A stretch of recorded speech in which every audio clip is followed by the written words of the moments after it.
Take me to the dance floor by the hand. Give me this night in a foreign land.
Tango, tango.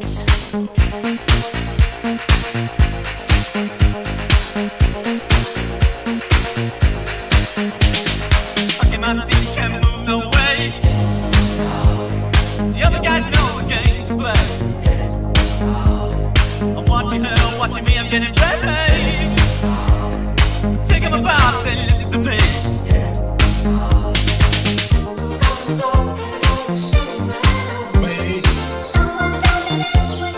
Thanks for the sub. Alright, guys. I just got news, dude. Dude. Good news. But yeah. Apparently they unbanned Zerka, dude. I'm happy for him, dude. Good news. Thank you, class. Thank you, class 232. Thank you. Thank you so much, class 232. Yeah, dude, he got unbanned. Nice. I don't know why I'm like treating that like good news. I'm not the one who got unbanned. Nah.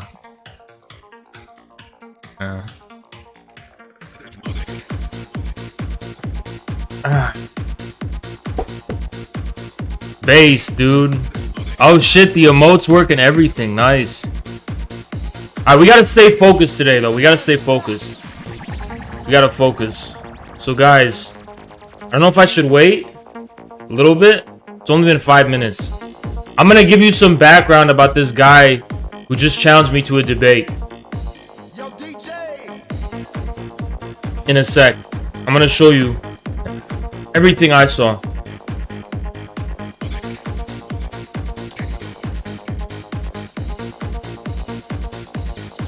Everything I saw. Just woke up 3 minutes ago. I woke up like an hour or two ago. Usually on Saturdays, I go to the gym first. But I don't think I'm gonna, because I think I'm gonna end stream at like 11.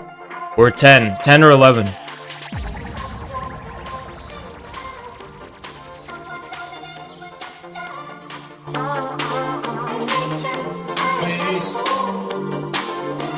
Skinny Tyrant, thank you so much, dude. Appreciate it.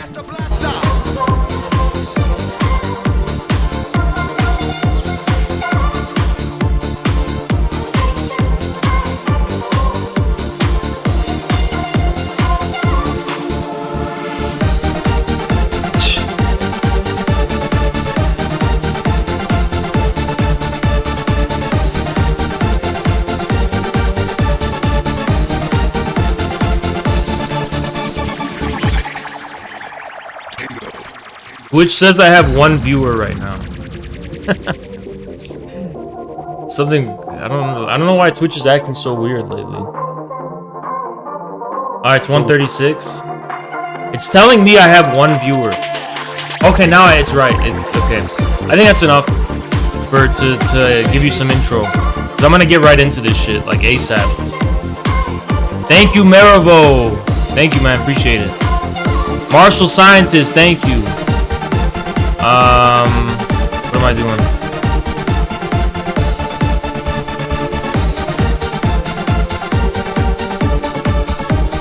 Let me see if the VOD works today. Okay, the VOD works. Okay, nice. Alright, guys. Let me get into this. So, I woke up today at like 2:30. And I got an email 37 minutes ago. I think I was still in bed. So let me show you this email that I got. Hold on. This is the email that I got. Alright. I'm a libertarian capitalist who destroys MLs daily. He goes, infrared. People call me Anomaly. I've been running a political Discord for a while and was informed that you're the new ML in town. I'm emailing you to officially challenge you to a debate. I've looked up your content and you don't debate capitalists much.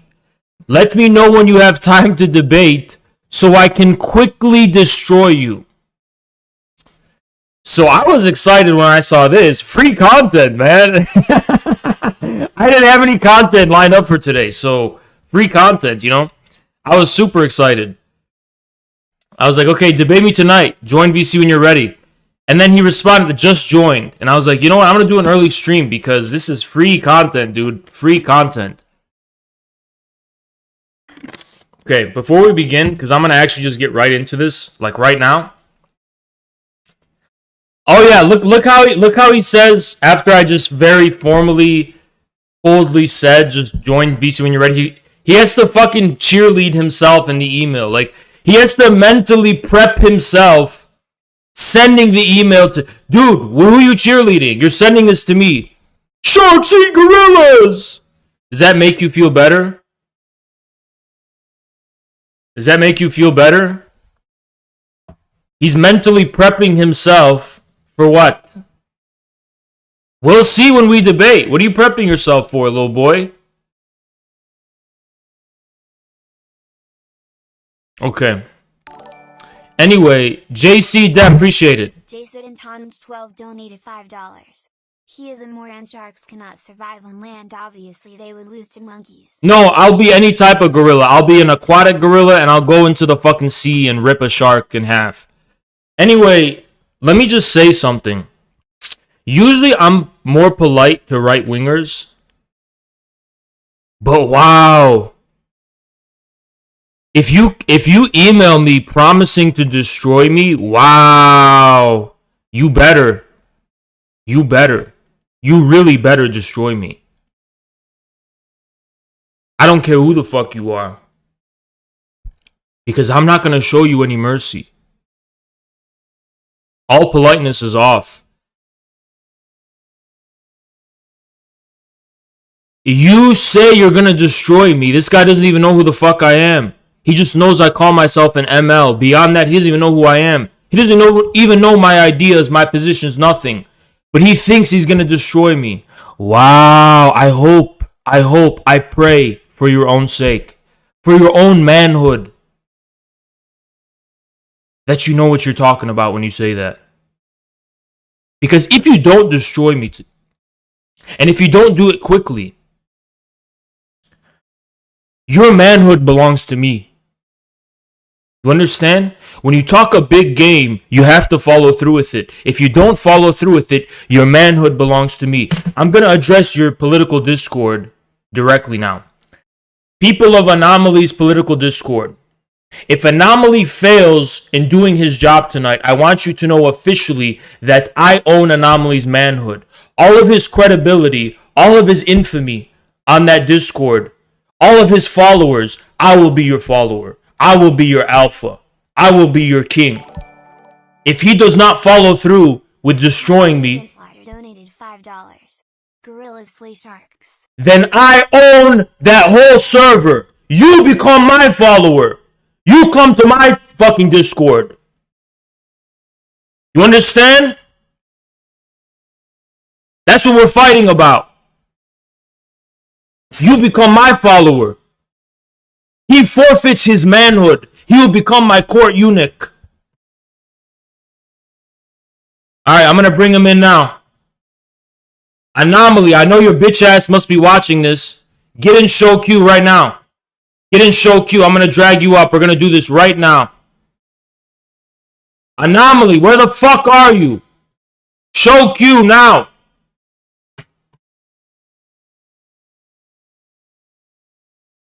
Based. Thank you, Indigo Placebo. Sin, get the fuck out of show queue, you fucking idiot. Anomaly, get in show queue.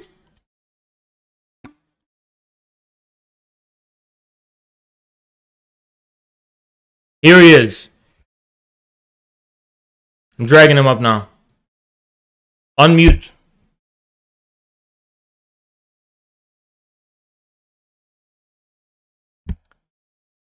Hello? No, I can't hear you. I can't hear a word you're saying. Fix your mic. You're supposed to be an infamous guy on Discord, so you know how Discord works. Fix your mic.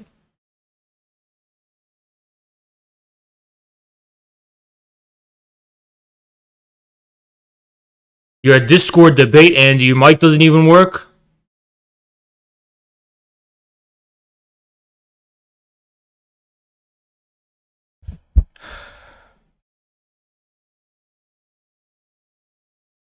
Now he's both mute.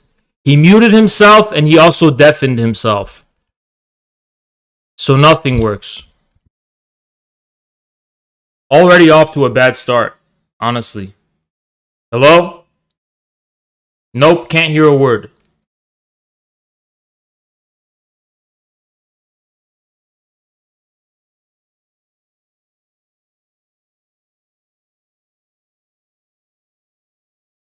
Hello? No, your mic does not work. There is literally nothing coming out of your mic.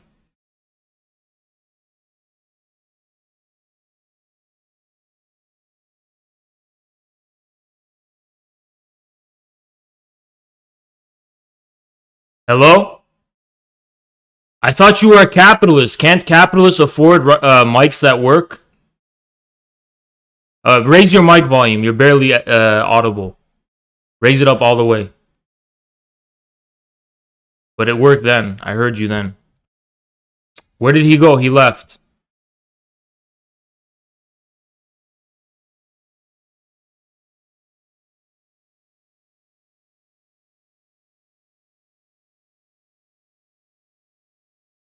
Where did he go? He's probably... I'm gonna guess he's gonna go fix it and he's gonna come back. Just wait. Alright, he's back. He's back. Hello? Nope, it doesn't work. You had it working before you left, but it was too quiet. Yeah, hello? Okay, raise your mic volume all the way. You're barely audible. Can you talk louder? You can talk louder? Let me ask the audience. Speak. Hello? Can you guys hear me? How's this? How's this, guys? Hello? Hello? You can hear him? Okay, I'm gonna put a filter on and I'm gonna put the gain on a little more. Talk again. Hello? Hello? Talk again. Hello? How's that? Talk. Hello? It's good now? Okay, I put the filter on. Okay, Anomaly! You sent me the email that you're gonna come destroy me quickly, so have at it, my friend. Alright, so just a little backstory on what's happened. I've been getting a lot of your fans in my Discord. And, they've just been wanting to debate me super hard. So I was like, you know what? Let me just get to the source and stop debating these little chumps. So here I am. Okay, have at it, my friend.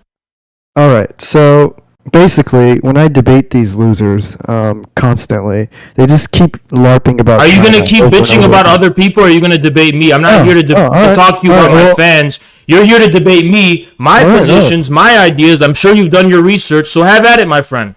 Alright, so, I guess we could specifically talk about China. Sure. Since that's what you guys like to talk about so much. So, basically, just based on my framework, I don't really see China as China basically is not what you guys think it is. Is kind of my point. China is basically prospering right now because of how capitalist they are. And India is not capitalist? And what? What did you say? Is India capitalist? Yeah, I guess. So why isn't India prospering in the same way China is? Well, I'm not saying all capitalists are equal. I'm saying China. They're not all equal. Do you think China, in your view, since China's capitalist, is it more or less capitalist than America? I would say in a way it's more. That's interesting. Because do you know the proportion of the China's economy, which is governed by or held by state-owned enterprises, SOEs? Do you have those in America, SOEs? Do you have the same level of intervention into the economy in America that you do in China? Do the Chinese exercise the same amount of control over capitalists as the American government does over its own capitalists? No, I mean, China... Obviously it doesn't. So no, we're not going to pretend here that China is more capitalist than America. Now, China might have a more dynamic market economy. It might have a more dynamic kind of grassroots and pro-people policy where, they don't have this government red tape bureaucracy that fleeces the people on the ground. But by no means is China some kind of libertarian capitalist economy. And despite that, it seems like you agree that China is in a very well flourishing, very dynamic and very prosperous economy, if among the most in the whole fucking world. Yeah, I do agree, but I think China's doing so. They're allowing for the average person to actually trade, and that's what America doesn't allow. But I don't see. But according to the Chinese themselves, so I don't know what other authority you need. According to the Chinese themselves, markets are not incompatible with socialism. Okay, well that's not what I hear from all these lefties I debate. But well, don't talk about the lefties. Talk about the source. And by the way, Anomaly, you do not sound like you have the same level of confidence and certainty that you did when you sent me that email. I'm hearing a lot of I thinks and what ifs. You sound like you're nervous a little bit. You sound very quiet and tame. Why didn't you approach me with the same level in your email that you're talking to me now? Where's all that bravado that you had when you were typing on your keyboard? Well, I mean, I guess we wouldn't be debating if I was passive, right? We're debating here right now. Well, if this is how you're going to get my attention, don't take what you can't dish out, because I'm going to give you exactly what you were looking for and asking for then. I'm not going to be polite to you. I'm not going to show you any mercy, little boy. That's fine. That's fine. I didn't ask for it. So, go on, continue. All right, so my overall point about China is, yes, they are authoritarian, and yes, they do intervene more than the U.S. does, but they allow for the average person to trade. The U.S. does not. What's your point? Wait. The U.S. does not allow for the average person to trade? Not when their governments collude with already established big corporations to No, I agree. China's but here's what you're missing though. And this again, Chinese Marxists are going to tell you the same thing. The reason why China doesn't have these this red tape bureaucracy colluding with this overwhelming power of monopoly capital is because the Chinese state, which calls itself a socialist state, elevates itself above the interests of any particular economic interest and is able to use its overwhelming state power to stop big monopolies forming, which do choke and hamper the small guy from being able to trade and participate in the economy. So as you can see, a very strong socialistic state and ruled by a communist party is perfectly compatible with the little guy being able to trade and flourish on a real market rather than the fake market and monopoly capitalism we have here in the United States. Yeah, but China could at whim come down on any company if they want it. Exactly. For whatever reason. It's because of that, but that's the exact reason why the little guy in China has a chance, unlike in America, as you pointed out. It's thanks to socialism that that's the case. Yeah, but the way they intervene is not capitalist in any way. Of course it's not, because China is a socialist country. That's my position. That's been my position from the start. And so you're saying the U.S. is not a socialist country. That's what you're saying. It's not, no. So all of these Biden handouts that's been happening over the last year, you're saying that's not socialist at all? No, socialism is not printing money and giving handouts to the population whimsically. Socialism is far more dynamic and complicated than that. I think that what's going on in America is more the economy of a collapsing empire. I wouldn't say that's socialism. China's a thriving socialist state.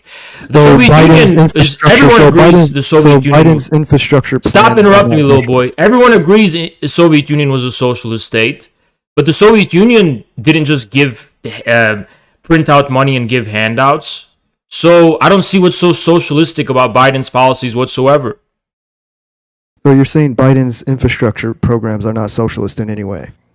No, even if Biden was able to pass every facet and aspect of his so-called infrastructure plan, that would not equal socialism, because socialism is a system, not a policy or set of policies. Socialism is a specific relationship between a government or a state and, for example, the economy.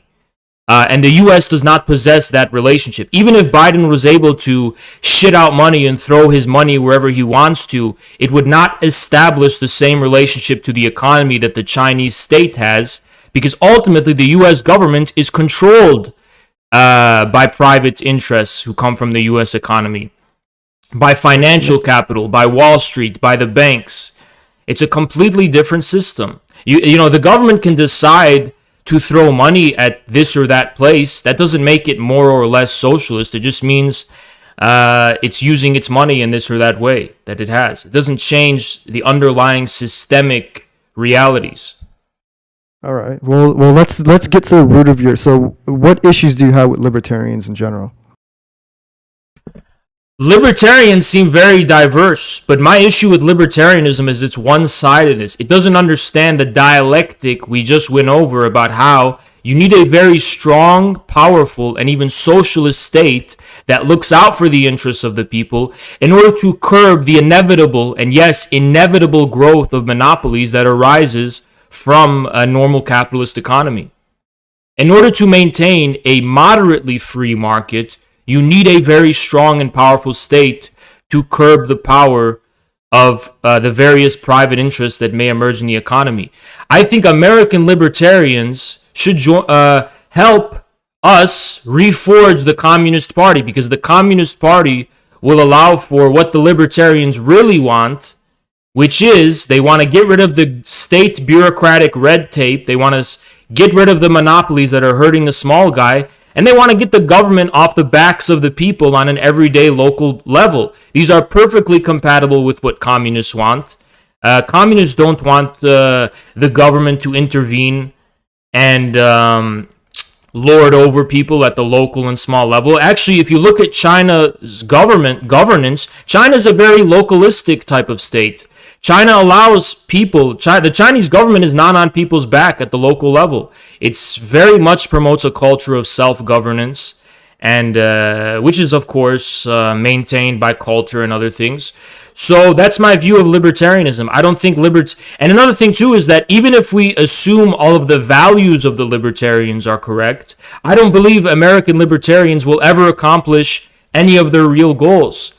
And it's simply because of that same one-sidedness. Libertarians don't recognize the necessity of maintaining a strong state, powerful state.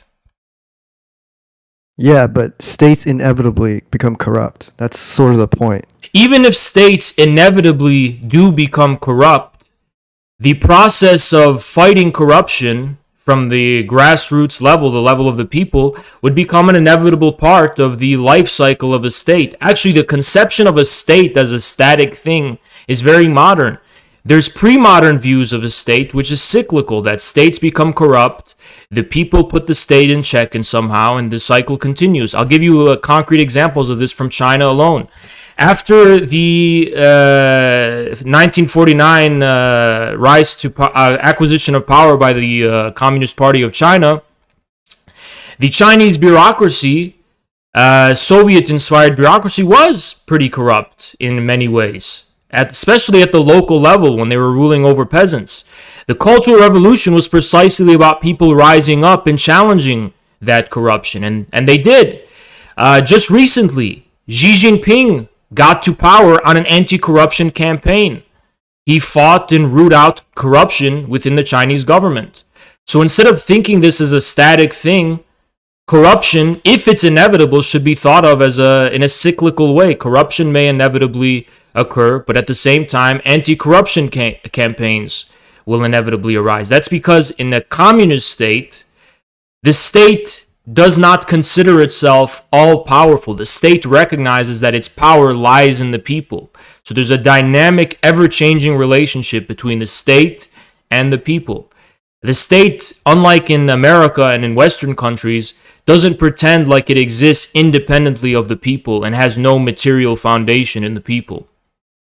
So then how do you know that China's not corrupt right now? How do you determine that? China could be corrupt right now.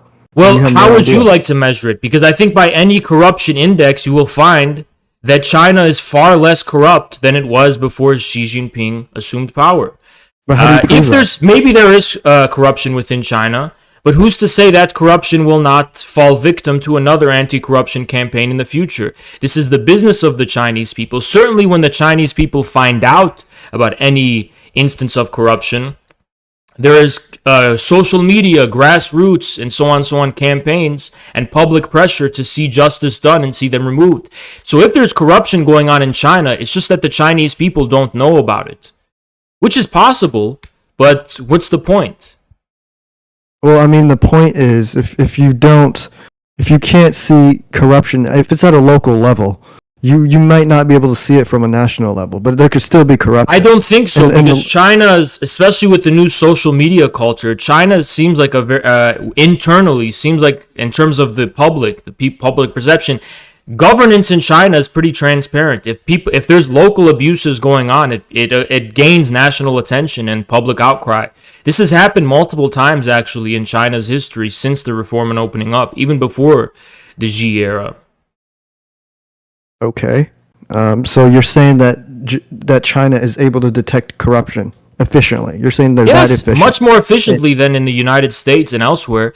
Here in the United States, we have all sorts of corrupt we have the Clinton machine, we have all sorts of corrupt entities and corruption going on here in the United States, which the public doesn't even know about. No one even cares about. The government in the United States doesn't even make it a formal priority to root out corruption because it doesn't even recognize any corruption. Meanwhile, in China, even if you're going to argue that there's still corruption, which there may very well be, at least the Chinese government has made it almost a very top priority to root out corruption. It's an official, formal goal of the government is to root out corruption. We don't have that in America. I mean, the people in America know that the government's corrupt. Of course, but the government here doesn't even pretend to work for the people in America. At least in China, the government's only official purpose is to serve the people. So what you're saying is China is more libertarian than the U.S. is what I think so, yes. With a big state. Of course. All right, and you're justifying that by saying that the Chinese government could come in and break up big companies. That's an your example of it, yes, and it also has a very wealthy, grassroots, popular culture of participating in civil life, civic life, holding corrupt entities accountable.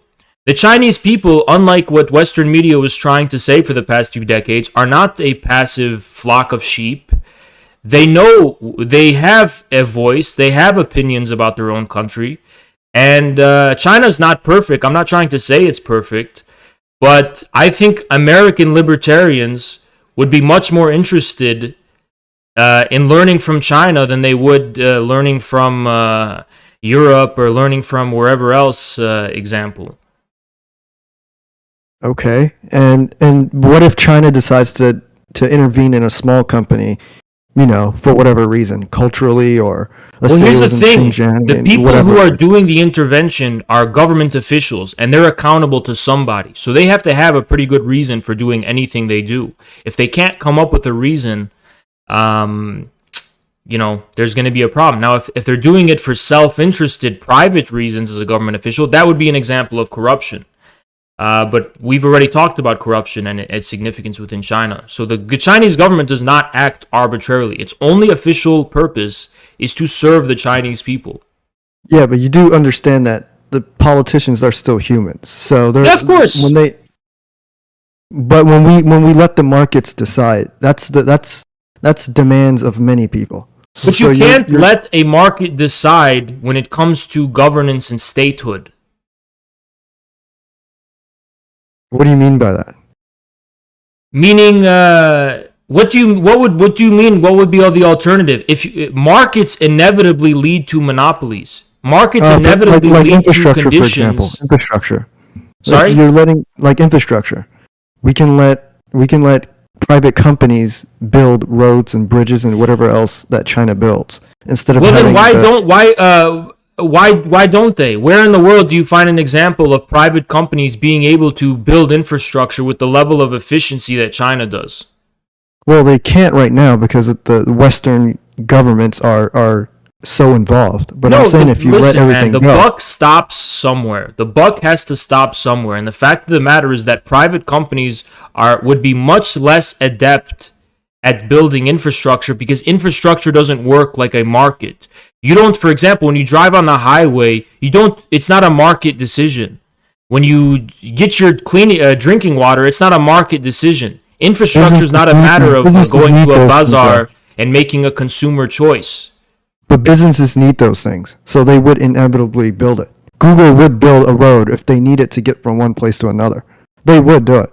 Okay, what's your point? But Google doesn't do that because Google relies on the infrastructure that already exists, Yeah, but that's which is because much it's more already efficient enslaved. from a business perspective. They don't have to waste expenses. And that's why China's infrastructure policies are much more friendly to businesses because businesses don't have to create a state on their own. They can let the state take care of that at no cost to themselves besides taxes and stuff.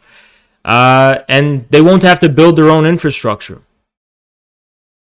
Yeah, but that doesn't necessarily mean. So you're saying that Google could not build a road that's as good as what we have now. That's what you're saying. They couldn't Maybe they pay could, and contractor listen, to do that. anyone with money can maybe do anything. Maybe they could, maybe they couldn't. But let me tell you, there's multiple layers to this. So let's take roads alone, for example, right? For Google to build its own infrastructure, Google needs educated people. It needs people who know how to build roads and so on. It needs that kind of things, right? It needs ownership of land, the land necessary to build the roads on.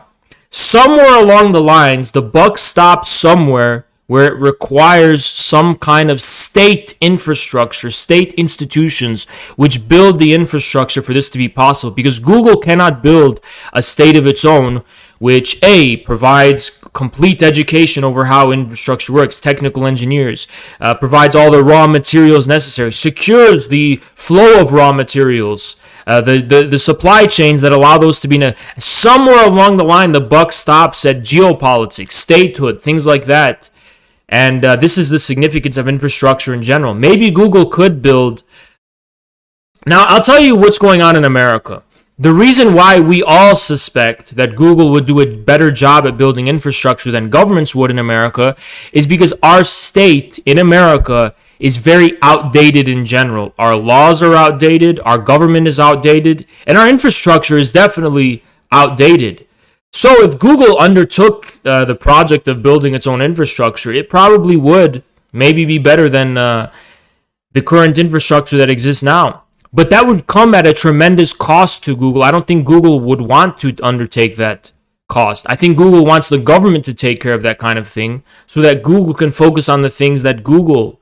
They build campuses all across the world, and they foot that bill. But their campuses are for working at Google. Yeah, but I'm saying they can build it without taking 10 years like it does in the U.S. or 20 years or 30 years. Sure, the U.S. The government in the U.S. is very outdated, but the government in China is not outdated like it is in the U.S. The infrastructure builders in China, their method and their ways is not outdated like it is in the U.S. China is an example of a state. China's state-owned enterprises and China's infrastructure building is an example of a state sector of the economy that in the world that is not actually outdated with regard to the private sector. Yeah, but when you say China, well, first, when I say efficient, what I mean is it's the quality of what they're building and also how timely they're building it at. So you're saying that China is able to build infrastructure better than Google would be able to. I think they are. Yes, if you look at the record, look at the past decade or two and how long it took China to create an extensive countrywide high-speed rail network. That is no easy task, my friend. That's not something countries do with ease. China is known and renowned throughout the world for the efficiency and speed with which it is able to build infrastructure. I just don't find that moral that the government is doing this. Why is it immoral? Individuals should be able to determine. You think that if a private company is building infrastructure that this is an individual's doing? It's not an individual's doing. There's never an example of an individual. The company started from an individual point of view. It started from a couple of people, right? It started from a founder. The Communist Party was started from a few people. What's the point? Yeah, but the Communist Party were elected. They didn't produce anything. They're not producers. Google only got to where they are because they provided I don't see what's so individual about Google whatsoever. Google is a company that's not controlled by any one individual, never was. And by the way, no individual made Google possible. A series of investors made Google possible. Not to discount the countless engineers and all those people who made it possible. It wasn't any one individual who made Google possible. It's individual in the sense that it's by individual people that came up with governments are by individual people as well. Yeah, but the way of markets and the way free markets work. Do you seriously believe that Google emerged out of a free market? Google was made possible by the infrastructure and network created between the United States, the military, and the research institutions during the Cold War. This is the infrastructure that made Google possible in the first place. Furthermore, do you really want to lead us to believe that Google arose out of some kind of consumer bazaar free market? No, Google arose out of a combination of government monopoly, shareholders and investors, and speculators who have nothing to do with any market that's accessible by an ordinary people. So no, what you're saying is patently false. These big companies, these big tech companies are the worst example you're using of private enterprise and free markets, because the goddamn truth of the matter is that we as consumers don't really choose what these companies are even able to do. We don't even have a choice. Do you think the masses are happy with the big tech censorship that's going on? I mean, not necessarily. They're not, but we don't have an alternative. We have no alternative. There's no free market to choose an alternative to that. You don't have to use Google. You don't, but you're going to be isolated from the world. And I know about all the alternative websites right-wingers like to use. They like to use, Gab and what else? But those are failures. They're all failures. But they're still alternatives. and there's But new they're not startups. alternatives that will ever able to rival these monopolies, these big tech monopolies. I mean, but that's the market, right? People get to decide. This is where you got it wrong, because it's precisely not because of the market, because these big tech companies have a monopoly, and this monopoly goes very deep. It's not just that people prefer to use them. They have partnerships with other companies. They have special relationships with the government. They have special relationships with the local governments of countries, whole states, like in California. So no, Google and these Facebook and all these big tech companies have not gained the prominence they have because of the free market. They've done so because of their monopolies. I mean, I do agree that the U.S. has definitely been a huge investor in some of these companies, but that's just because that's what we live in right now in America. But what I'm saying is, even if it was a completely free market, Google and Amazon and these companies would still be large. And they would still But they're have monopolies. The majority. They're of monopolies which hurt free markets. Yeah, but again, if the customers are deciding which product is better, if Google always has a better search engine, I'm fine with people choosing Google over another platform. So why do you have a problem if the overwhelming majority of Chinese people choose socialism with Chinese characteristics? I mean, I'm not anti-China in the sense that most, libertarian right-wingers are. I mean, I don't really care what China does. They can do whatever they want with their own country. But I'm saying here in America, because we do already have a more of a free market, system already, I'm saying we just need to abolish a lot of these government programs. But we don't have a free market economy in America. You just told me we didn't. More than because China. we don't allow the small traders to have a chance here. That was your words, not my words. No, what I'm saying is, but I'm saying if we abolish a lot of these laws and policies that we have in place, it would go back to like the the late 1800s type of America. The late 1800s is what gave rise to the America we know of now. The late 1800s was the era in which monopolies arose, and monopolies were only able to be challenged by the power of government. So I agree, there's a lot of red tape and bureaucracy in America that doesn't need to be there. I 100% agree with that. But one-sidedly saying you're just going to get rid of those and let things be, to me, you're just going to end up with a catastrophic situation in which you're going to have the unfettered rule of monopolies, and it's going to stifle the ability for ordinary people to have a chance. But can you agree that that could have been technological too? You don't know that if that would be the case now. The individual What would be the person case? has a lot more. The individual person has a lot more at their disposal that they didn't have in those times. They didn't What have do you cell mean? phones. Whether it's cell phones, whether it's the ability for them to be independent contractors like you probably are as a streamer, you weren't able to do this before. So even if we had zero laws or all of these crazy policies that we have in place, you would still be able to make money on Twitch. Nothing's stopping you. No, I It's just more wouldn't. free. I really wouldn't, because Twitch, you're trying to isolate something from the greater whole.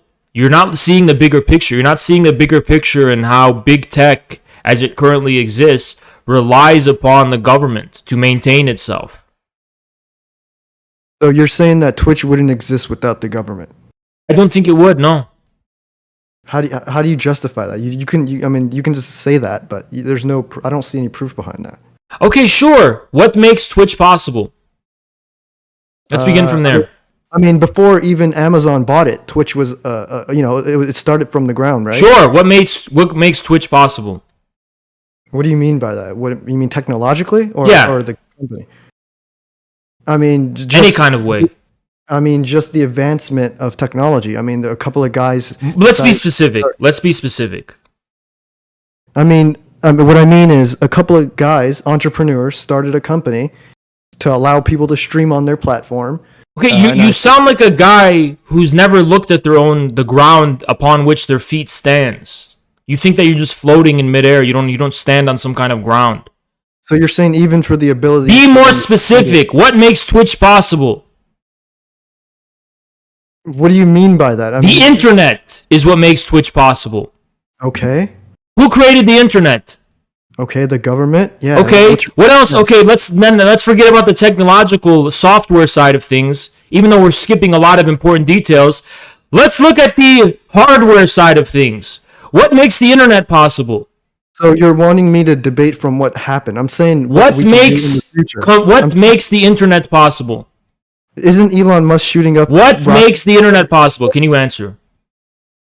I mean, what do you mean by that? Computers. Okay. So yeah, governments created a lot of these things. It's not just that governments created them, it's that the supply chains necessary for our computers to be built are geopolitically maintained by the American state and negotiated at the level of the American state. If you don't have a state, your supply chains that allow you to secure the raw materials necessary to even build the fucking things falls apart. How? So you're saying that there wouldn't be supply? Because the U.S. government is what negotiates on the world level, or negotiates is maybe a bad word because that assumes they're doing so as equals. They're using their big stick to make American companies have the best deal when it comes to securing raw materials. Okay, but To individual build the fucking computers. individual Trade. You don't know about the significance of government in relation to negotiating trade? Individual companies could do the exact same things you're saying. No, they And can't. An and individual company would never be able to establish something like the IMF. An individual company would never be able to establish something like the World Trade Organization. An individual company would never be able to do something like negotiate the level at which countries participating can institute tariffs and all that kind of stuff. I mean, in a way, transnational corporations could do those things. They couldn't. How could they? Without being sovereign political states and powers in and of themselves. Because remember, these are things, trade policy is something a sovereign state does to overdetermine what the companies within it are allowed to do. Not just one company choosing for itself what it's going to do, but all the companies within the state. Yeah, you're explaining what's happening now, which I don't disagree with. What I'm saying is if we were in a more free market society, we could still do those things. No, okay, how You're could you? explaining to me- Please give me a hypothetical example of how you could do that. Yeah, I mean, you're saying like the internet, how the government created an internet and whatnot, which is obviously true. But I mean, I said a whole lot of things. I talked about the supply chains. I talked about the relationship between trade policy that makes it all possible in the first place. Yeah, I mean, all of that. But I'm saying individuals can do that too. You see Elon Musk, How? starting his own. Elon Musk would not be more than a fucking sewer rat were it not for the U.S. government subsidies and funding he received. Were it not for the partnerships and collaboration he's able to establish with NASA, his fucking rockets would never be able to leave the ground. So no, Elon Musk is not an example of an individual just doing things on his own. That's probably the worst example you could give me. No, but even if it was, Elon Musk, again, relies upon the trade policies, the monopolies and state policies at the level of the U.S. government geopolitically that allows him to have anything in the first place. I'll give you an example of this. What does Elon Musk need for his cars? He needs lithium. Where do you find lithium? Well, you find it in other countries. One of those countries is Bolivia. The U.S. helped orchestrate a coup in Bolivia so Elon Musk could have access to the lithium there. How is Elon Musk going to do that all by himself? He needs a state to do it. So you're saying individual companies can't negotiate with states? Is that what you're saying? No, not with the efficacy that which states are going to. And by the way, you're going to create a chaotic scenario. If states are only going to be able to negotiate with individual companies, somewhere along the line, there's going to be a conflict of interest because there's millions and millions of companies, and there's only one state they're negotiating with. It doesn't make any sense for...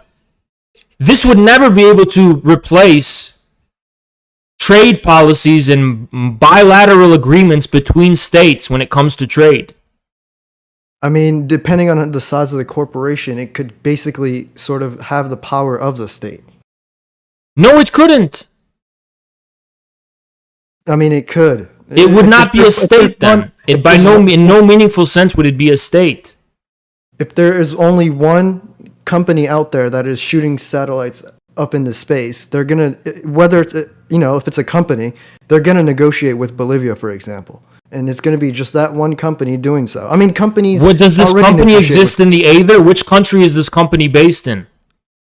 I mean, in this hypothetical, I guess it would be the U.S. or what. So the U.S. You don't think that Tesla has to comply with the United States national security regime? You don't think that Tesla has to comply with the interests of what's established by the U.S. government? You don't think that the U.S. government itself is what's propping up Tesla?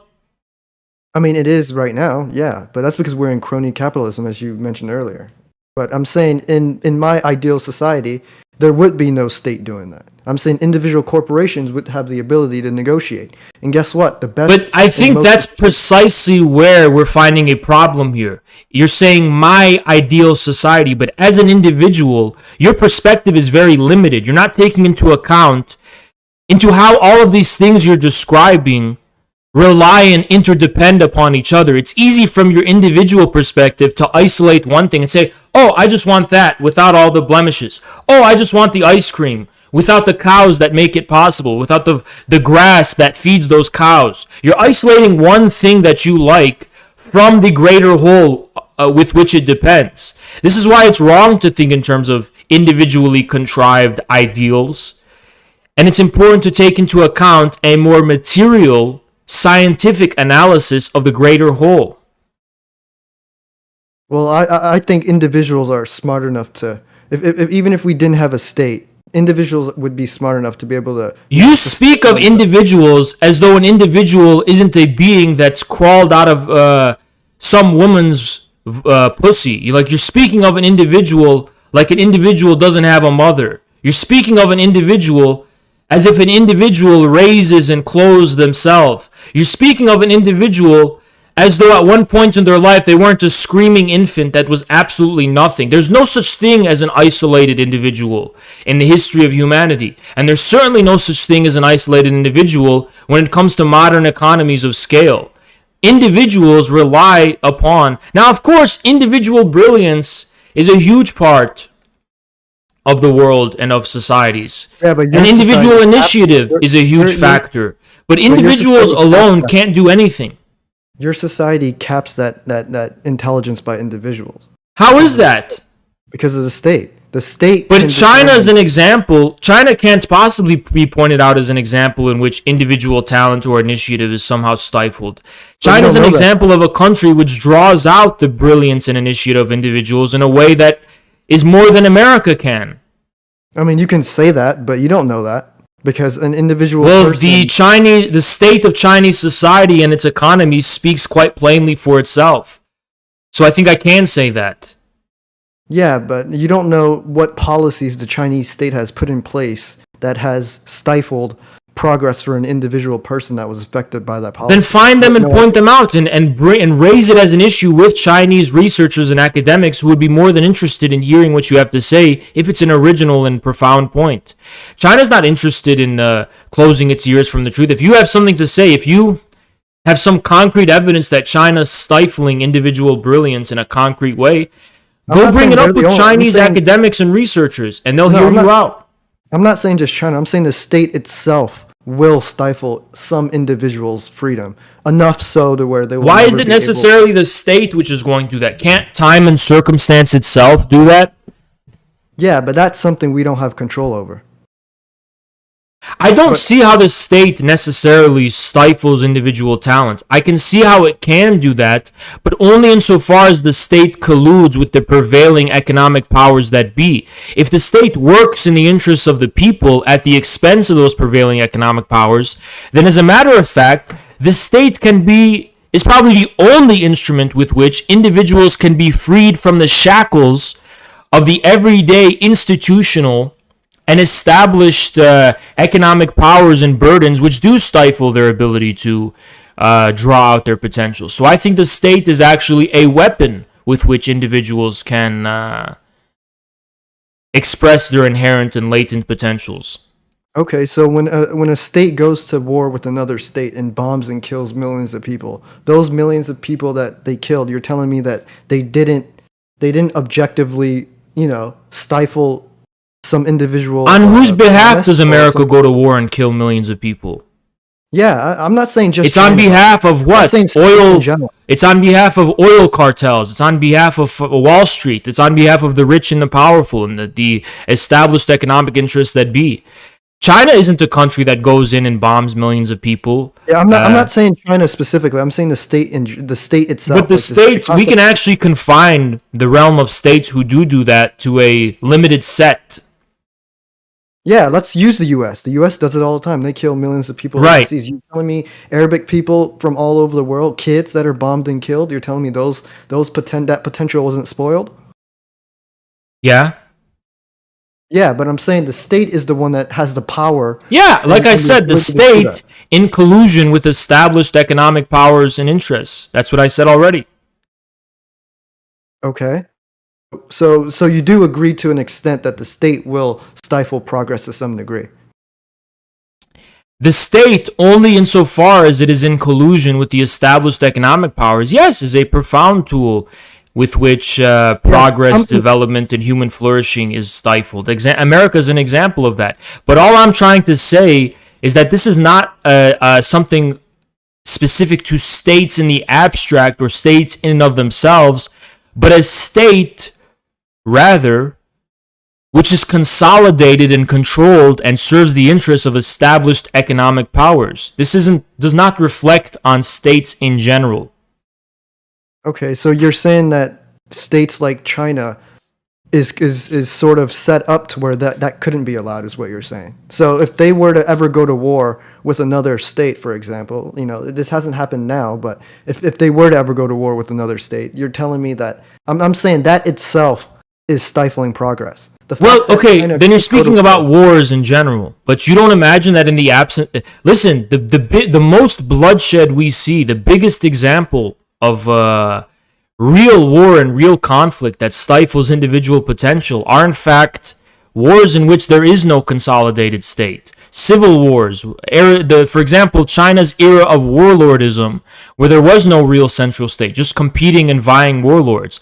At least when it's a war between states, you mitigate that by sending the troops overseas and they're fighting in specific local areas. At least some segment of the population is free from the war. When there's no state, it's always a state of war all the time for everyone. Yeah, but the state has the power to eliminate millions of people. A small warlord tribe, or whatever example you're using here, can't do that. In the aggregate, millions die. In the aggregate, the sum total of all those small warlords and their conflicts lead to more or equal amount of death. And what if those warlords were more centralized then? Then what? They would still have less power on average than the United States would, for example. They would never be able to create a nuclear weapon. What you're talking about, for example, is the militaries of scale, which have overwhelming destructive power, like weapons of mass destruction. I don't see how privatizing anything would solve that problem. Why couldn't corporations, in your view, then possess WMDs, which they could themselves use? Because you can't blame states for war. War is something that will happen with or without states. So long as the underlying antagonisms responsible for war persist, there will be war. Yeah, but to what scale is kind of my point. I mean, if there's two... To what scale? Well, you can have the aggregate of chaos, small local instances of chaos, is probably more than between states. Okay. Yeah, so like this guy in chat is saying Google should be allowed to... Please just speak up. I can't hear anything. All right. I have my volume all the way. Okay. So what I'm saying is... Hello? Yeah, sorry, my Spotify was playing. Go ahead. Okay. Yeah. So what I'm saying is the state there'll never be a privatized organism that could ever create vast destruction like the states can. It never could happen. It would be individual skirmishes. I agree with that, but the nuclear weapon... I agree, a private organization could have never developed something like nuclear weapons, but the weapons are here. So what's going to happen to them when the state is eliminated? Well, I mean, I don't know. I can't predict the future, but I mean, someone's going to have hands on that. I'm guessing. But I don't know how that would. The underlying antagonisms that endangered the necessity of nuclear weapons have persisted. So whether a state is going to take on that burden or something else is going to take on that burden, which inevitably will have to become a state, is different. Okay. Well, my overall point is that we just need to allow individuals to maximize their abilities, and the states stifle that. States stifle that just with their policy. It could be unintended. But I don't see what your point is. We agree that states, in collusion with established economic powers, stifle individual initiative. States, which act in the interests of the people at the expense of those powers, allow for the individual initiative to flourish. So I don't see what's so relevant about the state. It's not just the state that stifles the individual initiative. The key part is the established economic order in general and established economic interests and powers which do that. Yeah, but it's not just economics that make the state so powerful. If it was, you know what I mean? It's not just economic. It's also other, Well, the issue is it's not about how powerful the state is. It's to what extent does the state act to supplement economic powers, parasitic economic powers that need the state to subsist. That's the point. The reason why the American state is so powerful in stifling individual or small businesses, for example, is because because these big corporations would not survive on their own in a so-called free market. So they rely upon the big stick, the American state, to maintain their monopolies. I don't agree with that. I mean, you can if the United States dissolved right now, Google would still be here in some form. I promise you, I am willing to promise you something. If the United States dissolved, absolutely no big tech company would survive. Absolutely none of them. Not Google, none of them. Absolutely none. They may not in the form that they're in right now. No, they would not survive whatsoever. Do you know what a corporation is?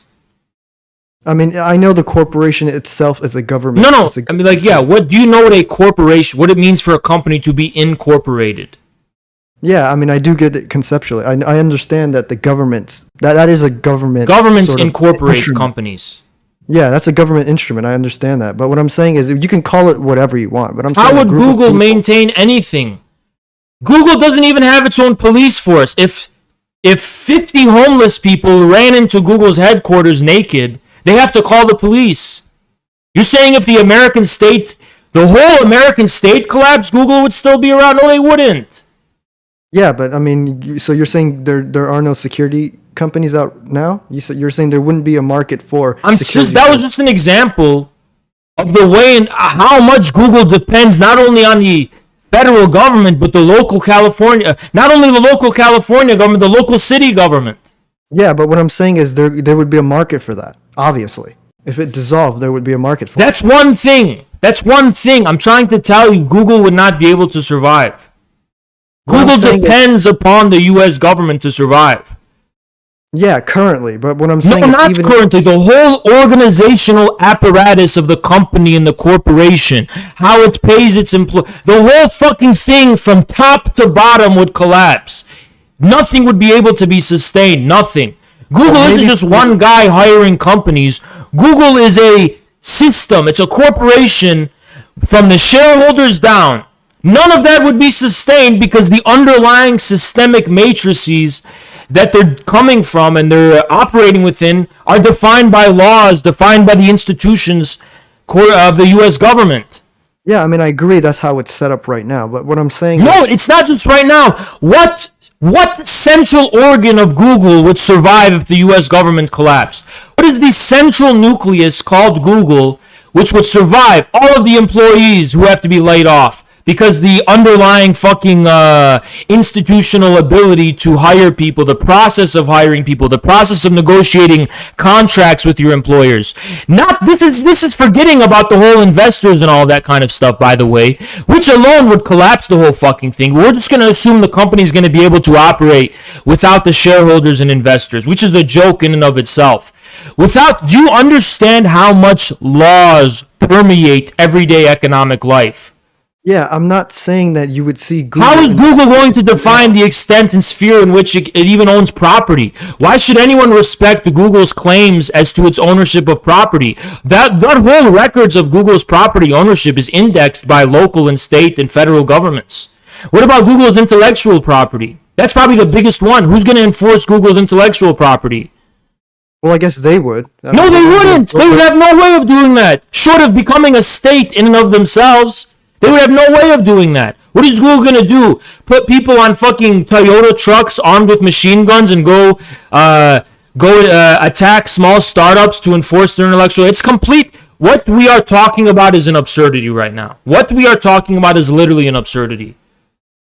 The whole thing is an absurdity. I can't even believe I'm talking about it. It's so stupid.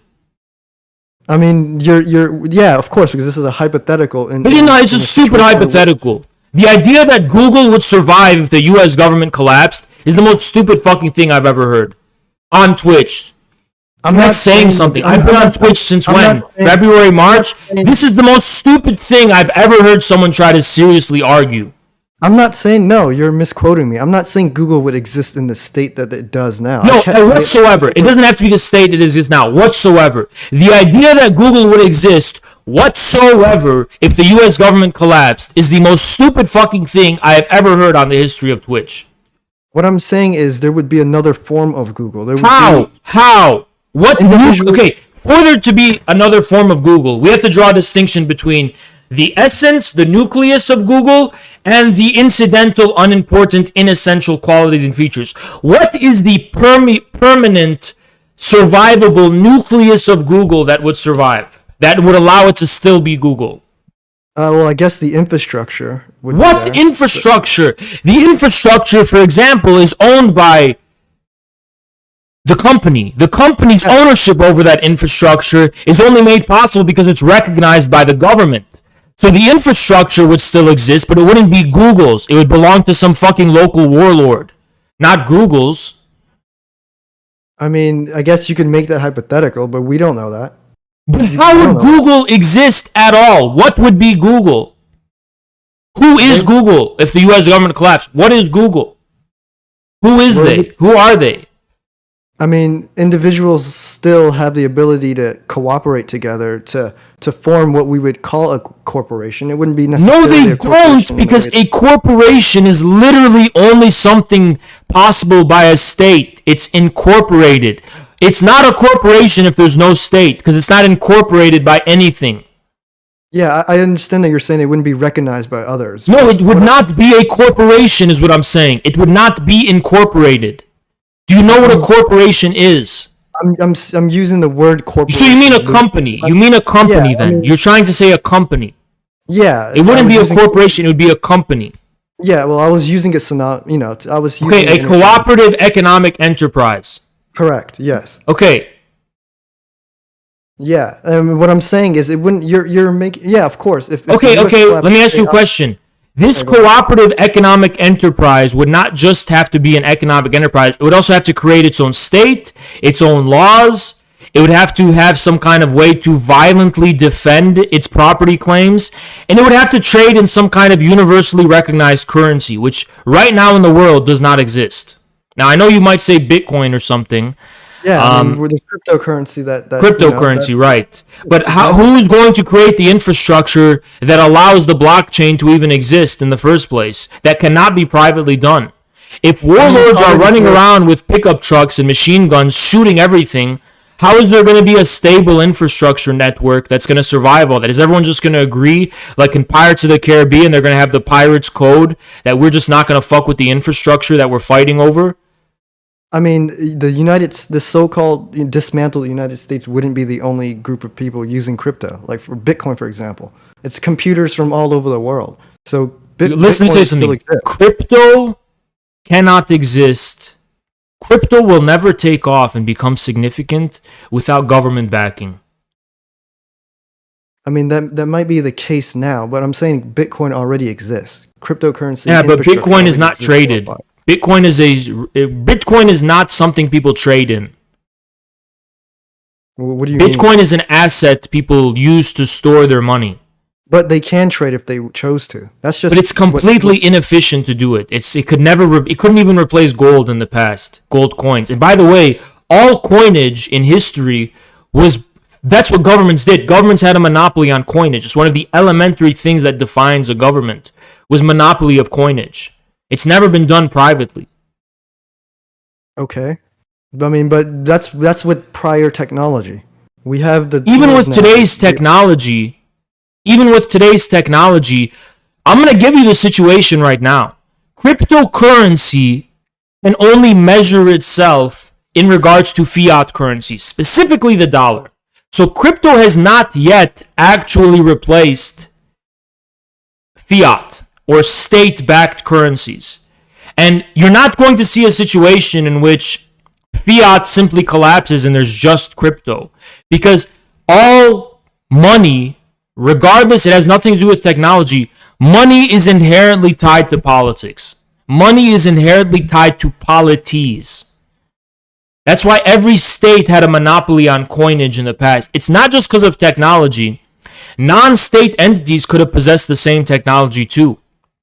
It's just that when you're trading, sovereign ownership of coinage is about taxation. That's why money came into being in the first place. It wasn't just because people were trading for no reason. So you're against cryptocurrency. That's what you're saying. No, You're I'm saying not. I'm not against it. I'm just saying cryptocurrency is going to be the future, but it's not going to be the future in the form of we're just going to have Bitcoin and nothing else. Cryptocurrency will probably take off in some kind of fusion between state banks like the Chinese State Central Bank and blockchain technology. But it's not going to happen with just, the dollar is going to disappear and the current monetary order is just going to poof disappear overnight and it's just going to be cryptocurrencies. Okay, so for example, El Salvador is adopting or trying to adopt Bitcoin as their official currency. So what you're saying is it's not possible for them to do that. That's what you're saying. No, I don't think El Salvador is adopting it as their official currency. I think they're just doing something. They're recognizing it or something like that. But El Salvador is a state. Yeah, I understand, but I'm saying I'm using them as a large-scale example of. And it's a state integrated within the global post-Bretton Woods global economy, now the petrodollar global economy. Okay. Well, I mean, we're in this, free market. Yeah, as someone in my chat points out, El Salvador's currency is also backed by the dollar. Yeah, I get it. Countries, by the way, the countries leading this effort are socialistic aligned countries like Venezuela, China, and of course Russia, which is not socialist, and Iran, which is not socialist, but they're aligned with those countries. Cuba, all those countries are showing interest in getting off of reliance upon the US dollar in order to possess more national sovereignty and focusing more on cryptocurrencies. But it's not just going to be Bitcoin. There's probably going to be something new. Yeah, I mean, it's hard to debate. I'm just trying to explain to you the decisive significance of states in relationship to the possibility of what you call an economy or a free market. I understand. It's hard to debate this with people because obviously I have to use hypotheticals in a sense because there's no free market society that we live in now. So of course you're going to there's never been one in the history of mankind. When you're using examples of what exists now. So but there's never one that existed in the history of mankind either. Yeah, I know, because there's people that always want power and it turns into a state. But at what point do you just stop complaining about that and you just accept that a state is an objective reality which cannot be childishly wished away but must be soberly accepted and dealt with and actually confronted as a reality? At what point do you draw the line and say, maybe it is futile to try and completely eliminate the state or abolish the state. Maybe I should recognize that the state, at least the one we have now, is an objective one and must be respected on those terms. The state is objective and therefore undergoes its own development in an objective way. You can pretend the state doesn't exist, just like you can close your ears and close your mouth and pretend nothing exists. But ultimately, states exist, and they even survive the destruction of governments. Stalin has a great quote. He says, "The Hitlers of history come and go, but the German people and the German state survive." And Stalin said this because even despite the Nazi takeover of Germany, the German state, its continuity of laws, its continuity of governingship, its continuity of history somehow survives objectively. Even when the Nazis collapse, the continuity of the German state is continued. So there's something objective about states. Yeah, I'm not saying States are not reducible to the current government you have. The current government or the current state machinery that's in place is not the same as the state as a real and objective historical continuity. Yeah, I'm not necessarily saying to abolish it outright. I'm saying diminish it to a point where it's not the state that we recognize that it is now. I agree with that, but I think only a communist party can do that. But China can't be your example then, because China's a very large. But that's the dialectic. China's a very large state, which also diminishes the state bureaucratic red tape. It's a dialectic. It's not one or the other. It's not black or white. You can't have a large state and also say that that large state provides individual freedoms. You precisely can. I am precisely saying that. Contradiction, though. It's not a contradiction whatsoever. It's a perfectly reconciled reality within China. Well, I'm not saying China is a perfect society, but it's reconciled within China. China has a very big and powerful state, and it also has a minimalistic state, very pro-people state, when it comes to grassroots, local, and the little guy being able to participate in the economy. There's multiple examples of it. China is a very pro-people economy when it comes to taxation at the local level of small traders trading their farm produce. There's so many policies implemented, or I should say policies removed, that just allow people to get on and live their life without all this intervention and haranguing and harassment by these big states. Taxes are low in China for people. You know, it's like, but you need a very strong and powerful state to make all of that possible. Yeah, but taxes still exist. And of course they do. They have to exist.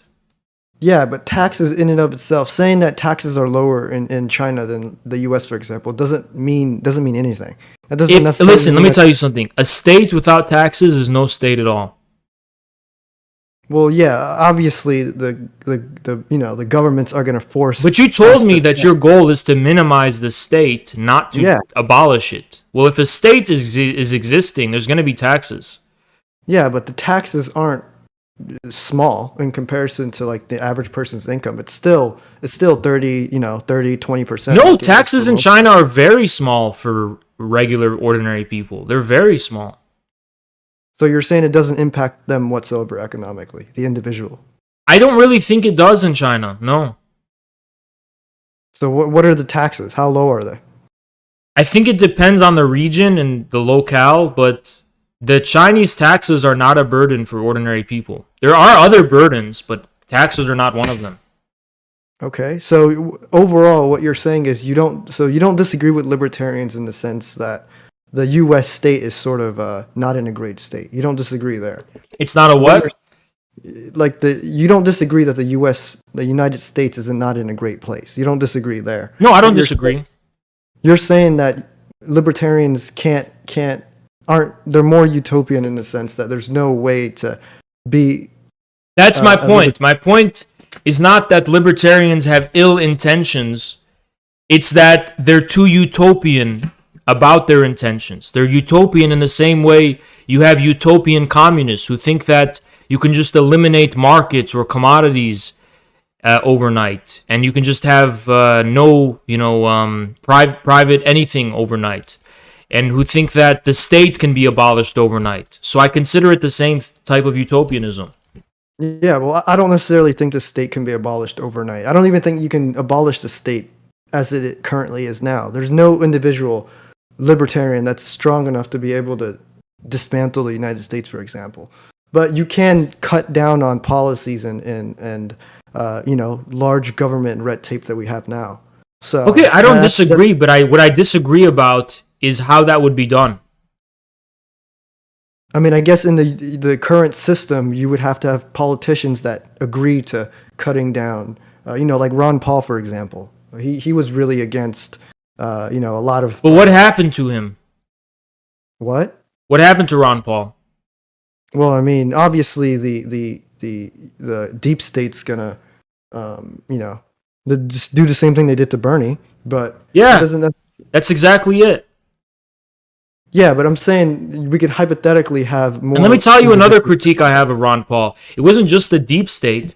Ron Paul was never able to muster the ability to build a genuine people's movement and alternative, because Ron Paul was basically just a kind of conservative in the sense that he just was against encroachments that the government was making, but he never proposed an alternative government vision of his own. Well, I think in some of his writings and whatnot, he has mentioned more of his ideal. Right, society. But I'll give you an example. Trump, for example, I am against Trump, obviously, but the reason Trump was successful and Ron Paul wasn't was because Trump built some kind of movement with some kind of specific vision about state power. One that I disagree with, to preface. But that's why Ron Paul was unsuccessful compared to Trump. Okay. I mean, but Trump is just an establishment guy. Of course, I agree. But the point I'm trying to say is that I don't think that you're going to be able to break the current reigning monopoly capital in collusion with the state. I don't think you're going to be able to cut down on the state bureaucracy and red tape that exists both on the federal and state level and all of this ugly corruption. I don't think you're going to be able to get rid of this without a strong and powerful people's movement. And my idea for this movement is a revived communist party. I mean, from what you're saying, it doesn't sound too bad. If you're telling me that the state can is not going to be corrupt and they're going to be able to facilitate individuals to be able to trade. If that's what you're definitely saying, a people's state, a state that serves the people and allows the people to flourish instead of keeping them down. I mean, it sounds idealistic in a sense, because I don't think that's what actually happens in reality. It's probably sort of like China, for example. That's what they pitch, but I'm not sure that's how it actually works. Well, it's not in a one-sided way, because like I said, there does exist corruption in China, but there also exists anti-corruption campaigns.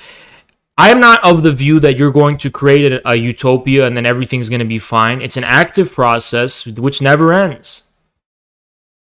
So you're saying a sort of a small revolution every single time there's a batch of corruption.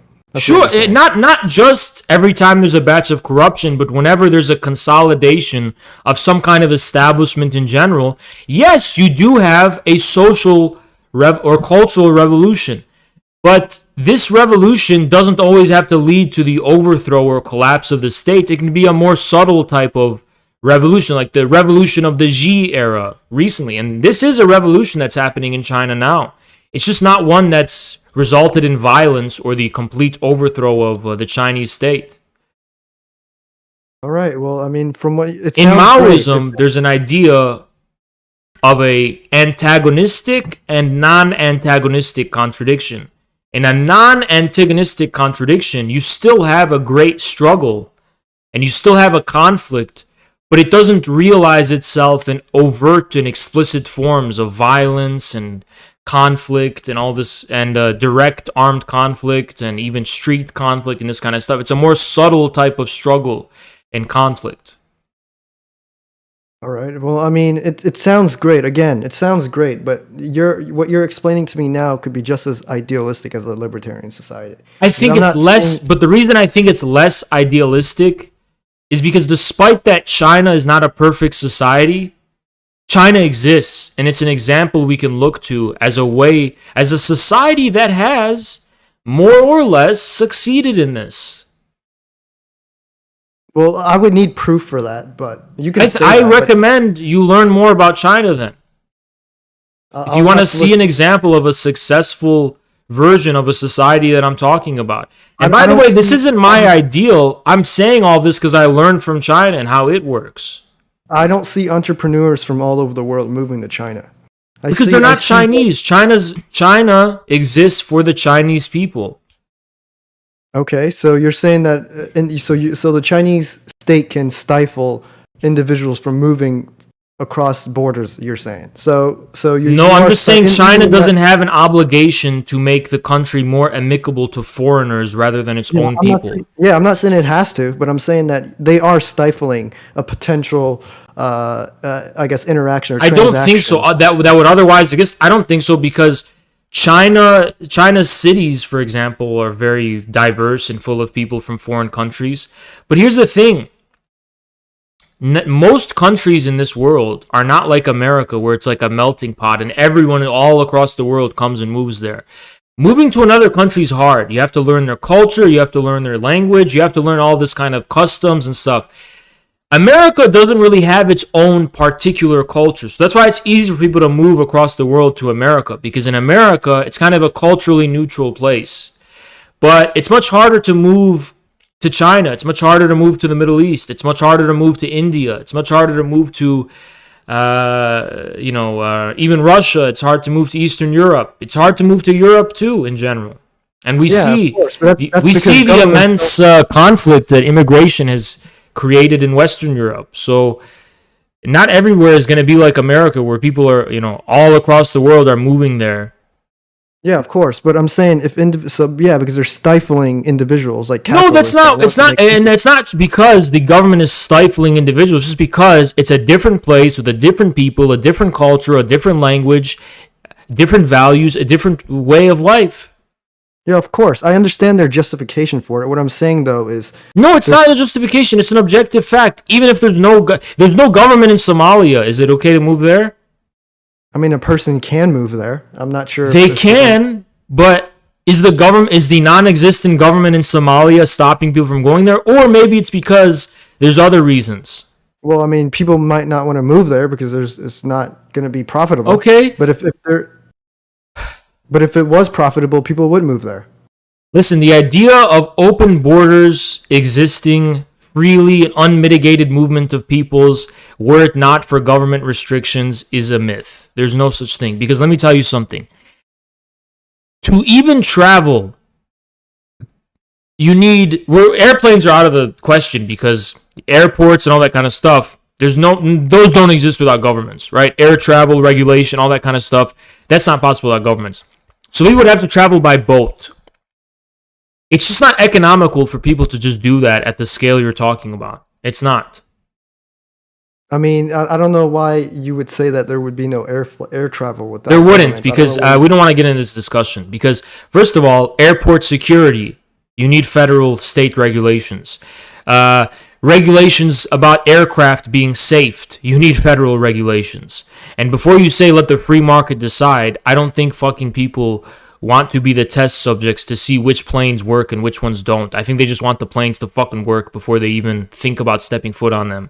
I mean, if a company is known to have bad airplanes, people would stop. Yeah, but how are you going to be known to have bad airplanes if not, people stepping on, someone's going to have to be sacrificed, and I don't think people want to be sacrificed. Yeah, they I would, don't but listen. Look, I'm trying to help you, even though I don't have any obligation to. Like I said in the beginning, I'm trying to help you right now.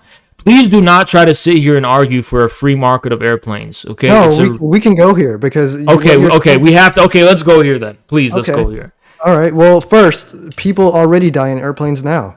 Okay, but much more would die if there was a free market of airplanes. You don't know that. Yes, I do know that. Because the fucking federal regulations, which are a burden and expense on these companies, would not be in place. And you would see a lot of tragedies and horrible things happening that just don't need to exist. There are markets out there that there are. Listen, it's less expensive to make a shitty plane than one that complies with federal regulations.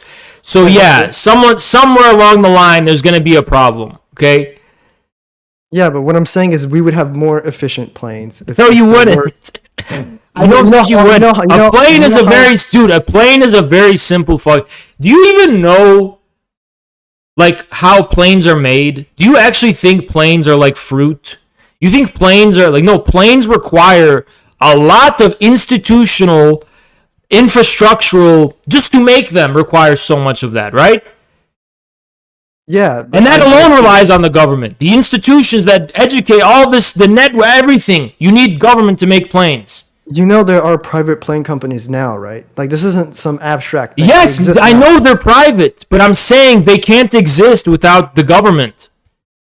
I mean, the government is currently involved in all of these things, but I'm saying it Okay, doesn't we can have to agree. be. Okay, but then if we get to the piece by piece, every single way in which they're dependent on the quote unquote current government, at one point you're gonna find yourself having to stretch to say that private companies can replace everything. Yeah, I mean, again, you can't prove your statements. I mean, it can sound great, but you I'm can't trying prove to have a reasonable, common sense discussion with you. I don't want to have to get to the point of proof because it's going to be so humiliating for you. So let's just focus on common sense. it. All right, we'll just move on. All right, Let's focus on common sense. All right, A free market of airplanes is a very silly idea. Okay? Okay. All right. Well, in that case, like I said, even if it does have to come to a point where the government would have to put, regulation in place, it would be very simple. It would not be, thousands and thousands of pages of laws. I don't know to what extent bare minimum. I don't Bare know to minimum. what extent federal aviation regulations are too burdensome or not. I think it would have to be investigated, but I'm just trying to tell you that we got to this point because I talked about how air travel can't exist without governments. Yeah. Again, if we're gonna say, I just want to strip down as much regulation as possible. So if you're telling me that air travel has to have government, then let's have some regulation in place. Okay, All I'm saying is but then we my can strip point down to my what we have point now. was government is not stifling people from moving to China. Because if there was no government within China, there wouldn't even be any airplanes to be able to travel there. Okay, but I mean, I'm talking about what exists now. So we have travel now. So what I'm saying is, even if we had a situation where the United States, Okay, was how not is in China this war- stifling people from moving? It doesn't make any sense to me. What is it What do you- stifling then? Why does China? So you think you're entitled to China? That's my No, I'm issue not- right now. I'm- You're not I'm not- entitled I'm to not- China's I'm not- territory. I'm not saying China has to do anything. I'm saying objectively, China does. So prevent China's people from moving. stifling your rights, your natural God-given rights, by making it harder for you to move to China and make a living there. Yeah, I mean, if a No, because China doesn't fucking belong to you. Yeah, I mean, what I'm saying is, China is objectively stifling an entrepreneur's ability to move there if they chose. if Okay, they but that decide person should- entrepreneur has no entitlement to the territory of China. Yeah, but why does the state get to determine that? Because states serve the people, and states define the extent to which people own their country. Or you're saying the average person? You're would saying not want countries that should no person to- longer exist, and businessmen should be able to carve up the world according to how much money they have at the expense of people's tradition. You realize states and borders, right? Borders are defined by war. Borders are defined by sacrifice. Borders are defined by history, tradition, culture. All of this is meaningless to you. I mean, I don't necessarily. I think the individual right for people to be able to move freely is more important than everything you just mentioned. Who guarantees this right, if not a supra-global state of some kind, which dissolves the realities of each and every nation and country into thin air and says that it's a free-for-all? I mean, again, we would go to hypothetical, and that question would lead us to a hypothetical situation. So, This is listen, people will never accept this. People will never accept this. The people will never accept this. again, I'm not saying make the entire world stateless. I'm saying we can start with the U.S., for example, or even if U.S. isn't not an good You example. need to realize, Anomaly, you're a citizen of America. America is your home. You have a say in America. China does not belong to you. You have no right to China. You have no right to any other country. Okay, so yeah, I mean, This is the country you are legally a citizen of. yeah, that's how it is right now. Yeah, This I is agree. the country you have tradition and your culture and your whole being comes from. Just like your mother gave birth to you, that's your mother. This is the land that gave birth to you. You understand? I mean, you're saying that, but land. I mean, this is just a a piece of land. It's not. No, anything. it's the land that gave birth to you. It's the air you breathe. It's the food you eat. It's the place you grew up in. It's the people you know. It's everything that defines you. I've lived in like 10 different countries before. So Okay. just because I was born here, that doesn't Well, necessarily... then it's a matter of the laws, because we need some kind of laws to determine this. What I'm saying is I was able to travel... Maybe freely. you're less homegrown than others, but legally speaking, you're an American. Okay. So what? That doesn't mean that we shouldn't have the ability to move. You have wherever we no want. business in any other country in terms of having the right to do this or that. That's up to the people of that country and its government. And the government that they assent to. Okay. Yeah, but that doesn't necessarily mean it's a good Your thing. problem is that making- you're making it seem like nations and states don't exist. And that's fine and well, ideally, but to a Chinese person, you're a foreigner. You come from a foreign state and a foreign country. So for you to say you want to have the unconditional right to do whatever you want in China as an entrepreneur at the expense of the I Chinese should have, people. right? I'm not saying I'm not forcing it on them. I'm saying that... No, I'm saying, but you're saying they're stifling your right. And you have a right to China.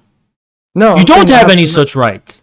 No, I'm saying I should have the right to be able to move to wherever I want. I'm not saying that I You- do, but I should. You should. How could it be a right if it's just a matter of should? I mean, we can You do think it in the rights? US. Okay, then what is a right? Is right then if it's just should? Then according to your own words, a right is something rather than natural and God-given, something purely instantiated in the state's recognition. The state grants you your rights and your not rights. You're saying you should have the right rather than you have the right. If you should have the right, who's going to give you that right? Well, I mean, right now it would be the state, obviously, but that's because. we're So who talking will about give you the now. right? What? Who will give you the right? Well, I mean, right now it's the state, right? So you want the state to give you the right as an entrepreneur to I'm move to saying China that- and do whatever you want? Well, I mean, objectively, that's how it would work, right? If someone wants to move to the U.S. has to accept them. I'm saying countries should be able or should allow people to be able to move wherever they want. Why? We should- The Chinese state exists for the Chinese people. Yeah, but I don't. Agree Those with are the that. I mean, I don't people think- it actually has a material foundation in, and it knows and it's accustomed to, and it came from. The Chinese state has nothing to do with people. You're basically The Chinese romantic- state has nothing to do with people living in Idaho. Yeah, but you're basically romanticizing like someone's birthplace, which I'm not romanticizing it. I'm telling you the plain truth. Yeah, but A that's what state is not just an abstraction. It doesn't come out of thin air. A state comes from a people, and it's a reflection of a people. Like you look in the mirror, that's a reflection of you. A state is a reflection of a people. I mean, explain the U.S. then, because cities that I live in. The U.S. is the best example because the U.S. is a state which pretends to be completely abstract universal, but as we can see, it's a highly racialized state. It's a highly culturalized state. It has highly particular features, Anglo-American features, African-American, Latino-American.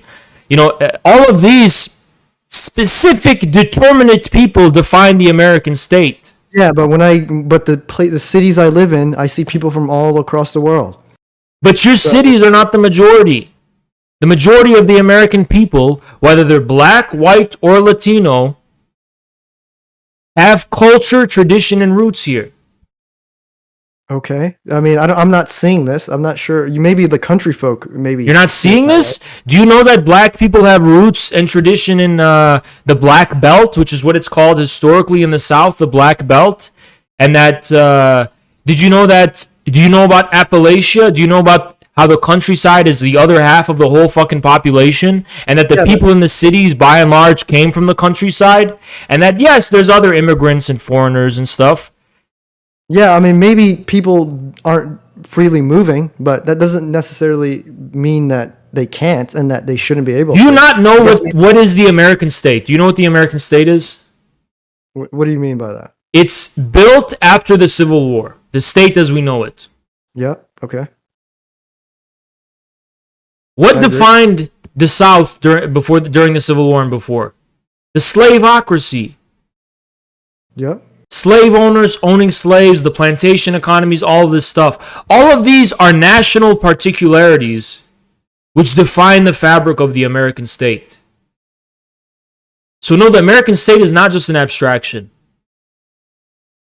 Okay, well, again, you used these areas of the regions of the U.S. as examples, but like I said, what you're saying is like what Joe Biden said. Joe Biden said America is the only country founded on an idea.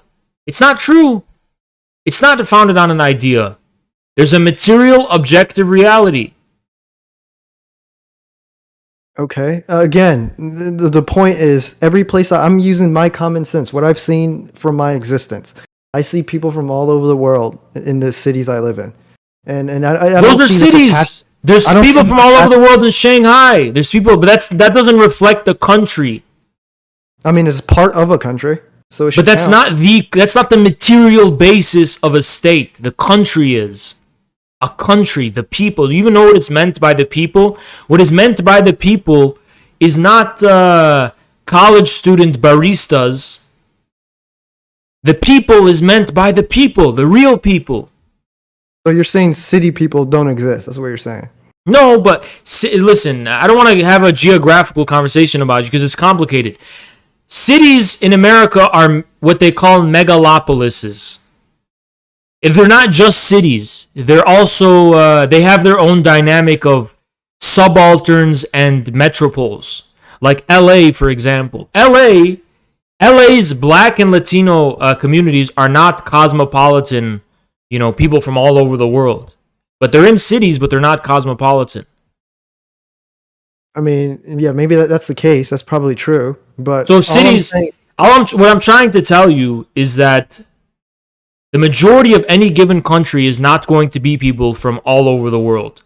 All I'm saying is countries should replicate how cities are, where we're able to freely move. It's not possible and never be possible. It might not be, because even cities themselves replicate the dynamics of countryside versus metropole. Inevitably, even cities do that. For example, New York and LA and these big megalopolises. I mean, that might be true. Even cities develop their own countryside of quote-unquote homogeneous cultural communities, which is not this kind of melting pot. I don't care about the melting pot for the sake of culture or anything like that. I'm saying an individual who wants to profit, who wants to make money, should be able to move to wherever they want so that they can start businesses. Why should they? What claims do they have on that land?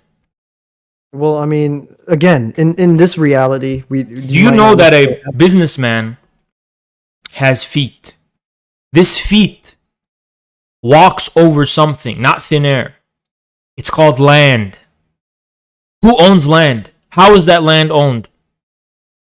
The problem of the tension landed property has posed to capitalism is an issue so significant, the whole school of classical political economy was built in an attempt to address and resolve this problem. How can we solve the issue of land? How can we make the land part of the free market? And they've never succeeded. Yeah, I mean, I can agree with you that it's a difficult concept to think up, but doesn't necessarily mean that we shouldn't be thinking of these things and outright just letting the state. No, I've just thought of it now, but it's so stupid that it went out the other ear. Oh, okay. Well, I mean, I'm probably not the first libertarian that you've talked to, so you are. I think you are. Okay. Well, I mean, again, my whole point is that individuals should have rights. You can't tell me what to do, just like I can't tell you what to do. An individual is part of a greater whole. Just like you have a mother and you didn't give birth to yourself. Okay, but now I exist, and I should have the right to do what I want, and you should have the right to do what you want. I shouldn't be able to tell you. There is no such thing as an unconditional right to do whatever you want. Yeah, it doesn't exist now, but it can never exist.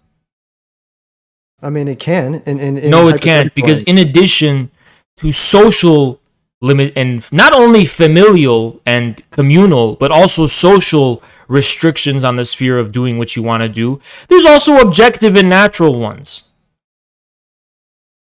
Okay. It's very but, childish what you're saying. I mean, what I'm saying is conceptually. So you're telling me I should be able to come down and tell you what to do. I should be able to rule over you, is what you're saying. If I What do you mean by that? If I happen to be No, you're an individual. A state is not an individual. I mean, individuals aren't the only ones that rule over other people in the sense that corporations do. Corporations also do that. Families do too. Yeah, families do too, exactly. So I mean, I guess to a sense, families, you have to have that.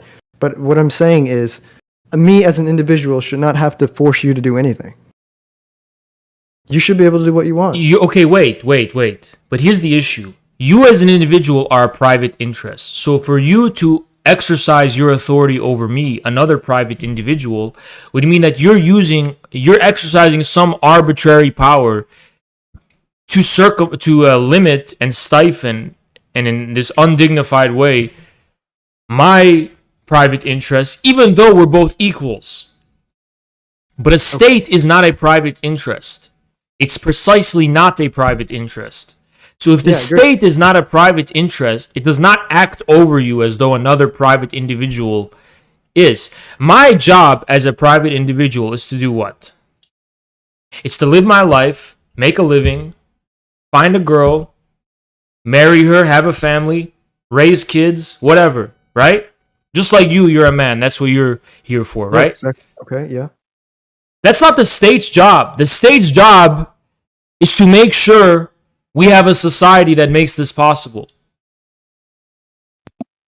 Okay. So if a state is ruling over me, it's not the same as if just some other man ruling over me. But individuals exercise the state power to rule over us. So individuals are the ones that are coming down and enforcing this on us. It's not the concept of the individual actors are the instrument of state. No, states are not reducible to individuals. They're not. I mean, but who are the ones that are actually implementing these things? It's no single one person. I mean, it might not be, but that police officer that arrests you, he represents the state, but he is the one enforcing it. He's the one enforcing it. Yeah. But the whole state power is not reducible to him. So now I see that as an individual. A state is a shared convention, external convention.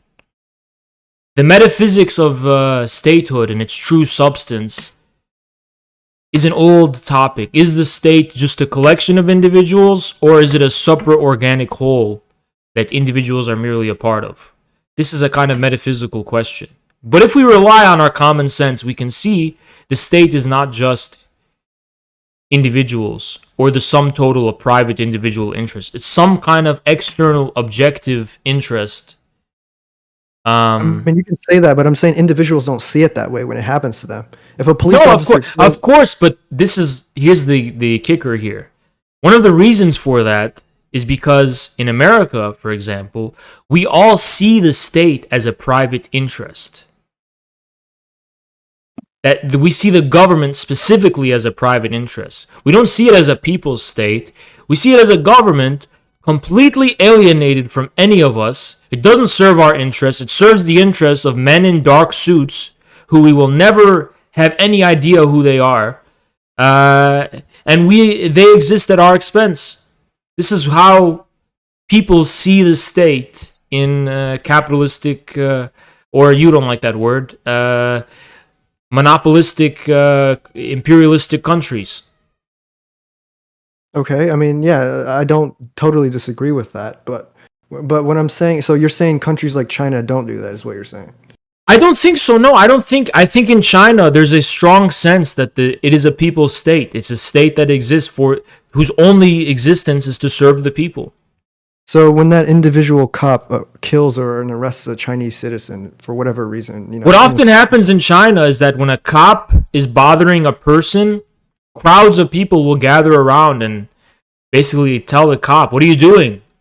Leave him alone." That happens in America, though. Not really. I mean, the protests like over the summer last year. That was over one instance. That's just because that was the boiling point. Because that happens so often in America.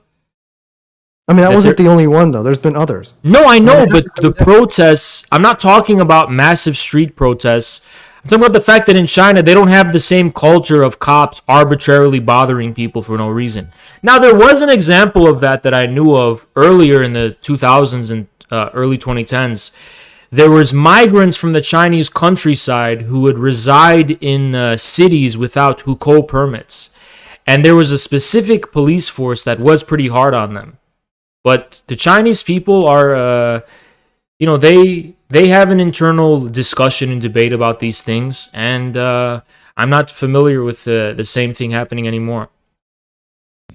Okay, well, I mean, you're saying these things, and it sounds great in face value, but I don't think that's how it actually turns out in reality. I think a lot of times people still... No, I'm telling you the reality. I'm telling you the reality. The reality is... China's not perfect. I'm sure when people in China are arrested, it doesn't feel good, but it's not the same. They don't. But here's the thing, especially in Asian countries in general. If you're arrested in China, you do not experience this as one other man unjustly exercising themselves over you. There's a profound social shame accompanying it. It's the whole society is against you. You as an individual did something wrong, and society's punishing you. Like when you're in school, when you're in elementary school, and you get embarrassed in front of the whole class. Is one individual embarrassing you? No, you feel ashamed in front of everyone, in front of everything. Yeah, I mean, I agree that Asian countries tend to be more collectivistic, but that doesn't necessarily mean that individuals still don't feel impacted by state force. They still do. Okay, but state force in China does not exist as a separate individual private interest. It's a organic, collective, national interest of the whole people. I mean, that's what the government says, but that doesn't mean that it's... But in China, no one says as an individual, I am the people. The people are the greater whole. The people is someone I don't know who lives in a province I've never been to. That's the people. The people is something bigger than you. Even though you're a part of it, you're not a part of it in a way that is immediately clear to you. So you're saying that legally, or you're saying that... No, in general. In general. So you're saying people in the U.S., for example, don't feel that? They don't feel a community? You're saying locals don't have community? Is that what you're saying? I think there is a incredibly diminishing sense of community within the United States, especially. Yeah, but I mean, that's sort of a metric that you're measuring, like out in the open, right? You're not. There's nothing on paper that can measure that. You disagree? Well, I mean, I agree that China is probably more collectivistic than U.S. is. Just how I think that Americans are, especially among the countries in the world, have a terminal sense of lacking any community. Yeah, I mean, that might be true. America tends to be more individualistic, but that doesn't necessarily mean that when impacted by a state force, state action, that individuals still don't see it. So hold on. Like a Chinese person doesn't say, "Hey, I was arrested by the cops," but they still see that cop that arrested them as an individual. They don't see it. No, because I mean, maybe in a case of corruption where there's like a personal feud with a cop, that might be the case. But in general, no. I mean, no, not really. They're gonna see it as you ran afoul with the law, as they say in America. No one just individualizes everything. Okay. But anyway, Anomaly. Yeah. You sent me an email. You said you're going to quickly destroy me. Well, I mean, it's been 2 hours. It's been 2 hours. Okay. So at least we can agree unambiguously that you got half of it wrong. You didn't quickly destroy me. Whether you destroyed me, I'll leave it for the chat to decide. I strongly suspect you didn't do that. Well, I mean, your chat's going to always agree with you. Okay, but I personally strongly suspect that neither you nor anyone else could ever honestly come to the conclusion you destroyed me in anything.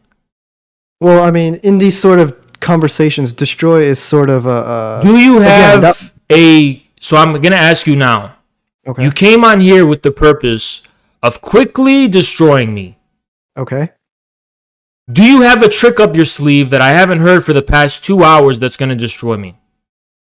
I mean, we can talk about something else. I'm not. No, exactly give sure me what your hammer. Give me the punch that's gonna destroy me. Because you promised to come on here and destroy me. That's what you promised to do. Yeah, I mean, And you overall, promised to do it quickly. And you failed to do that for the past 2 hours. Well, I So guess in we good could. faith, I'm just gonna assume you've been saving it. So please, let me hear the destruction. all right. Well, what I'm gonna say is, the United States will. I hope the United States, in my ideal world, the U.S. will be, more of a libertarian country, like I said. That doesn't with destroy less me laws, whatsoever. less laws, and I would like to see the United States. They're gonna still be the hegemonic power. They're gonna. Still Okay, be how the old are you? country. How old are you? I'm 23. Oh, I was hoping you said like you were gonna say like 17, 16. No, I'm That makes 23. this more painful, my friend. I mean, wait, how old are you? I'm you're only like- about a year or two older than you. Okay. Let me tell you something. I can't believe I have to act like an old man, like your father giving you advice. Do not send someone an email promising to destroy them when you don't even know who the fuck they are and are not familiar with anything they've ever said. Yeah, I just had some of your fans in my Discord. Don't, That's all it hey, was. I don't care. I'm not controlling my fans. I control myself. You're an individualist, right? So be consistent. You're going to make an ass of yourself. I don't know why I'm showing you all this mercy, because I could be going hard on you right now. But you caught me at it when I'm in a merciful mood. So I'm just going to give you this advice. Don't be acting stupid, Anomaly. What do you mean? Don't be talking all this shit and then coming short. I mean, but how you would never admit to being destroyed even if you perceive it I would that never way, you use that never- language to someone I don't know. I tell the breadtube people I'm going to destroy them because I do know who they are. I'm very familiar with what they say, and I'm very confident I'm going to destroy them. So you're saying that so have you ever admitted to a defeat? Have you ever lost? I've never lost a debate. Yeah, have you ever lost a debate? That's what I'm Never. asking. Yeah, so you would never admit it, even if you did. If another No, community because thought I've you admitted won- I was wrong about specific points before. Yeah, but that doesn't mean that you conceded the debate entirely. No, I've never conceded a debate. Yeah, exactly. So you'll always say that you won. So I mean, You it's kind can't of pointless. extrapolate that. That's the black swan myth or fallacy, right? Just because you've never seen a black swan means there is none? No, you just never seen one. No, I mean I haven't gone through all your debates, but I'm guessing there's probably No, one I'm or two trying to say is that even if I never lose a debate in my life, that doesn't mean I'm unwilling to concede that I lost one if I do lose one in the future. I mean, based on the past, I Look, guess. Anomaly, I get it. It's about personal pride. I'm trying to give you the advice. Don't put your fucking pride on the line like this and say you're going to destroy someone because they're going to steal your manhood and take it away and make you look like a fucking idiot. I mean, I So don't think you don't gamble with your manhood. I don't think you could ever have a debate with the Libertarian where you think you would have lost. I don't think you could. I think you would always think you won. And I don't your care chat what you would- think. I'm trying to give you this advice. Okay. Is that it? Don't gamble with your manhood. I don't think I did. but- Don't gamble with your... Yes, you did. You did precisely that. Don't gamble with your dignity. I could have been way meaner to you this whole thing. I mean, you could have been if you wanted to. Yeah. I never. You see how I treat the breadtube people? Yeah, I know. So don't gamble with your manhood, because somebody, not me, somebody's going to make you look really stupid and humiliate you in front of 300 people. I mean, I do like these conversations, right? Because I learn new things. I didn't know much of your Okay. perspective. Oh, I agree. You didn't know. Yeah. Okay. And so some of the things you said sounded good about China, and whatnot, and so Okay. I'll look into that stuff. I'll look into it, but Okay, look into it. and I guess that's when we find out who won actually, right? Because if No, debates happen during debates, not after the debate. I mean, yeah, that's true, but I mean, still, I mean, people that out there listening will determine, I guess. You're right. I agree. The people listening will determine. Yeah. So, all right. Well, I mean, it was good, nice talking to you. Okay. All right.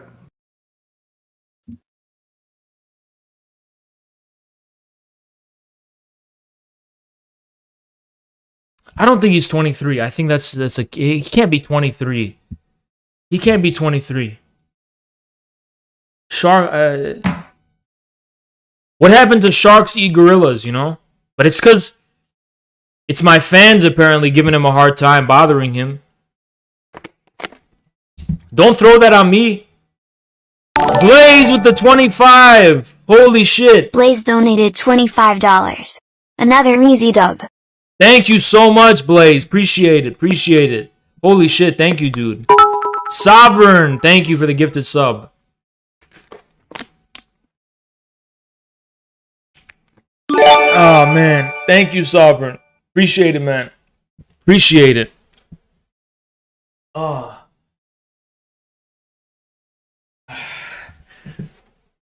Oh, man. Wow.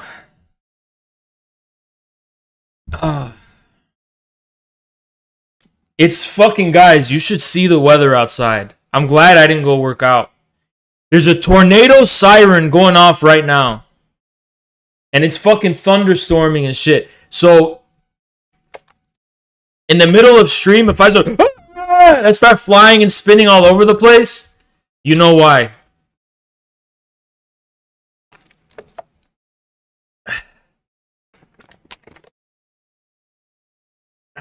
I don't know what the fuck is going on. Aliens are invading while I'm doing this. Alright, Stardust, I saw your thing.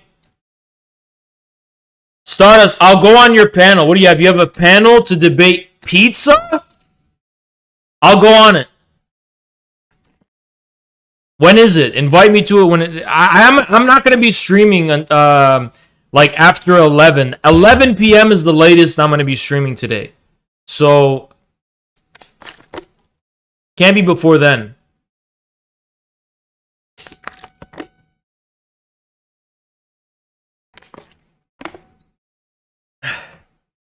Tornado debate. 8:30 p.m. Yeah, I can make that. What's that? 2 hours? I can make that. 2 hours and 30 minutes. I'll make it. Dude, I'm actually super glad fucking... I don't know. I'm gonna blow my nose. 1 sec. 1 sec.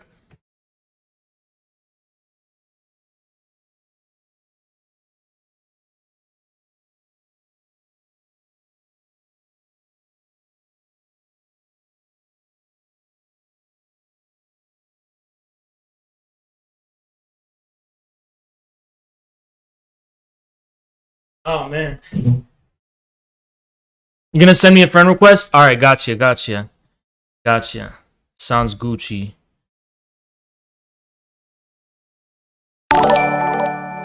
Pandaska with the 5. Thank you so much. Donated $5. Can you talk about the Congress unclassifying Yeah, the UFO stuff with Congress. I think there's a UFO invasion going on outside now. Yeah, so apparently Congress found, get this, guys,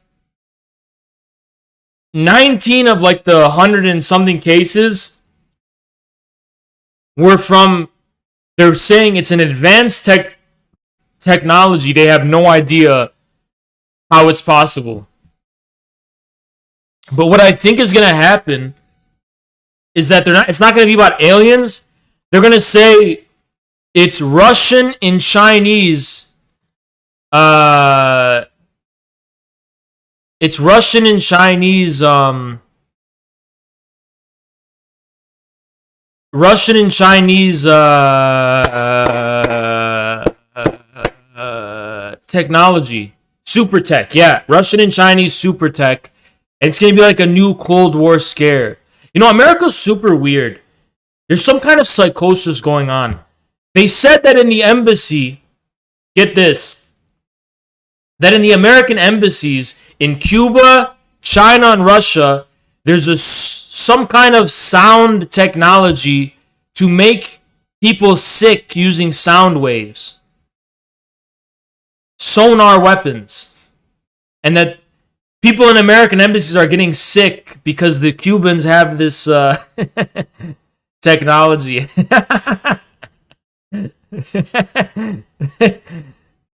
Havana syndrome, yeah.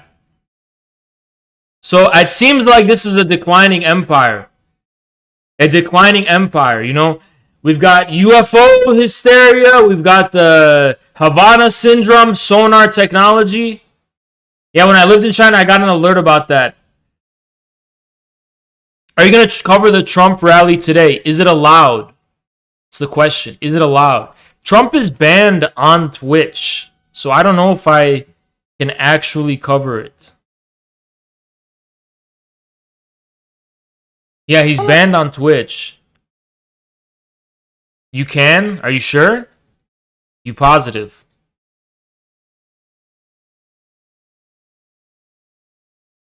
What we're gonna do right now is check the Reddit.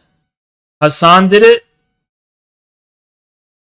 Yeah, but Hassan gets like fucking preferential treatment, you know? Hassan gets fucking preferential whatever. So, let me see. How much longer do you think the Empire will last? I don't know. I can't predict that. I have no way of predicting that at all. Condescending Labor candidate versus Sigma George Galloway. Let's check this out. I will be a passionate supporter for the rights of the Palestinian people.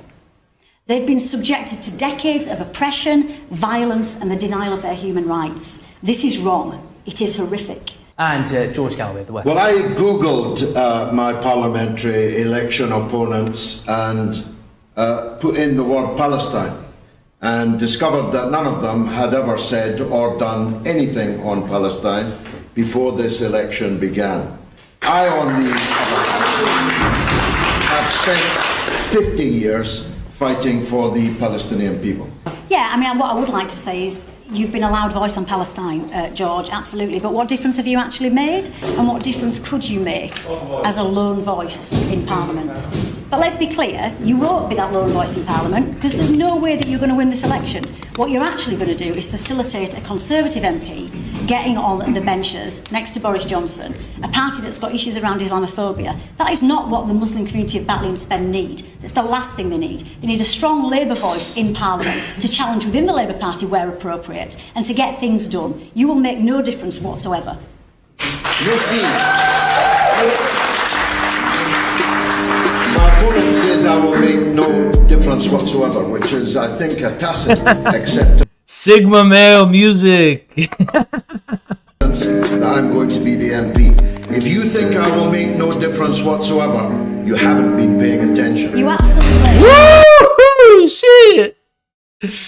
Oh God! This is recent? Let's go, Workers' Party! He's forming a new party, the Workers' Party. Damn! What is this? I'm pleased to present the #1 selling book in America, Free to Choose. Oh it's shit! #1 on the New York Times bestseller list, and I ought to know.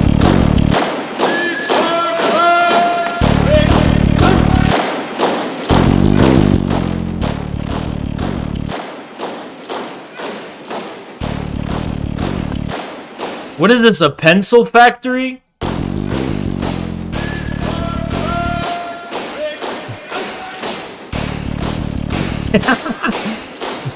Oh shit! Neat Feet! This was made by Neat Feet. Vamos Castillo! Let's watch it.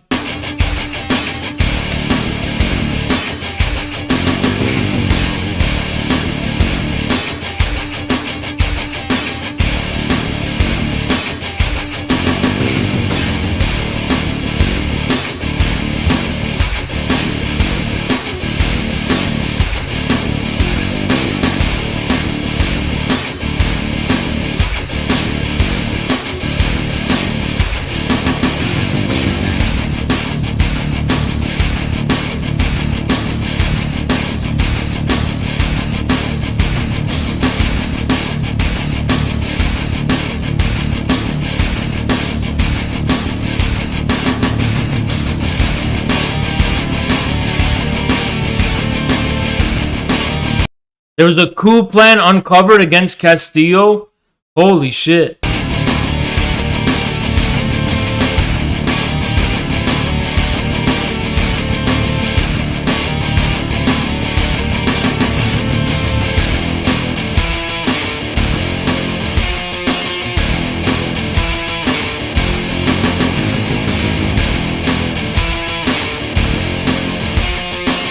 Damn.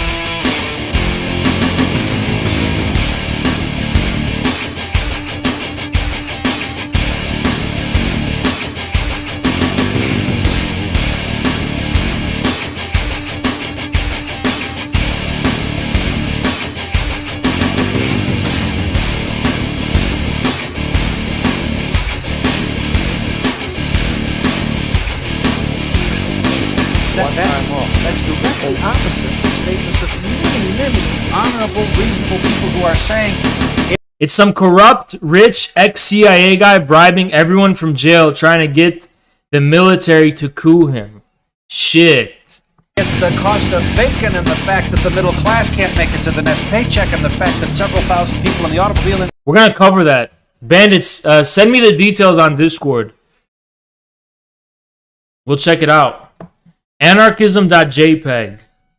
Maybe if it was under French colonial rule back then, now it would be as liberal as France and be easier to turn to actual leftism instead of authoritarian monarcho-Stalinism. Like, what the fuck am I reading? What the fuck am I fucking reading? What? This has got to be a troll. Is this a troll? Maybe if it was under French colonial rule, it would be as liberal as France and be easier to turn to actual leftism. What? What the fuck am I reading? This is it's a troll. It's a troll. It's got to be a troll. Got to be a troll. Look at how they say actual leftism. Actual leftism. Like we should care about actual leftism. Dylan Burns made a similar argument yesterday in defense of the Korean War, and Destiny agreed. Oh my god. Disgusting. Actual leftism? Is Dylan Burns too scared to have me on? Because he knows I would wipe the floor with that whole panel if I was on.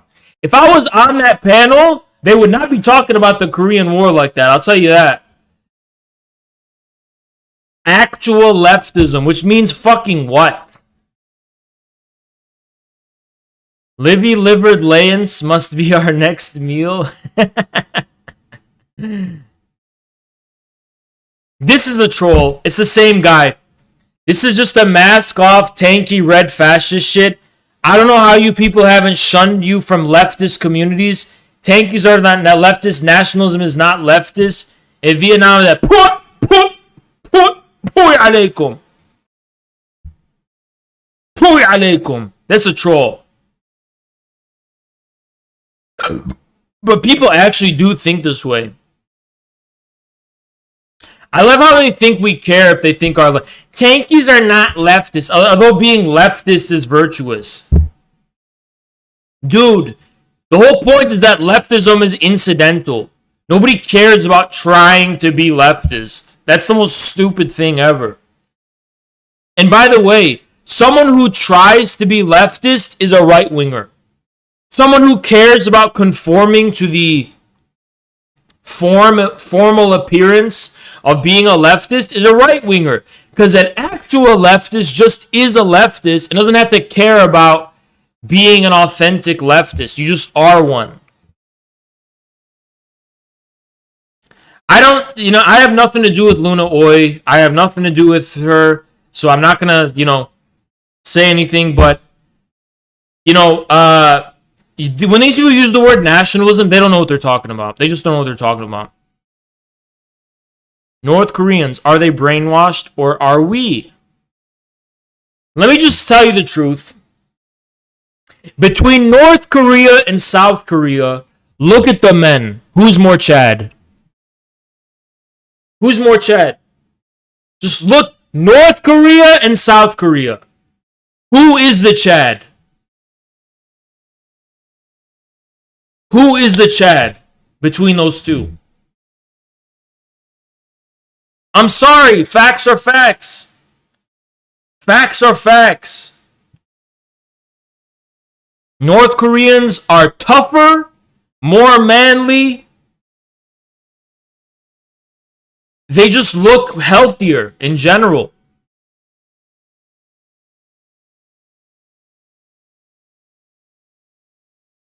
Yeah, this is John Zerka unbanned on Twitch. Dude, fuck. That's such good news. But I don't know why it's such good news to me. Because, like, it's not like I'm going to have time to watch him. But, damn, dude, I'm so glad. Twitch, you know why I think it's good news? Because Twitch just got so much better. Honestly, Twitch sucks. Twitch was going downhill. Twitch was going downhill, dude. Twitch was going downhill. The whole Twitch community is going to be better. You know, like, it's all going to be better, you know? That's what I think.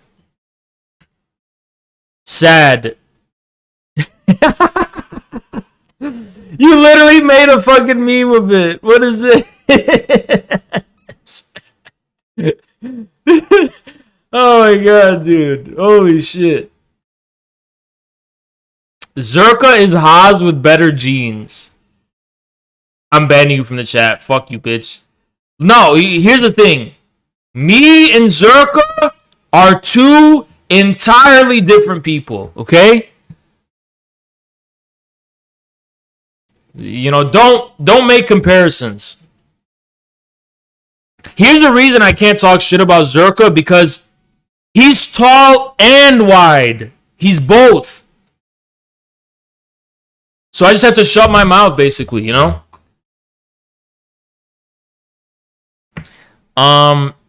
You don't understand me, dog. I'm a base Sigma Chad male that refuses to eat bugs and live in a pod.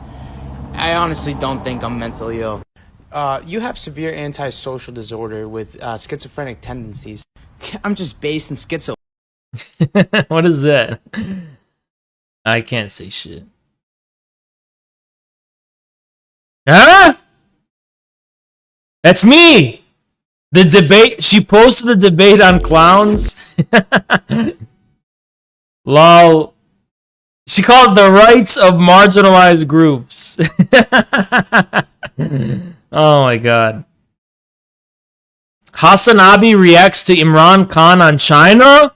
Oh boy, more conflict between me and Hassan. Oh boy. Wrote an open letter to leaders of Muslim states asking them to unite against Islamophobia, particularly in the West. So this is going to be a test of Hassan's character. Here, Hassan, you have a British journalist trying to talk down to the leader of Pakistan about the Muslim world. Who's this British journalist to talk about the Muslim world? So let's see who Hassan truly is. Let's watch. Why did you feel the need to write that public letter? The problem is there's this big communication gap between the Islamic world and the Western societies. It happened after 9/11, when the word Islamic terrorism came into currency. The moment you say Islamic terrorism, the man in the street in the West thinks that there's something in Islam which leads to terrorism, or Islam causes radicalism. After 9/11, any time some terrorist act went on where a Muslim was involved, the entire 1.3 billion Muslims started becoming targets. Just across your border in Western China, the Chinese government has imprisoned more than 1 million Uyghur Muslims. He's like, good point about the reactionary point of view being launched in the Western world. Instead of talking about that, let's go back to what's going on in China.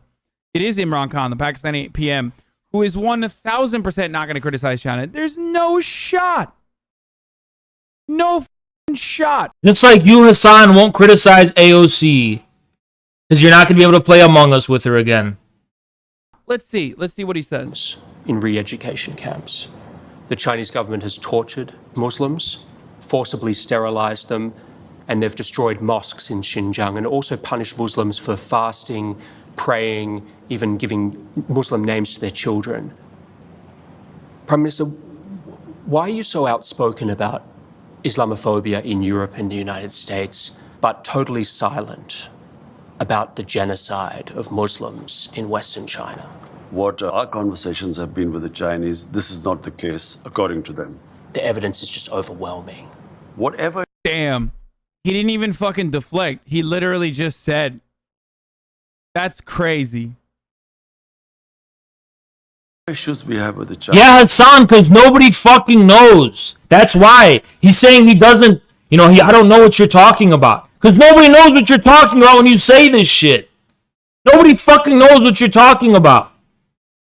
He's like, well, they've told us that's not the case, and we have no reason to think it's the case. So where are you getting this from? He's like, if you have evidence, that would be news to me. We don't have any evidence. Chinese, we speak to them behind closed doors. China has been one of the greatest friends to us in our most difficult times. When we were really struggling, our economy was struggling, China came to our rescue. So we respect the way they are, and whatever issues we have, we speak behind closed doors. I think a more honest answer is like, why don't people just say this, what I'm about to say? What do you want me to do? Like, why doesn't he just literally say, what do you want me to do? You know what's disgusting about Hassan's chat? They're all like being cynical, like, oh, Pakistan just wants China's money. As though like Imran Khan is personally pocketing everything. But do you know that when you're talking about money and the relationship between Pakistan and China, it's for Pakistan's economic development so that the Pakistani people can flourish and develop and have access to basic things that you take for granted? Do you know that it's for the general welfare of Pakistani people so they can have access to education, clean drinking water, basic necessities that you take for granted? Why are you assuming it's like, oh, it's just for money? Yeah, money that's being put to work to build infrastructure, to make life better for people in Pakistan across the board. Why is that so cynical and bad and evil? What have you done? Since you're an American and you're being cynical, what has your IMF done for countries like Pakistan when it comes to that? Not a damn fucking thing. And we can see that with the case of India. America's not even doing anything. And hey, Hassan, are you going to go give money and fund, give charity to Pakistani people who are in poverty with your fucking 50K subs? So shut up. About it. They just bring it up as a talking point, and they're not even doing anything about it. What do you want me to denounce it so that we can't be an effective trade partner with China? We don't have the kind of power that America has, and even America's not is stopping their trade from China for that respect. But China can easily turn around and be like, yeah, we're not gonna. You realize that stopping trade is going to, even if we assume everything, all of the allegations you're making about what's going on in Xinjiang are correct. Let's assume that, Hassan. If you stopped all trade with China, do you think that would make life better or worse for Uyghurs living in China? I'll tell you what happened when the U.S. boycotted Xinjiang cotton. Uyghurs were furious. Suddenly, they weren't making money they otherwise would be making. You destroy their way of life. You destroy their source of income. I'm not going to partner up with you anymore, Pakistan.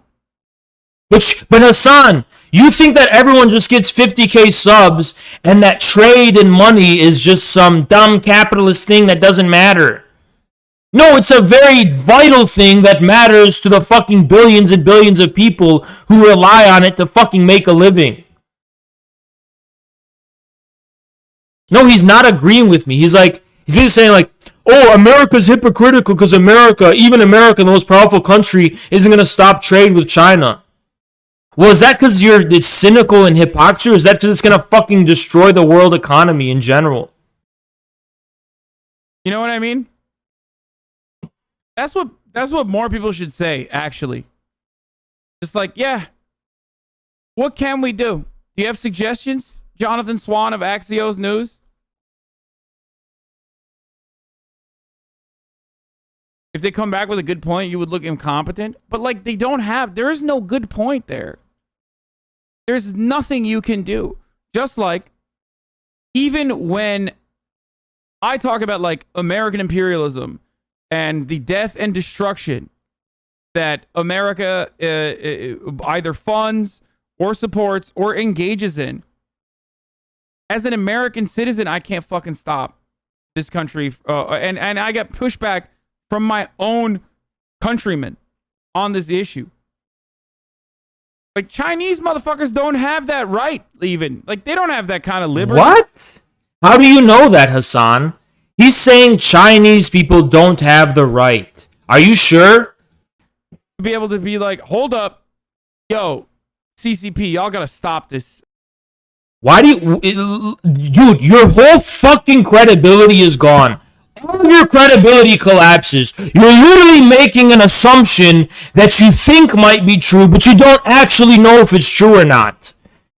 I know it's not true, so I already know you're full of fucking shit. How many other things that you say are fucking based on the same way of getting to the truth? It sounds like you just talk out of your fucking ass. You don't even know what you're talking about. How the fuck do you know that, Hassan? How do you know people in China aren't allowed to talk about what they perceive are injustices within China? How do you know that? No wonder you don't debate, dude. Okay? You gotta stop doing this cultural genocide shit. I mean, seriously. Work camps, round-the-clock surveillance of 10 million people that you have considered to be, like, extremist, separatist terrorists. Yeah, so according to Hassan, this is the source, the reliable, credible source, Hassan Piker, 10 million people are considered extremists by the Chinese government within Xinjiang. Not good. Like, what are you going to do? They can't do anything. The Chinese people... Yeah, you're right, Hassan. The Chinese people are just a passive flock of sheep that have no agency and no say whatsoever in what happens in their own country. This is literally what he believes, by the way, with zero actual knowledge of the matter. I know that it's convenient to think that based on what the media's told you about China and the picture that's been painted, not with facts, but with fucking aesthetic kind of fucking Hollywood bullshit. But if anyone who knows anything about what goes on within China fucking knows that the people are very active in criticizing the government for perceived injustices. You ever heard of something called the Wuhan Diaries? Just as an example. Small, tiny example.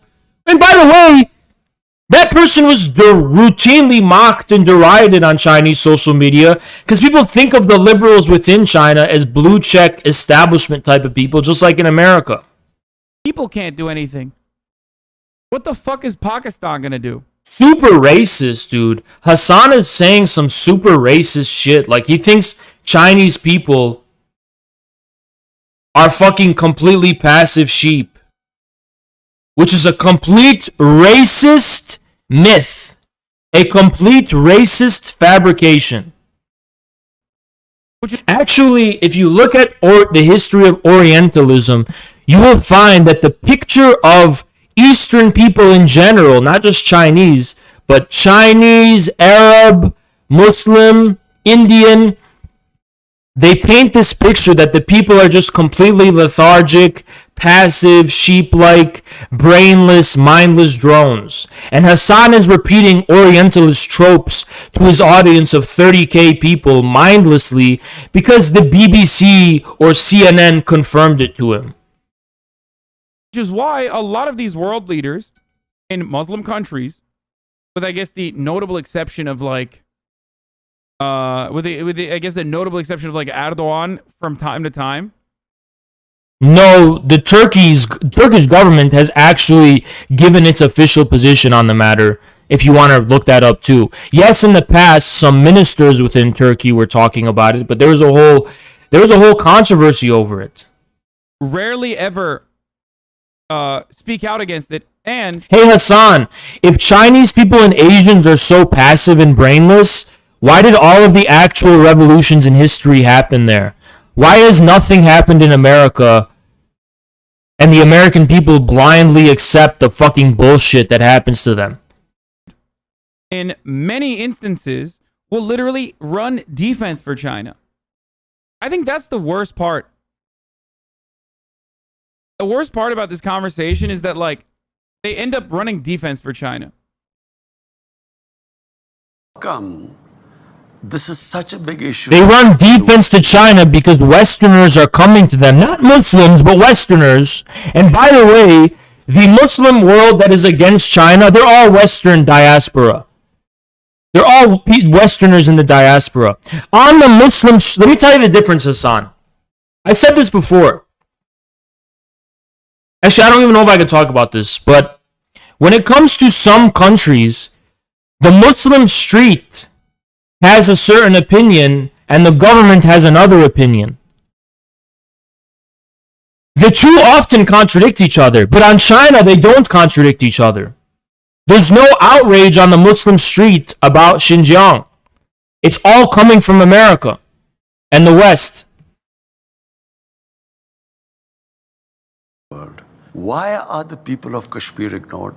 It is much more relevant. Compared to what might be going in the Uyghurs, 100,000 Kashmiris have been killed. Yeah, he's trying to talk about Kashmir and what like the fascist Indian government is doing in Kashmir. Which gets no attention. Predominantly Muslim population. Forced expulsions, murder, kidnapping of politicians in the region. No attention. Both are bad. Motherfucker, he's the prime minister of Pakistan. What do you mean, dude? Both are bad. To him, this is a very important issue. Like, what the fuck are you talking about? Yeah, no shit, both are bad. Okay, so he admits the truth. What the fuck do you mean? Yeah, both are bad. But you're not making like a profound fucking statement here. You're not expressing something that is unique here. The Chinese national government is over 90 to 95% approval rating with its citizens according to Western pollsters. Not sure if you're aware of that. No, I know that the Chinese the Chinese nation loves its government for the most part. Is he being sarcastic? I hope he's not being sarcastic. The Chinese government has like I think. Wait, by the way, boys. For the record, I do think that the Chinese government is like pretty fucking popular. Okay. Amongst at least he knows that its own citizens. Like I don't think that that's like maybe not to the degree that it's like 95%, but it's certainly more popular than say you love it or your family dies. No. I think this is a cultural difference that is difficult for people to discern, especially in Western civilization. Western societies do not understand it. First and foremost, it doesn't fucking matter if like the Chinese citizenry enjoy the Chinese. Hassan's been watching Infrared. That's why he's saying all this shit. Chinese government's actions or like it or have a high approval rating. Like if you ask the fucking Uyghurs living in the region that are being oppressed and their culture being fucking removed, then yeah, those guys are not super fond of China. Okay, here, so we make a leap, right? Of course, people who are being oppressed and having their culture removed are going to not like the people doing that. That's a logical assumption, inference we can make without any evidence. The burden of evidence lies upon you, Hassan, to demonstrate that this is the case for an overwhelming or even significant part of Uyghurs. Obviously. Not the Muslim citizens? I'm not saying it's either way, by the way. I'm just saying you don't know. See, that's where tankies will fucking own you and say, that's not even true. It's just the separatist Muslims in East Turkestan or Xinjiang. So what's your rebuttal to that? I would love to hear your rebuttal. Those are the people that China is targeting. You can still practice Islam in other parts of China, and which is true. Be from a different ethnic background and be Muslim, and literally fucking tankies will point that out routinely. Which is true. Which is 100% fucking true. Yeah. See, there you go. The place where they're building more mosques. Yeah, dude. Which they are. Do you have a rebuttal? Anyway, so the point I was going to make is that like roommate in college came from an hour outside of Shanghai. Pretty much said he had no idea people viewed China negatively until he moved here. Yeah, the point people don't understand is like in a lot of these countries, like in China, for example, there is an understanding that your government will take care of you as long as you fucking keep your head down. No, it's really not. That's a fucking Western trope, and it's a myth, and it's an Orientalist racist trope. It's not true at all. Okay? Not criticize it too much, not rock the boat too much, but there's like a cultural cohesion that, you know, everyone's going to do all right. The government's going to do right by you as best as they possibly can, as long as you, you know, keep your fucking head down. No, that's not how it works, Hassan. That's not how it works. That's a complete racist myth about China. Has nothing to do with what's going on the ground in China. China has a very extensive culture of people pointing out perceived injustices, public social outcry. You know, an example of this was the 996. You know what, 996? There was huge public outcry against 996. You work 9 hours, what is it? 996, from 9 a.m. to 9 p.m., 6 days a week. There was huge outcry against it. There's huge debates going on within China. There's huge, you know, even the handling of the coronavirus in Wuhan and elsewhere. There's a lot of things going on in Chinese social media. You just don't know that because of the language barrier. I know that because I've been shown it and been introduced to it. And I know people who are on Chinese social media, and I've talked to Chinese people. Something doesn't seem like you've ever done in your fucking life. And don't think about it too much.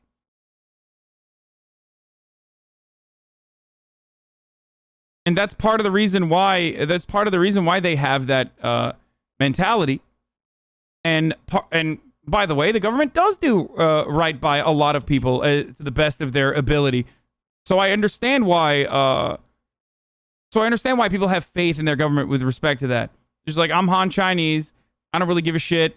You know. You know what, Hassan? The opposite is true. Let me actually educate you, Hassan, because I know you're probably gonna watch this. Let me educate you, Hassan. Did you know that there were many Han Chinese people in around a decade ago, who were super upset at the government for a perceived preferential treatment of minorities and disproportionately preferential treatment of minorities. In China, the one child policy was restricted to Han Chinese people. For Uyghurs and others, they did not have to comply with the policy. They were exempted from it. China has extensive affirmative action in place for minorities. Minorities in China, ethnic minorities in China, enjoy much more rights than ethnic minorities in any Western country on planet Earth. Do you know that Han nationalism is in direct contradiction with Chinese patriotism? Because China is a multi-ethnic civilization and always has been. And the Han nationalists from about a decade ago were completely against the Chinese government and the Communist Party. So you really don't know what you're talking about, Hassan. You really don't know what you're talking about. Furthermore, Han culture is not the same thing. Han culture is not just some particular ethnicity. Han culture has always been defined by the integration and syncretism with surrounding ethnic groups throughout history. You don't really know anything about China, so you're making all of these assumptions and superimposing what you know about Europe and America as though it applies to China, and it doesn't. You know, the government's like literally building fucking high-speed rail everywhere. As long as I don't, you know, as long as I'm not like thinking too hard about it, and you know, trying to be contrarian for the sake of being contrarian, or trying to be contrarian for obvious reasons like the lack of free speech, or like all of the control that the government has. Okay, you're just repeating tropes whose specificities you don't actually understand. Has over my life, then it doesn't matter. You're going to experience considerably less control by external forces in your life within China than you are in America. Affiliates on, don't you know nothing bad can ever happen under communism? It's like the people are still evil or something like that. Well, first of all, like saying that China is communist is kind of wild. No, it's not. It's what most people believe. And it's reasonable to believe that because it's ruled by a communist party. We're saying the foundations of you saying the citizens have no say is empirically false. It's not just 5 dudes waving. Yeah. This guy owned Hassan in the chat. Whoever this... I'm VIPing that guy right now. I'm VIPing that guy. VIP Terra Genome. VIP'd. Immediately VIP'd. A hand? No, I think the citizens don't have any say beyond, like, straight up rebellion. Absolutely fucking wrong. It is empirically, unequivocally fucking false. Unequivocal. No wonder you don't debate, dude. No wonder you don't fucking debate. If the government was too authoritarian, that's the power dynamic in authoritarian countries. You're just talking out of your ass. It's so painful to watch. Why are you talking out of your ass? You don't fucking know this. Delicate balance of authoritarianism while also simultaneously uplifting certain parts of the country didn't. If you don't know this truism that Chinese people have a say in how their country works and often voice grievances openly and in public, you are such a fucking idiot. I don't even know what to say to you. China's a country with over 1 billion people, Hassan. And the fact that you're so ignorant about it would be forgivable if it wasn't for the fact that you make these bold, audacious claims about a civilization with over 1 billion people. If you're going to talk about China, Hassan, know a thing or two about China. Because you don't know shit. If the balance fell out in favor of the authoritarianism over uplifting certain parts of the country. He doesn't know what he's fucking talking about. He's literally just fucking juggling and stumbling with words. He doesn't know a fucking goddamn thing he's talking about. Then there would be a rebellion. And that's the what? Way that things happen on that side of the world. Okay? No, it's not how it fucking happens, Hassan. It's not. The issue with the Chinese government is that they're oblivious to the top of the hour. Oh, fuck you, dude. I shouldn't have read that. I was going to do it on my own. Yeah, it's top of the fucking hour. That's the issue with the Chinese government, okay? And they refuse to recognize it. Here it is. There are 800,000 Indian troops which have literally, it's an open prison in Kashmir. 9 million Kashmiris are put there. Why is that not an issue? So I think it's hypocrisy. They've been a huge partner to you, China, but on some level, doesn't it make you feel sick to have to be quiet because of all this money they're putting into Pakistan? I look around the world, what's happening in Palestine, Libya, Somalia, Syria, Afghanistan. Am I going to start talking about everything? I concentrate on what is happening on my border, in my country. This is on your border. Which is he's acting like he has to fucking keep quiet when he's literally just trying to say, even if there was something happening, I'm the fucking leader of Pakistan. What do you want me to fucking do? Which is part of, no, that is part of Pakistan. 100,000 Kashmiris are dying. That concerns me. The ambassador of the British Empire is going to talk down to the leader of Pakistan about the persecution of Muslims. Oh, but the British atoned for their sins. They apologized. That's what we're led to believe. And the whole British Empire is gone, by the way. It just disappeared. Poof, overnight. All British imperialism, poof, overnight. Because half of Kashmir is in Pakistan. This is a grotesquely large human rights atrocity. This is a grotesquely large human rights atrocity. A British man is talking to the leader of Pakistan. Unfucking believable. First of all, I'm not sure about that because... See, this is the part where it's like bullshit. Like, don't say, first of all, I'm not sure about that. But he has to. I mean, otherwise... No, he's not sure about it, Hassan, and neither are you. No one's fucking sure about anything. Stop acting like you're sure about it because what, you watched the Vice News documentary? The fuck do you know, Hassan? You don't know a goddamn... You can sit here and pretend like you know about America because at least you fucking live here. But you don't know a goddamn fucking thing about China, Hassan. Just because you watched a Vice documentary about it doesn't fucking entitle you to the pretense that you actually know anything about it. China will be like, oh yeah? No longer are we fucking trading with you in the same way. Fuck Conversation you. with the Chinese, this is not the picture that comes from that side. So just to put He literally talks like you when people ask you about China. No, I'm very fucking open about... I never say I don't know about... You don't. Cultural genocide of Uyghurs. Because you're a liar. I never say that. I literally very openly state that China is engaging in absolutely rewriting the culture of Uyghur, of Muslim Uyghurs living in Xinjiang. Oh, And okay. they absolutely do this. They have fucking work camps. They Oh, have you know that. round-the-clock government surveillance. They do some of the most He said he knows that absolutely. So he knows absolutely. Okay, Hassan. inhumane bullshit imaginable to these people, the 10 million people that live in that region, okay? And they want to basically turn them into Han Chinese. They want to destroy They want to destroy... Hassan said they want to turn Uyghurs into Han Chinese. At what point do you just start laughing, Hassan? Do you actually sincerely believe this in your head?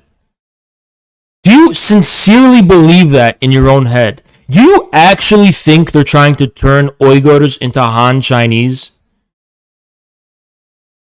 Because there's zero evidence for that. What people are trying to say and allege is that the Chinese government is trying to sanitize Uyghur culture so that they wear the Uyghur costumes and traditional dress and dance, but it's not the authentic one. It's just the government sanitized version. But no one is out here alleging that they're trying to turn Uyghurs into Han Chinese. That is a patent, absolute, unambiguous, and unequivocal lie. It's the most stupid fucking thing I've ever heard. Any kind of attempt that they make. China did have forced labor for Uyghurs. That was proven. Where was it proven? Please, where was it proven? Where was it proven that there was forced labor for Uyghurs? They claimed that they forced Uyghurs to pick cotton in Xinjiang because America has a history of slavery in regards to cotton. But it's not even efficient to pick cotton with fucking manual labor. It was a complete fabrication. They don't even pick cotton in Xinjiang with manual labor. They use machines. So it's stupid.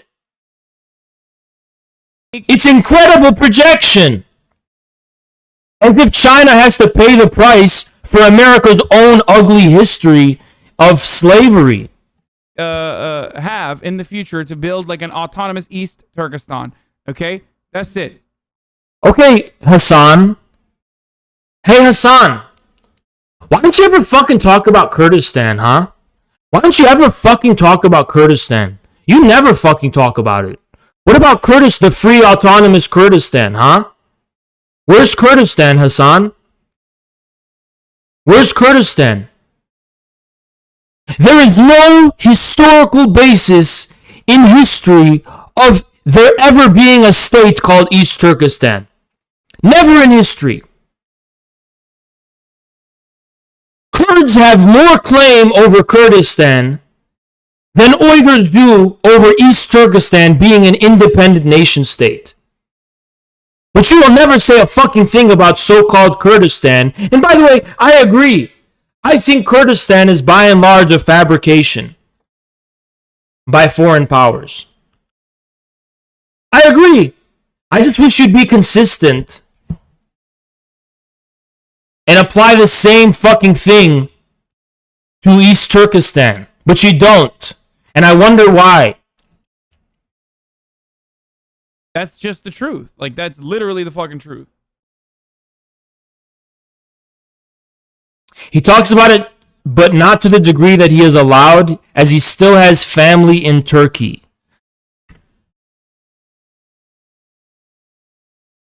It's just so fucking hypocritical. And not only that, but also... Because I think Hassan did say things to the contrary. Hassan has critiqued Kurdistan, hasn't he? Hasn't he critiqued the notion of an autonomous state of Kurdistan. Not only that, but also like, if you ask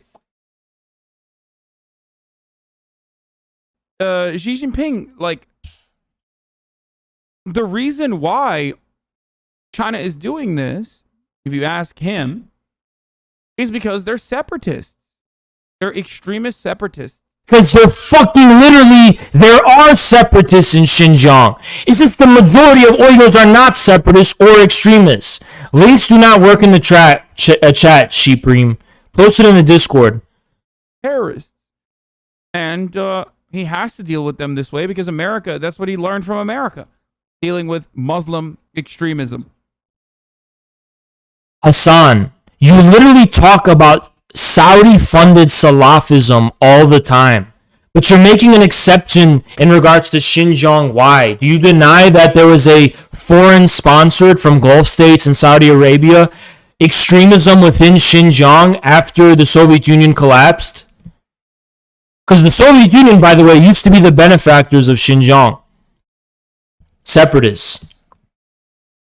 Do you not realize there literally was religious extremism in Xinjiang that was a pretty significant threat to China's national security and served America's geopolitical interests? Do you know about Xinjiang's geostrategic importance in the world? It's literally the most geostrategically important place in the fucking world. Or do you not know about that? Oh yeah, hold on. Mod neat eat. This is the official, like, statement from Xi Jinping. So, kind of weird that, like, the very same Marxist-Leninists or Dengus in the chat that uphold Xi Jinping's supremacy refuse to fucking... No one denies that there was East Turkestan separatists and Islamic fundamentalists in Xinjiang. 4,000 were found in Syria. What does this have to do with national liberation when 4,000 of these extremists are in Syria among the ranks of ISIS? How is that some kind of authentic national liberation? Refuse to just recognize what Xi Jinping has personally said about this issue while simultaneously... Well, how does that prove all of your allegations? Talking about American imperialism. And then refuse to say that, and then turn around and say, like, it's CIA propaganda, basically. Okay, that's what it is. And which it is, by the way, Hassan. And Hassan, Hassan, you've made a few bad moves as far as your career is concerned. First, you've told people to go vote for Biden. That alone is going to hurt you in the long term. The second thing you're doing is repeating an Iraq war narrative that 10, 15, 20 years from now, so in 10, 15, 20 years, liberal leftists are going to refer to the Xinjiang claims the same way we refer to Saddam's weapons of mass destruction. They're going to be like, oh, what a horrible, they're going to use it as that example. So back in the day, people like me who would have denied that Saddam has weapons of mass destruction, we were just the same marginalized. All of the big liberal talk show hosts, Bill Maher, all of the libs and the left, even leftists of that time, were not out here saying that. They were not out here questioning official narratives about what's going on in Iraq. They were the minority, fringe minority, just like us in America. A fine point on this. You are not in any way concerned about the Muslim Uyghurs in Xinjiang. Our discussions with China. He's just like, this conversation was supposed to, for him, this conversation is supposed to be about Kashmir and why the Western nations don't give a fuck about what's happening to Muslims that he feels that he's supposed to be protecting. Hassan is ignoring all of the people challenging him. He's looking at it and reading it and he's ignoring it. Why? Okay. And in a way, Jonathan Swan is like literally proving. In a way, Jonathan Swan is literally proving what his point is, which is that like no one gives a fuck about Muslims unless it's like unless it's unless they're victims in the hands of America's like foreign adversary. Chinese will always be behind closed doors. Tankies are deluded. His dumb chat was saying that. Hassan, you know, I would try to help you out, dude, but here's my prediction. In 1 year, you're not going to have as much viewers as you do now. Maybe I'm wrong. Mom goes apeshit on American education system and critical race theory. I am still struggling to understand what's going on with critical race theory. Is this something new? What is critical race theory? Is this something new? It's long. I think it's worth every... Homophobic. You have no idea each child's life. You don't know what their family lifestyle consists of. You don't know the makeup. Tatiana Ibrahim. Oh my God. She's Middle Easterner. Of their life. You have children like mine who is Muslim and I'm Christian. Yeah, wait. What? Wait, her children are Muslim? Oh, her name's Tatiana. Her last name is Ibrahim. So she's not Arab herself. Because I was going to say, I think she might be like a Christian, Arab Christian, but her name's Tatiana. So I think she's like Russian or something, and her husband is... And everyone would think, they would never believe that of her, right? Because the way she looks, or according to Miss Cyrus, she's too pasty white. We're not allowed to use names. If you have something you'd like to discuss about a specific person. I'm going to give you an issue with the whole kind of white discourse in America. Let me tell you the problem. I'm going to tell you the problem with white discourse in America. So, Russians, Armenians, Eastern Europeans, people from the Caucasus, they'll come to America, but these Anglo liberals will come and say, oh, you're white, you have white privilege. And that is a very kind of racist thing, because they have their own culture that is so different from Western European culture, it doesn't make sense. But they have this broad brush calling everyone white. What do Russians have to do with the crimes of white supremacy? Russians have nothing to do with the transatlantic slave trade. Russians, maybe there's an issue of colonialism with the Central Asian countries, but in terms of the world at large, Russians colonized nobody. They didn't colonize Latin America. They didn't go to Africa and colonize Africans. They didn't go and colonize the Middle East. What about people in Eastern Europe? It's the same thing. What about Greeks? What about Armenians? What about Georgians? What about people from the Caucasus? But you're calling all of these people white. Why? So they can conform to America's problems?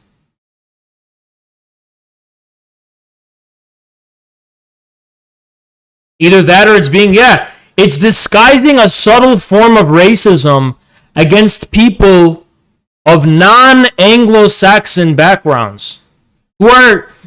White doesn't really mean anything. What does white mean?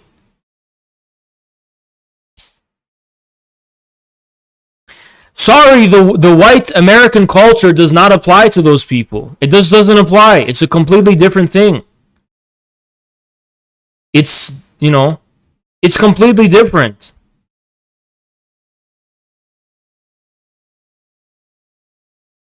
Do liberals think you are white? In my personal experience, it's a mixed bag. I've never had liberals tell me to check my white privilege. I've never had anything like that. So no, they definitely can tell I'm like Middle Eastern or some kind of foreign. Is anyone a communist who makes $100K a year? Yeah, I mean, yeah, that's definitely not a contradiction in terms. There was great Russian chauvinism, I know, but it's not the same as like American white supremacy, is what I'm trying to say. It's completely different. Thought this belonged here? Just thinking about the tragic irony, American style, that a country so deeply suspicious of old world hierarchy produced overlords of its own, who have all the vices of the medieval kings and none of their virtues. Super true. Even though this is a monarchist subreddit, this is fucking the truth. At least kings and barons in the Middle Ages had virtue, honor, and something like this. These people have none of that. So that's very true. Super true, actually. Super true. Just another day on Our World News. User not blocked. Homophobia, anti-Semitism, anti-blackness, and transphobia are all the height of human stupidity. Meanwhile, Russophobia is simply another word for being a decent person. Unbelievable. And they didn't get blocked for racism or anything. Unfucking believable. Unbelievable. Blazed Blythe. One Belt and Road. Nice. We'll check it out. Change is coming. Been round, right? Nice. Destiny's attacking Sam Cedar on Twitter. It's rough. What is this? What is this? What is this? I don't even know what this is. I have no idea what this is. Bad Bunny? Let me make sure she's banned. Ban Bad Bunny. She banned me from her chat. I've never interacted with her in my life. But I clicked her channel once and I was just banned. No, wait, that wasn't her. No, I got banned from Bad Bunny because this was when I was like a 40 viewer Andy, okay? And I was just going on, so we were on YouTube and I was just using Twitch to debate people. So I went in her chat, I didn't even know who she was, and I was like, debate me. You're too scared to debate me. And yeah, I got banned. So that one was well deserved. But there's some people that just ban me from their chat for no reason. Never interacted with them once. And look, from what I've seen about Bad Bunny, I could not ever collaborate with them, be friendly to them. They are super cringe. They're a bad example of. She's making a bad example of like socialists or communists or whatever, because holy shit, you know, it's just like not a good ambassador for the brand, in my view. Classes, right? These workers, these classes as a whole, all right? Dude, this is Spanian. We talked about him yesterday. Dude, this guy's based. He's super based. But he's actually... Why does all of the people we like turn out to be, like, politically based? Like, Big Herc? Remember when we watched that Big Herc video and he was, like, talking about fucking GameStop, the Wall Street thing? And he was like, yeah, fuck these Wall Street people and shit. And this guy... Dude, infrared vision. You know what I'm saying? Infrared vision. Right? It's all programmed a certain way. They got certain things they say, certain things they teach, and certain ways they need to respond, and they fit their individual personalities within those guidelines. That's how it works. Their main priority, listen to this carefully, their main priority is to not hurt your feelings. All right? You're going to say, what the fuck is that? This is how it works, bruh. You got to understand, first and foremost, in another life, I would be fucking Australian. You guys know that? In another life, I would literally be in Australia, being like this guy, talking like this. That these programs are written by purple-headed lesbians. I kind of look like Fedmeister. If this does not please me, I'm gonna ban you.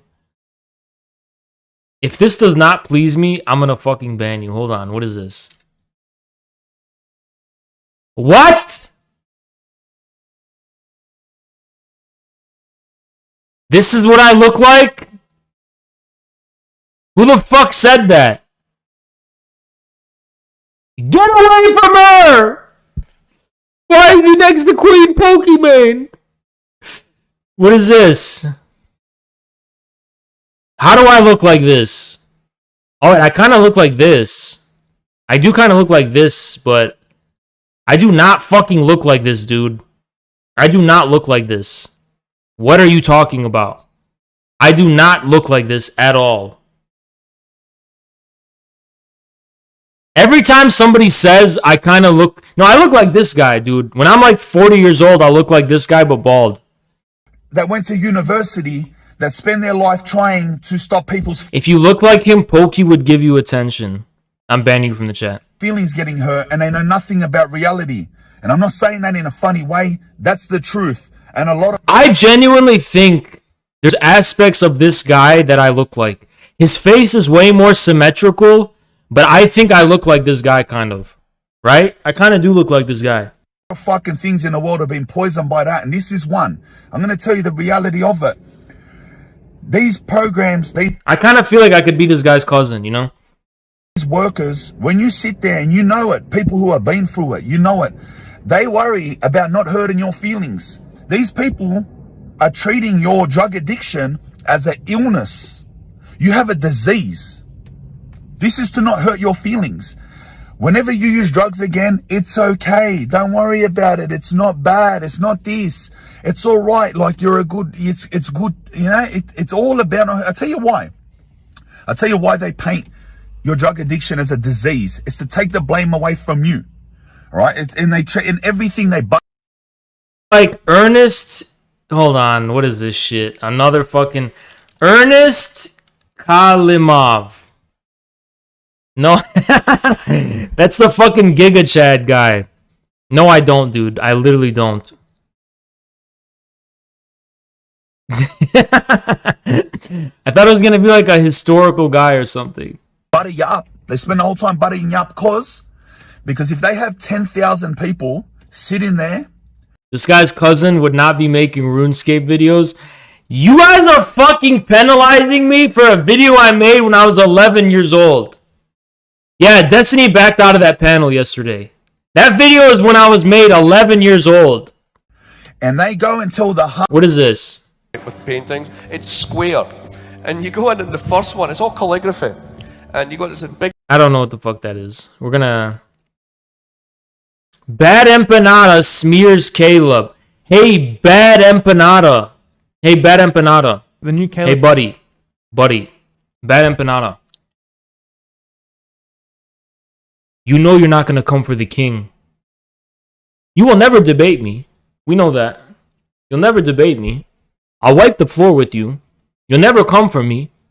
Because you're scared. You're scared. And by the way, Caleb is not entirely unfounded when he says this. Because guess what? BreadTube endorses Antifa, right? BreadTube endorses using violence against people they label as fascists. BreadTube calls Caleb a fascist routinely. Vosh has said on stream, ad verbatim, I want them dead, them being tankies. It's a direct quote. It's actually a direct quote.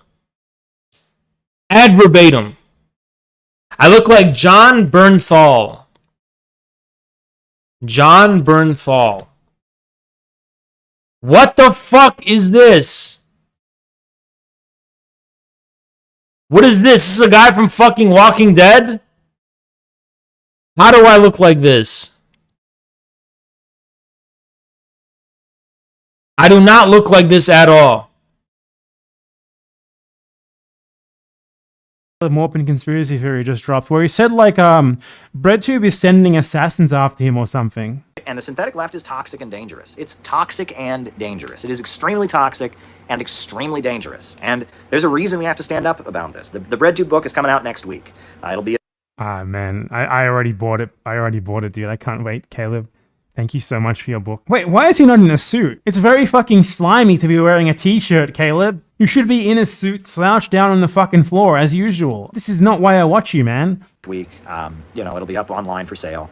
Hey, Bad Empashita, you're so fucking brave for attacking Caleb, dude. You're so brave, so brave.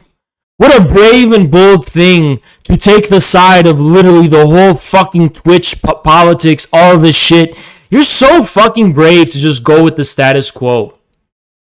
Yeah, I know Bad Empanada. This is what he does. He won't debate anyone. He'll just play bad fucking music. Good job, Bad Empanada. Good job. You're so fucking brave. You're so brave to jump on the bandwagon hysteria, you fucking pussy.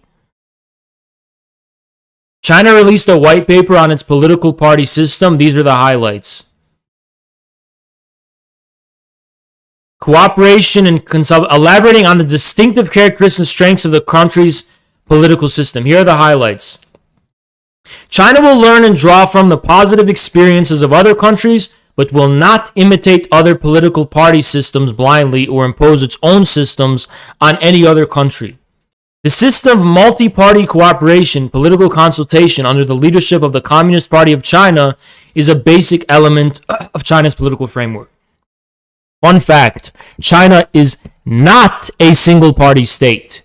There are more parties within China that have active say in how China is governed than in America. America has the Democrats and Republicans. China has many parties, all of which led by the Chinese Communist Party. And those other parties have a say. In China, the Communist Party and 8 other political parties were founded for national salvation, with shared goals of the realization of national independence, people's liberation, well-being, and the prosperity of the country. China's party system is a unique political structure created by the Communist Party of China, the Chinese people, the non-CPC political parties, and prominent individuals without affiliation to any political parties. The Communist Party has worked together with non-CPC political parties over the years, advancing side by side, withstanding all kinds of tests, and forming a new type of relationship featuring cooperation, unity, and harmony. There you go. Now, let me see. The West has always hated communists more than fascists. I swear not every podcast needs to exist. Notice how Stalin is centered as the root of it all. Totalitarian evil next to Hitler and Kim Jong-un. Imagine that. Learning information, collection of the best and most detailed posts. What is this?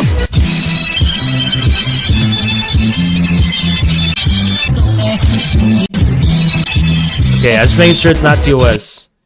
Okay, let me show you this. Alright, what's this video going to be posted on my Reddit? What is this? Is this what we are for, guys? Is this what our community is? Let's see.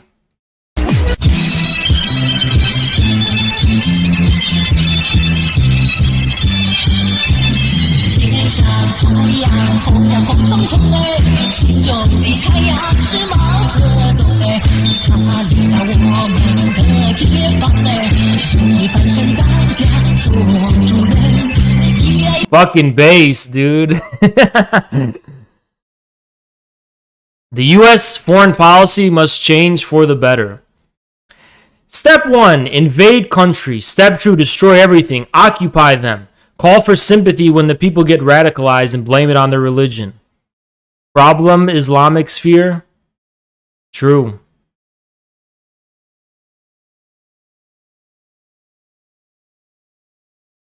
Hold on. Wash. So he is fucking lying. He is lying. Hold on.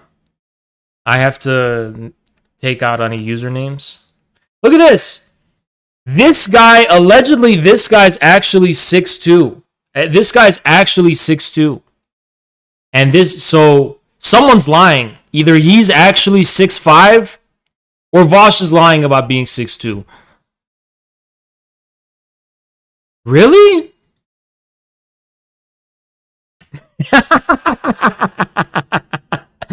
Literally proof. I want to know how anyone can respond. Something doesn't add up, okay? Something doesn't add up. There's another picture. He said, I'm the height of a he said, how tall are you? And he goes, 6'2", question mark? And he goes, that's correct.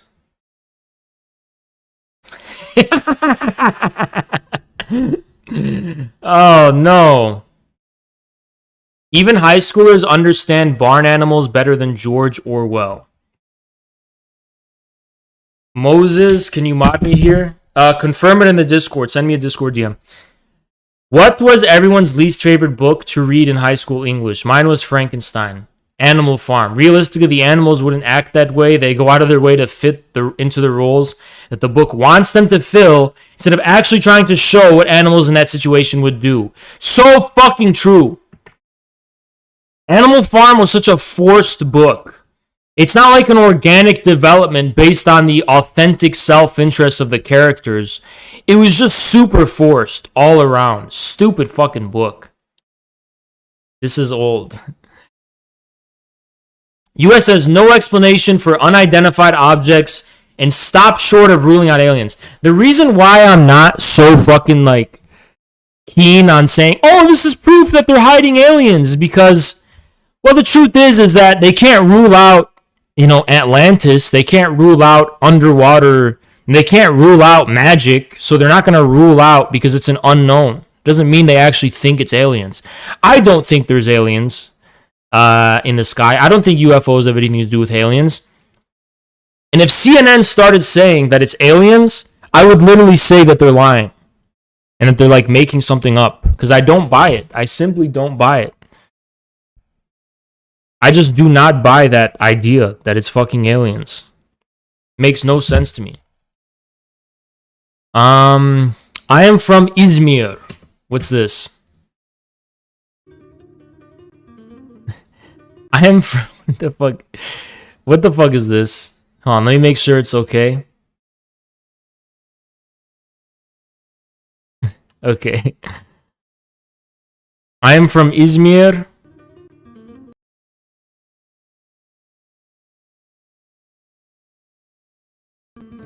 I am from Izmir. I did ancestry DNA test and learned I'm 80% Greek. My whole world has changed. I tried to commit suicide but couldn't. Oh god. Alright, it's okay. Couldn't do it. Now I have to live like this. But after that I decided to a Zionist. Oh my god. It's hilarious. Summary of today's U.S. intelligence report. Government confirms... Okay, this is the summary. I'm going to save this for later. Greeks... Why are there so much, like, anti-Greek posting in the fucking Discord? Dude, infrared is like Balkan Wars. And the Discord and the Reddit... Now the Reddit's the fucking extension of the turf war. Let me see if there's anything else on the Reddit before I go pee. Oh, there he is. Oh no, Sam Cedar. What a fucking night. Rosa behind me. There he is. Oh no, Sam. Oh, there he is. Oh no, Sam. Oh god. I love China, but watching videos on China makes me miserable. I mean, the westernization is obviously clear in today's Chinese culture. Even You're fucking wrong, dude. No, this is stupid. This is literally stupid. It's not westernization, it's just modernization. You know, there's nothing inherently Western about There's nothing inherently Western about fucking technology and dynamic culture and modern culture. This is super Orientalist and cringe, dude.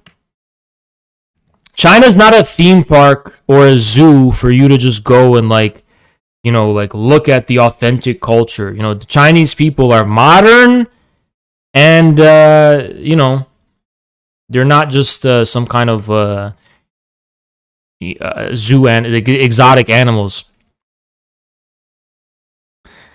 Lol, you're such a dumb creature. You're the only creature that pays to live on Earth. Oh, God. True. Truers in the chat. You want to know the sad truth? Monkeys work far less than people do. People work 8 hours a day. Monkeys just sit around in the jungle and pick their ass and find a bug and just eat it. Isn't that sad? That's super sad in my view. That's incredibly just terrible. That's super sad. Super sad. Hey guys, I'm gonna piss. Be right back. Super quick. I'm gonna go piss. Be right back. Be right back.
Hello?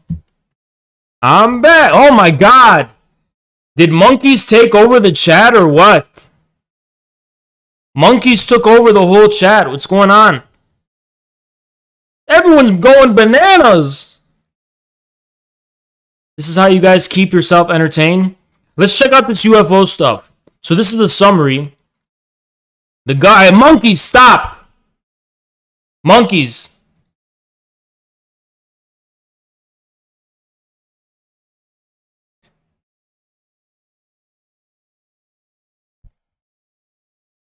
Is there no volume? Okay, right here.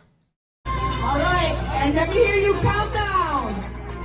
5, 4. One sec. One sec.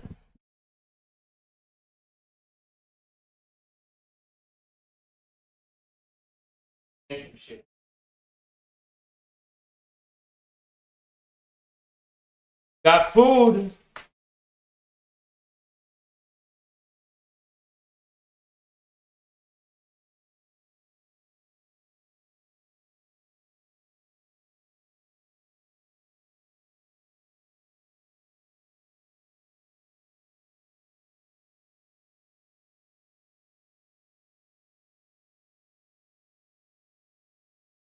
Sorry, let's continue. 4, 3, 2. Vegan? Take a guess. Take a wild guess if this is vegan. Fuck no, it's not.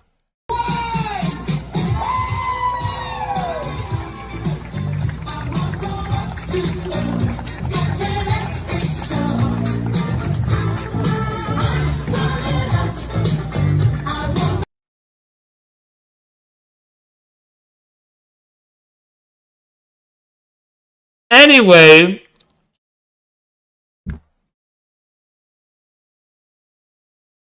the government has confirmed 144 reports that have no explanation.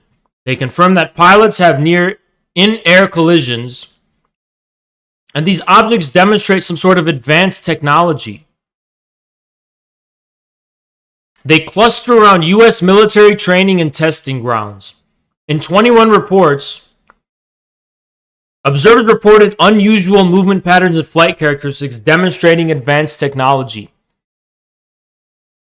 Some UAP appear to remain stationary in winds aloft, move against the wind, maneuver abruptly, or move at considerable speed without discernible means of propulsion. A small number of cases, military aircraft systems processed radio frequency energy associated with the sightings. 11 reports documented instances in which pilots reported near misses with the UAP. Possible technology from China, Russia, or classified U.S. programs, but no evidence for any of. Wow, look how fucking uninterconnected the U.S. government is. They don't even know if it's from another U.S. program that's just classified. The reports conclude, but little do they know that this is Serbian technology. The report concludes that they need more interagency communication and report tracking using algorithms and stuff. You know, I would sooner believe it's time travelers than fucking aliens. You know that?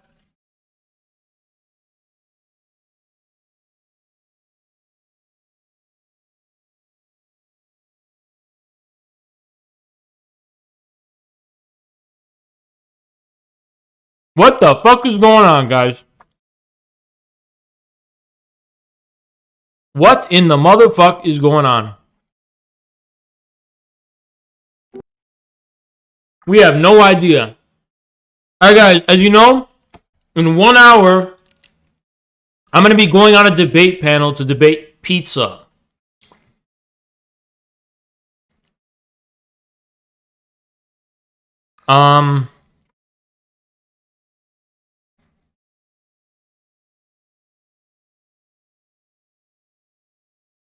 One moment.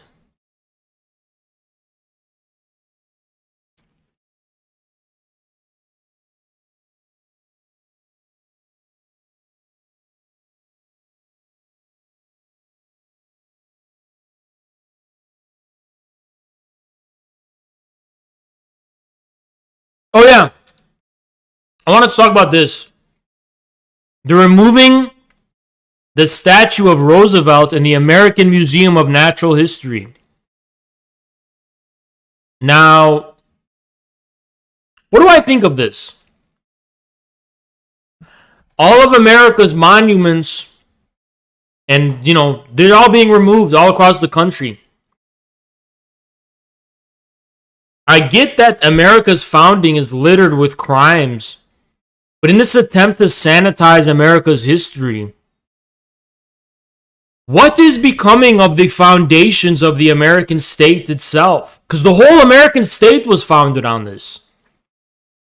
So it's a crisis of legitimacy and succession. What is actually going to happen to America? Like, who's going to rule us now?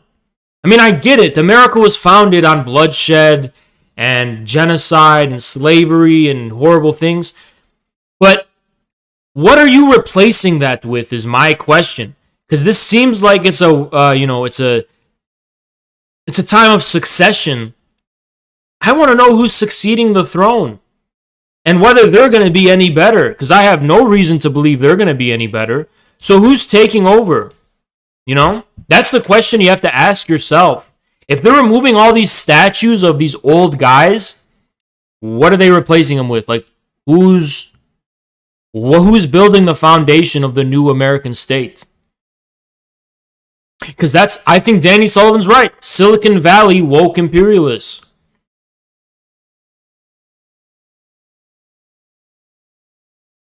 That's what I think as well.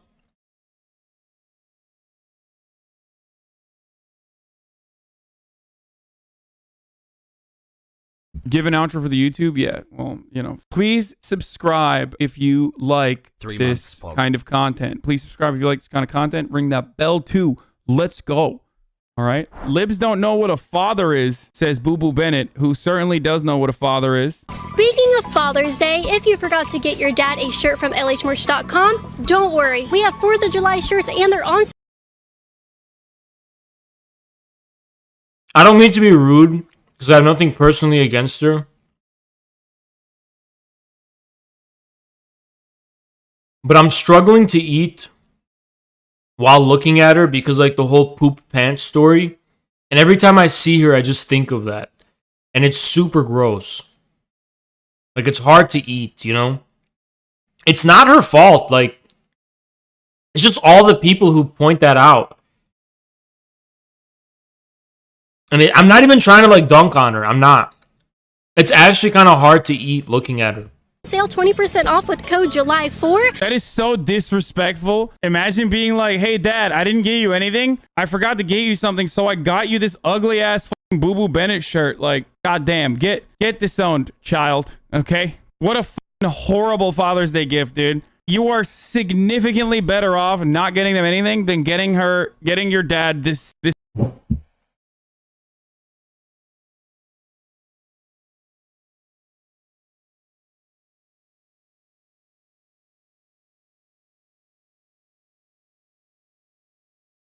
Oh my god. I got some fucking garlic sauce on my keyboard. Just gonna clean it off. Really quick.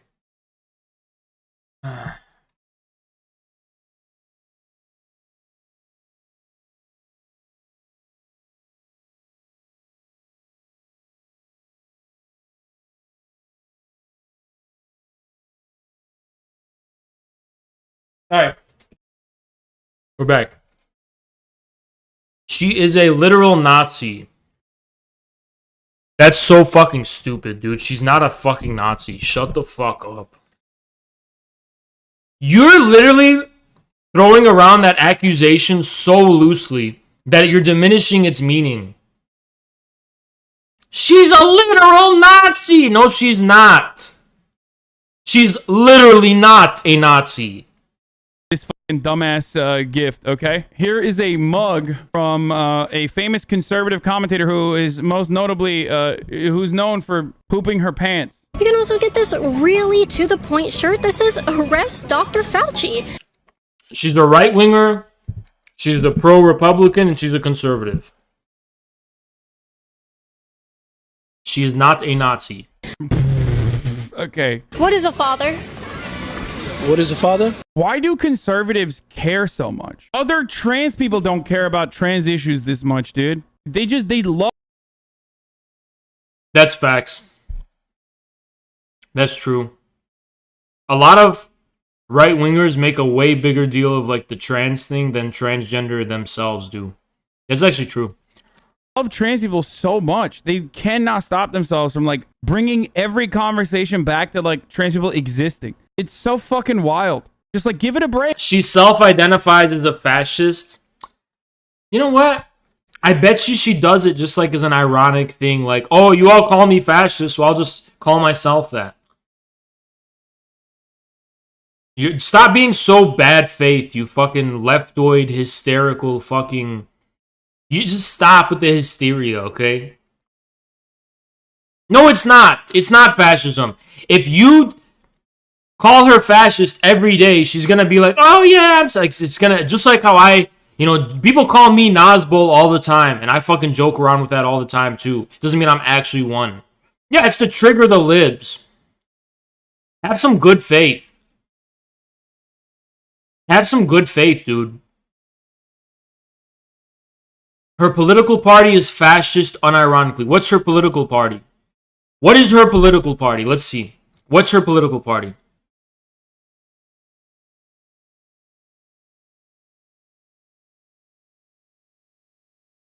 So according to you, Liberty Hangout is fascist rather than libertarian. Is that what you mean to tell me?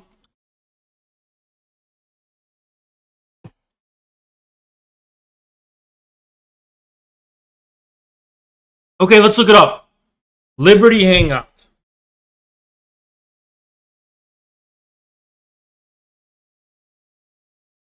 Look it up.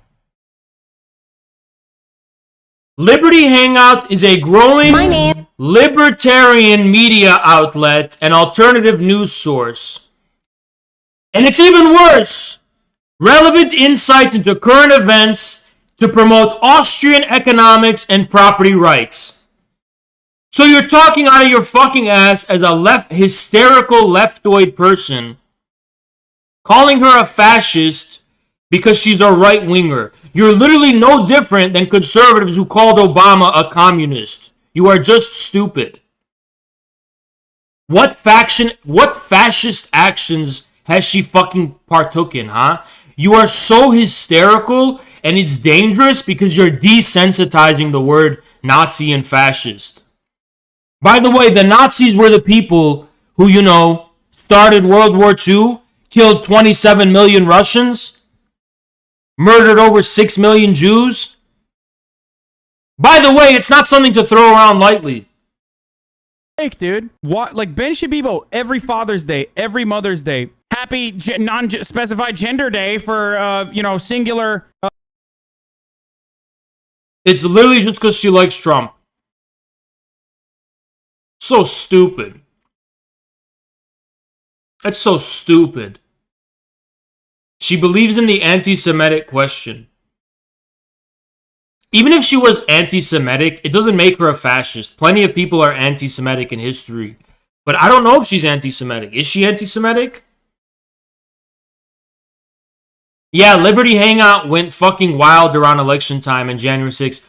What does that have to do with fascism? Literally, where is the correlation? What does that have to do with being a Nazi? Yeah, I get it. She's a big Trump supporter. What does that have to do with being a fucking Nazi?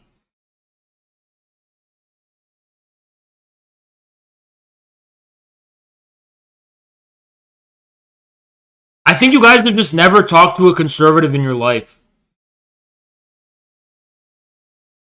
I wasn't saying they were fascists. They were memeing super hard. I ain't calling her a Nazi. Their tweets were hilarious, yeah. She is just a grifter. Yeah, that's what I think too. But a lot of people want to be hysterical and like throw out all these accusations diminishing the meaning of the fucking word. Parental unit. It's like literally every fucking time. They're so obsessed, dude. It's so... She's a right-wing grifter who's trying to make some money. That's what I think too.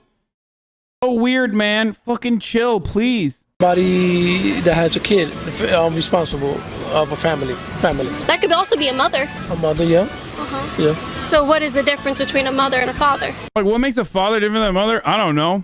Like, why do you care? Like, it literally does not matter. I guess gender? Is that what it is? Okay, gender. Like, who cares? I was talking to Murad about I'm going to give you a clippable moment. Ready? Lefties, when they see conservatives call Obama a communist. Actually, a communist is someone who believes in the theories of Karl Marx. Now, liberals, when a fellow liberal calls Trump a fascist. Oh my God, fascist, because he's right-winger. So, like, liberals, when a fascist points out that to be a fascist, you have to read Giovanni Gentile and agree with the doctrine of fucking fascism and, like, you know, all these writings and shit to technically be a fascist. Liberals are like, oh my God, that's just, like, nerdy, like, bullshit and doesn't even matter. But when conservatives called Obama a communist, what did you liberals say? You were rightfully pointing out it was ridiculous, but why don't you be consistent? Be fucking consistent. Come on.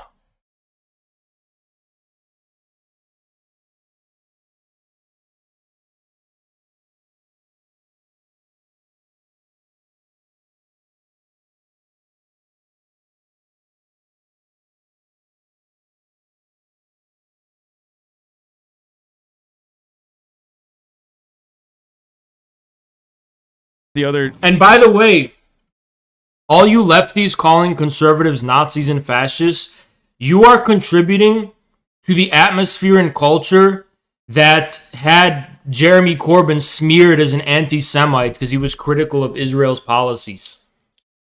I hope you know that. I hope you know they turn around and use it against you too. You know? I hope you know that. They're going to use it against you. In Eastern Europe, they're passing twin totalitarian laws. Doesn't matter if you're a libertarian communist who likes Vosh, or if you're an OG Chad Tanky, you're going to be targeted by those laws in Poland and Hungary, which equate communism with fascism. So I hope you know, by so loosely using the word fascist, you're diminishing its meaning and you're creating a very dangerous political atmosphere. Hope you know that, by the way, and it's going to be used against you too. Just wait. Just wait until America starts adopting the twin totalitarian thing, and all the lefties are going to be equated with the alt-right. It's going to happen under Biden. Mark my words, it's going to happen. The other day where I was like, yo, it's kind of crazy. Like, Father's Day really doesn't get a lot of play in comparison to Mother's Day, right? Because we were looking at some memes about Father's Day, and you know how like no one really gives a shit about just like no one cares about what kind of Nazi someone is, whether you're a Strasserist or a Nazgul or an anarcho-Nazi or a libertarian Nazi. They don't care about the nuance. A Nazi's a Nazi. When the time comes, whether you're a Voschite libertarian socialist or an AOC democratic socialist or a Hassan watcher or a Chad Tanky, you're all going to be communists. Just wait. Mother's Day in the same way that they give a shit about Mother's Day, right? And Murat brought up a really great point, and I think it's true. He's like, yeah, it's because they can't sell as much shit to dads. Like there are limitations to what you can sell to dads, so people don't really give a shit about it as much. He's like, yeah, if you go to Lowe's right now or Home Depot, shit's popping off out there. It's not necessarily like a big Hallmark holiday, because the fuck are you gonna buy buy your dad socks? Is there a specific name for that? Like, is there any category of people who give birth?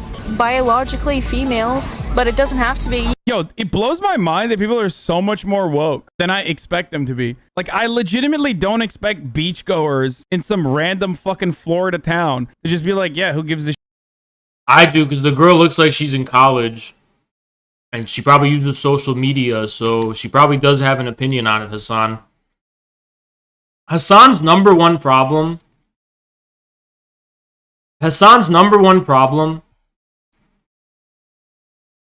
is he thinks he's so smart and that people are so much dumber than he is. But the truth is that Hassan is a very average intelligence.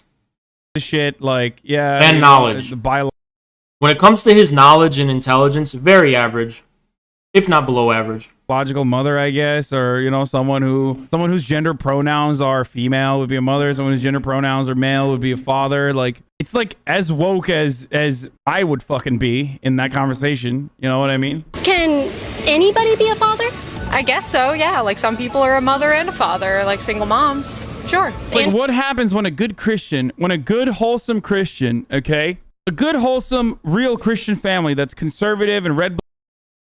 I'm gonna be real. Is this sexist if I say this?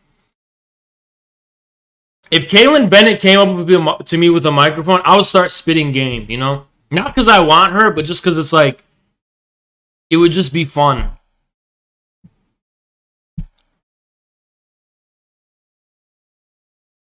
Is that sexist or what? I don't know.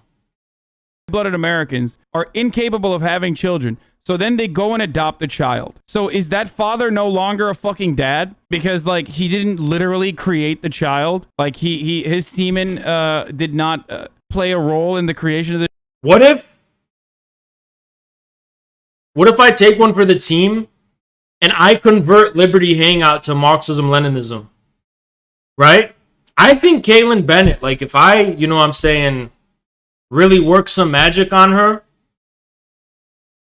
I could convert her and the whole thing, you know? Take one for the team, you know? Take one for the team. She's viral, dude. She's got a lot of, you know what I'm saying? She's got a lot of followers and I don't know, man. I don't know. I swear to God, I would start spitting game, though. I swear to God, I would. Like, not because I want her, but just because it's like, what else is there to do, you know? This child, like, are you just gonna sit there and be like, yeah, you're not a fucking dad, sorry. Like, that's kind of fucked up. I mean, that guy's, you know, a white Christian American man, the type that you should care about. So what the fuck? Not a biological father. I don't fucking DM people. Shut the fuck up. I'm not a DMer, okay? I'm not a DMer. Seems you want to marry a rich girl. I really don't. Guys, I talk a lot of shit on the internet. The truth is... No, in real life, I don't know. Truth is, guys, I'm a super solitary person. And I do not give anyone a chance. Only once every 15 years, I give one person a chance. Once every 15 years. But yeah, father. Yeah, okay. So what? Are you really trying to get into a semantics argument then at that point? You know what I mean? Because it's all literally semantics here. Like, this doesn't prove anything. Once again, it's another boo-boo. Like, I'm not out here DMing people, hitting people up. I don't do that. I just don't. I just don't. In a video that, like, has, like, this unspecified point. Oh my god, dude. Check Discord.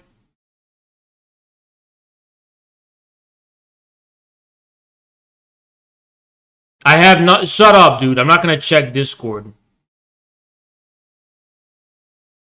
He put some shit in general and ping me. Do not fucking ping me in general when I'm not looking at general. If you ping me in general while I'm streaming or I'm away from the Discord, you're a fucking idiot if you think I'm ever going to see it. That they're trying to, like, direct people to arrive at this unspecified conclusion. I guess, like, the conclusion is that, like, you're not, like, gender is confusing or something, which it is. Like, it literally is fucking confusing. So, okay, what did you arrive at? Like, yeah, gender is confusing. Got it. Okay. It depends on how you interpret it, I suppose. How do you interpret it? That anybody can be whatever they want to be. That's interesting. How's that work? Because I don't care how people identify, and that's their own True. concern. Can a woman be a father? Yes. Yeah? I definitely think so. They can? I mean, it's... They're not even being woke in the sense that, like, a trans woman or a trans man is like a woman who's a father. Like, that would, like, I don't even think that's what they're trying to say here. You know what I mean? Like, I think they're literally saying, like, yeah, in, like, a cis lesbian couple, one can assume the responsibilities of a father. Like, they're saying we don't give a fuck. And I don't either. Let people do what they want. Like I give a fuck. They're not even thinking about it from the point of view of, like, gender, like a transphobic construct. Like, that's what she's trying to do. What kind of libertarian is Caitlyn? Wouldn't libertarians just be like, I don't give a fuck, it's none of my business? What kind of libertarian is that?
Monkey, shut up.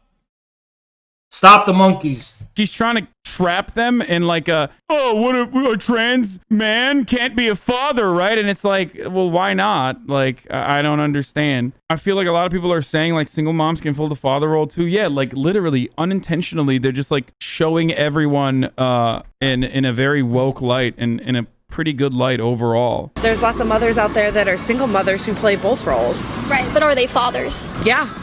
If they're single, dad's not around, not there. That makes them a man? That makes them a father? What? A man! Only a man can assume the role of father. Okay, well then trans men that want to be called fathers are fathers then. Okay, got it. Thanks for coming to... Dude, this just betrays common sense. Like, a lot of people can take on the father role, you know? My TED Talk. Who cares what other people do? If you Who cares? I'm like, yeah, it's mainly based in like men, but like other people can fill that role in some ways. Maybe not entirely, but If there's drag queens on Nickelodeon, if you don't like it, don't let your kids watch SpongeBob, right? What? Where the fuck did that come from, dude? Dude, where is this video going? There's no shot that this video has more content than... Dude, see how I'm reacting to Hassan reacting to this. I win. I'm above it all. You know?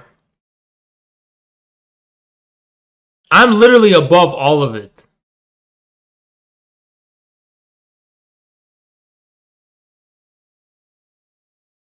Yee!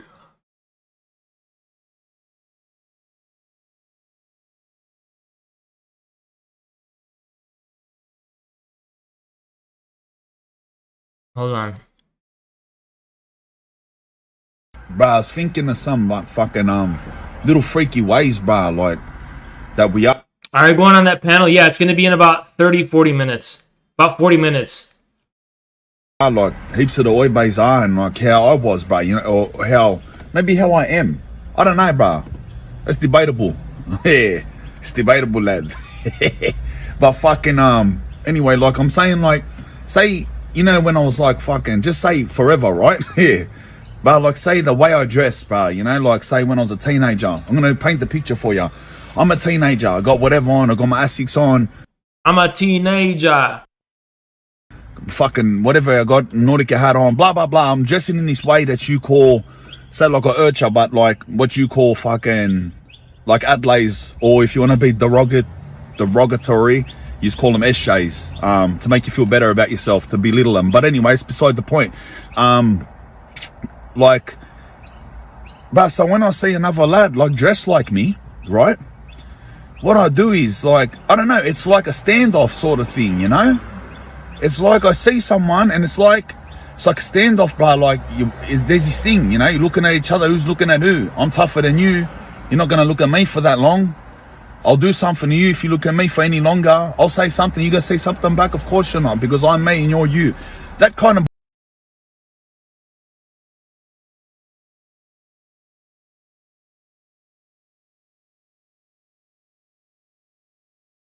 There's a fucking bug harassing all over my body, my arms, my back. I'm gonna clean this. 1 sec.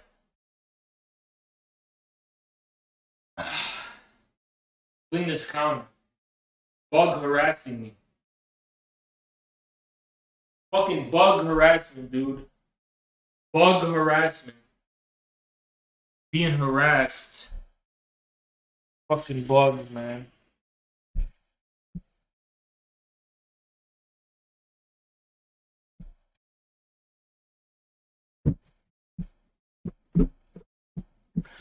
I'm a teenager.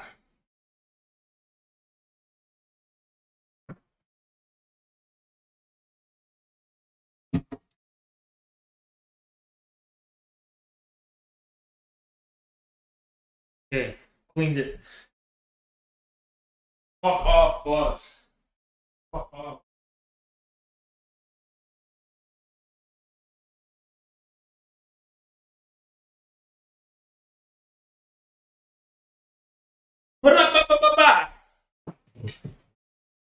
Monkeys, stop! Bullshit, you know? And it's like, I'm just thinking like this. So we walk the streets, but like, there'll be you dressed like that, however you dress, bruh.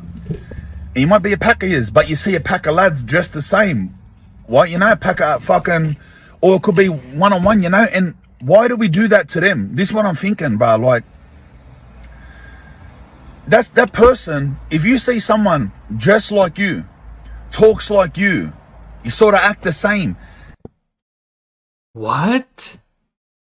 It's this guy. Or me, I'm acting like him. It's highly likely more than anyone else in the world, bruh. You think about it this way. When you're in your hood or you're in someone else's hood and you're dressed a certain way and you see some lads, whatever, oibays up on the corner dressed that same way, you know? This very, very likely that those lads, more than anyone else in the world that you will ever meet, have the same ideals as you, have been through the same life as you, probably have older brothers who done.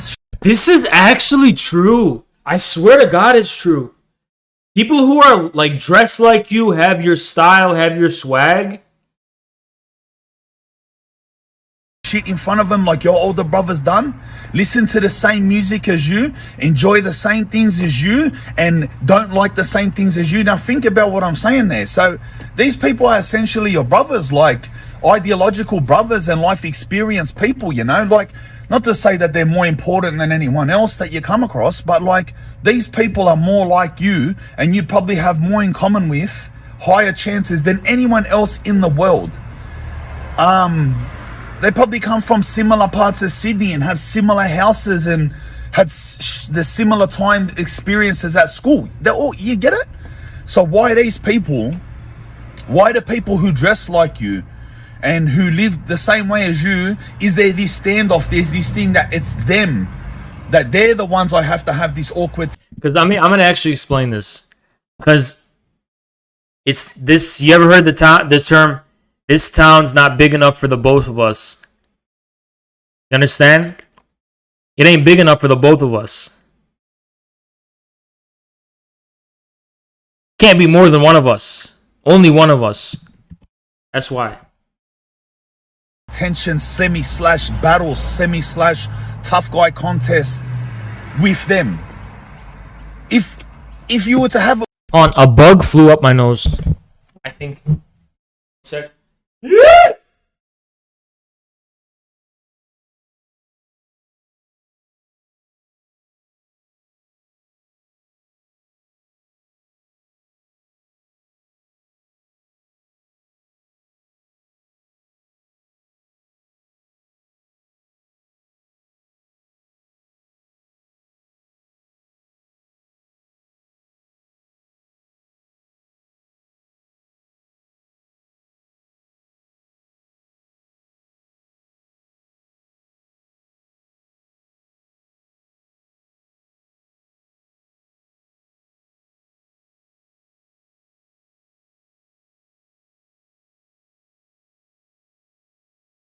Oh my God, the monkeys. Stop! Monkeys, fucking stop! But with anyone. Every time I leave for 2 seconds, the monkeys fucking... In the world? Wouldn't you have it with the people who are most against you and your ways? Not to say that going around doing that is the way to do it. But that's another whole thought. But I'm just saying, like, wouldn't you do it? Wouldn't you be like that with the people who despise the way you dress, despise the way you talk, despised your ideals? But no, we don't. Well, I don't. I'm speaking for myself, but I know it's the common way. I don't.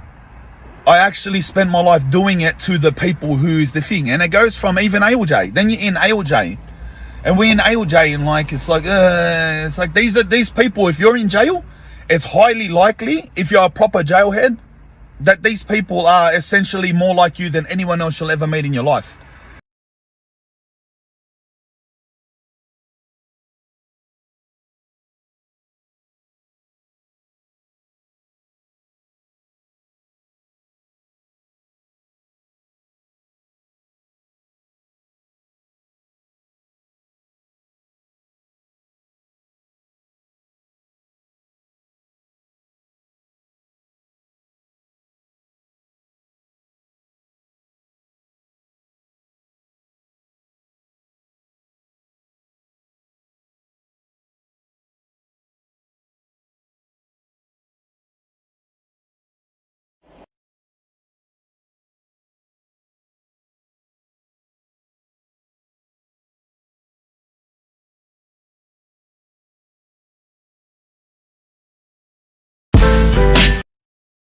Growing up, I had dreams and aspirations, but always felt like the kid that didn't fit in.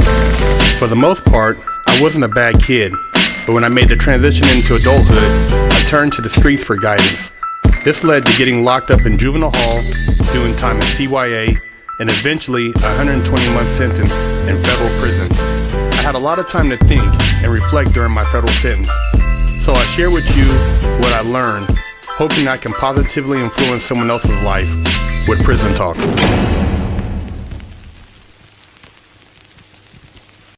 What's up, everybody? This is Big Kirk with Fresh Out, and you're tuned into another episode of Prison Talk. If you haven't checked out the website, we got the wig splitter. Check it out, www.freshoutseries.com. We got some yard time for you motherfuckers out there who need to kick an ass to get your ass going to work out. Get some yard time, man. Quit bullshitting, man. I ain't gonna sell you no wolf tickets. I'm a real nigga. If you have a question, hit us up at freshoutseries@gmail.com.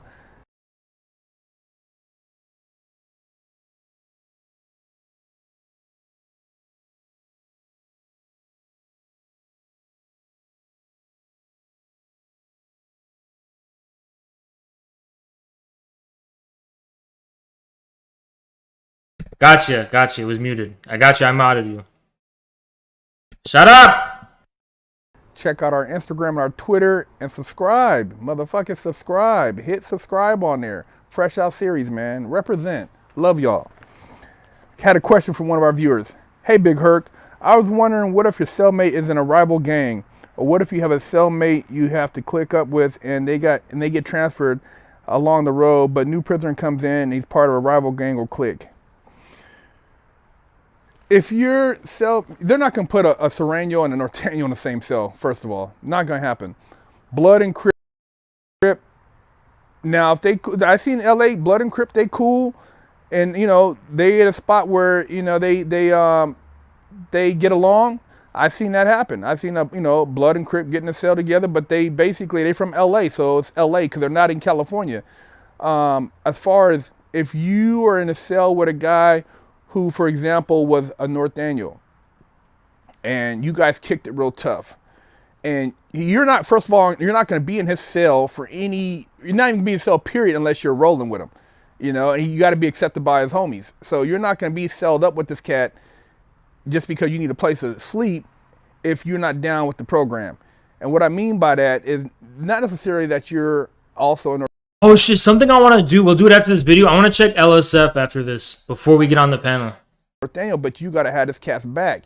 And it's got to be sanctioned by the homies, you know. And so if something jumps off, you're going to have to get your hands dirty. And if you don't get your hands dirty, you're going to get your wig split. And that's just part of the program, you know.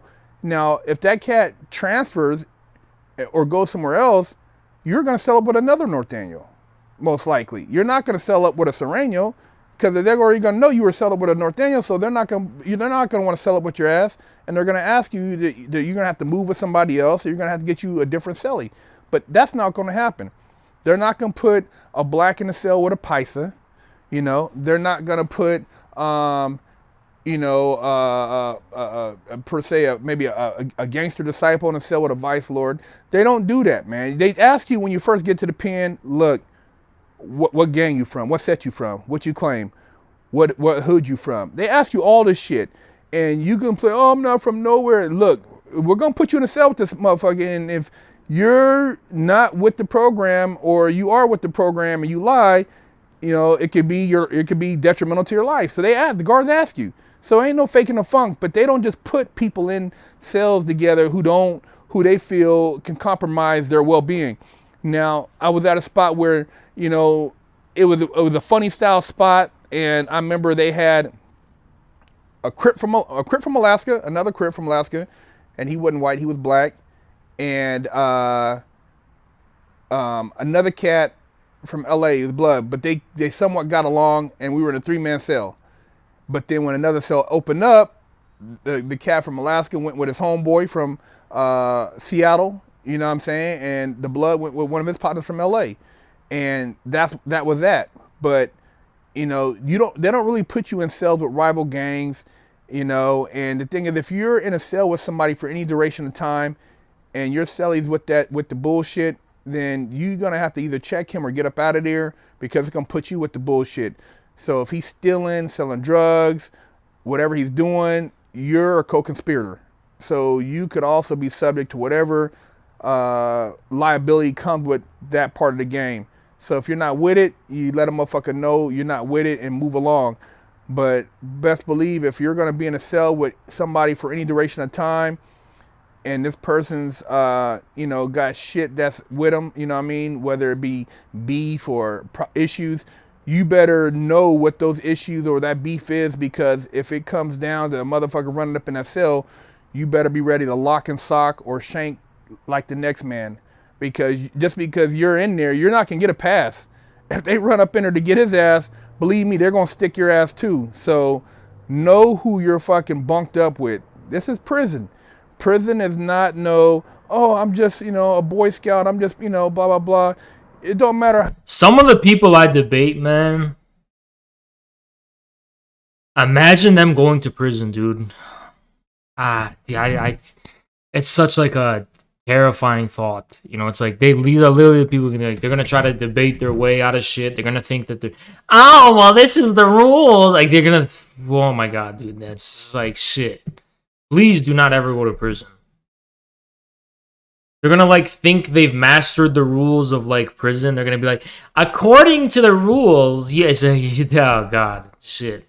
How innocent your ass is, you're gonna have to learn some barbarian tactics for survival. No, I've never been to prison, but I know enough about it based on what prisoners have told me.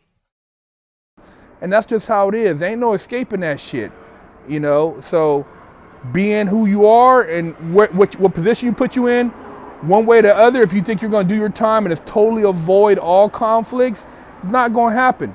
Because if shit happens and they see your ass in that cell peeking through that motherfucking window, when them doors crack next time you go to chow and you didn't have your homeboys back, them niggas is going to split your motherfucking wig. You best believe that. So, yeah, man, that's the ins and outs of having a cellie. And as far as, you know, rival gangs and you guys remember that guy on Twitter who was like, if leftists were inside prison, they would take it over in a week? They'd be like, we would be leading ethnic gangs to teach them about Peter Kropotkin, Conquest of Bread. Reading fucking anarchist literature. and shit, you know, it's not going down like that, because once you get a jacket on you in there and you're associated with a particular clique, the what do you call it, they call it the SSI, I believe it's the I forgot the actual name for it, but the one who handles all the gang activity, they got all your information. They have a list of the people you sold up with. They probably know more about your jacket than you think they do. So it's not like they're gonna be, oh, we're gonna put this blood in here with this Crip, or this Paisa in here with this Norteño, or this you know, this guy in here with this guy. They know what the fuck they're doing, and you better speak up, because you will get that ass checked. Dude, he looks fucking terrifying when he's like, yeah, dude, look at this face. Look at this face, dude. He's giving you the look. He's giving you the look, dude. Do not mess around.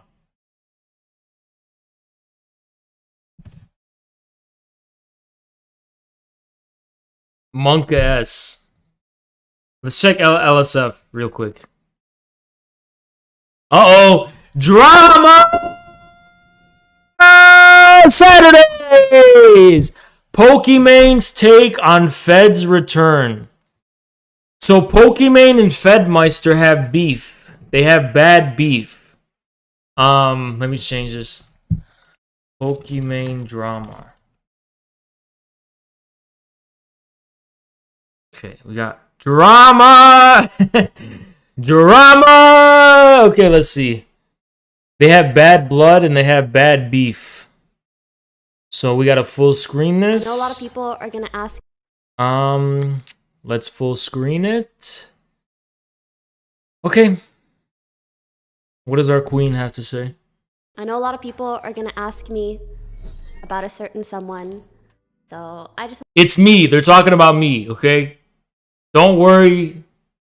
Don't, you know, it's all good. Pokemon, the beef is squashed. We don't have to debate. There's no more feuding. I'm making up with you right now, Olive Branch, okay? Just say Haas. We all know who it is. We all know what this is about. There needs to be no longer any more heartbreak, okay? I broke up with you just because I want to move on, you know? And there's no bad feelings, nothing. We're done, okay? It's over. We're done. I just want to say my piece quickly and kind of get out of the way. It's not my place to say whether or not a person has changed because their actions and words will eventually speak for themselves. All I know is that I can't be friends with someone who sexually assaulted people I care about and handled it the way that he did, so I won't be. Okay, wait, that's fucked up. What the fuck? That's fuck. I don't know. I literally don't know anything about this. Be affiliating with him or his circle. We're gonna move on with our lives. He's gonna move on with his life, and that's life. That's really all I gotta say. So there's your clip, guys. Okay, I'm not gonna talk about it. Thanks. Jesus! Who is this guy? I thought you said it was about you. It's not about me. He went away because of a bunch of shit was leaked about him sexually harassing her. Holy shit. Jeez. Wait, why did I upvote that? What the fuck? Anomaly, accidental. Isn't this the guy I just debated? Anomaly? Okay, I don't care what he looks like. Forsen plays Little Fall Guys. What is this?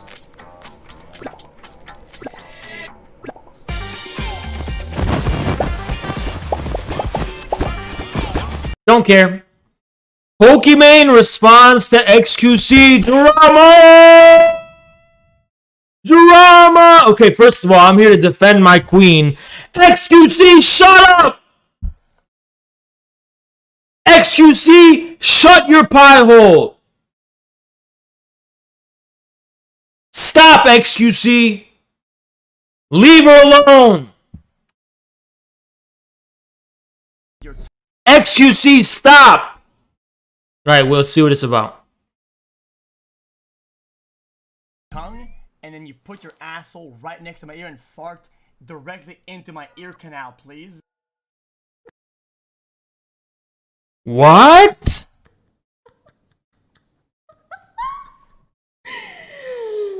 Oh no! You know what? She's laughing. I'm gonna do some train wreck shit. She's laughing and giggling and shit. Imagine if Alibrel said that. Imagine if fucking imagine if fucking who's someone on Twitch? Imagine if like some fucking guy like imagine if like someone with like no viewers said that. That would not be like some cute thing. That would be like a horrible thing to say, right? I don't know. E-Rob gets himself on Akinator. No. Does your character? Did your character cause a? No. No. No. Should I do? Can Akinator guess me? Can this fucking guess me? What? Wait, how did it start? No. Does your character? Did your character cause a? No. You know what? Hold on. I'm gonna do Akinator after LSF. Hold on. Akinator. We're gonna do it on stream. I'm gonna see if I can find myself. Yeah, I have to turn off ad block. Where is it? Oh my god. Where's it at? Right here? Turn off ad block. Okay, ad block. Refresh. Okay.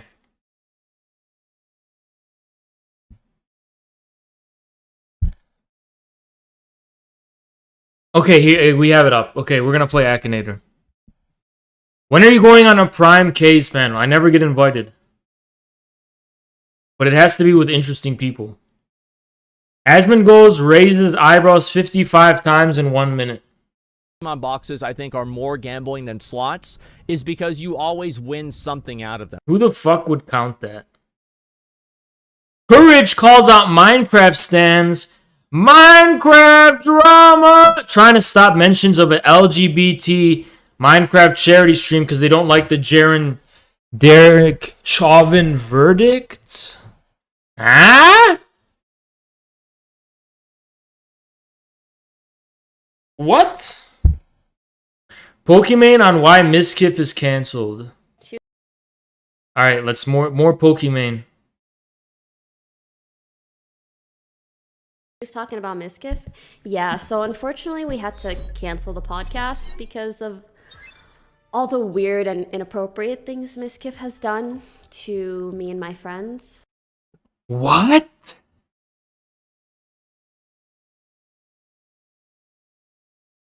I thought they were best friends. Didn't Pokimane and Miskiff have a stream together? What happened? I thought they were actually best friends. Can someone fill me in on the fucking Miskiff drama? Including when he came over, he took a massive shit in my toilet and it clogged it for weeks. And... Sigma, dude. Sigma. Sigma, dude. No, actually, Miskiff, stop! Miskiff, don't do that! Do not do that, Miskiff.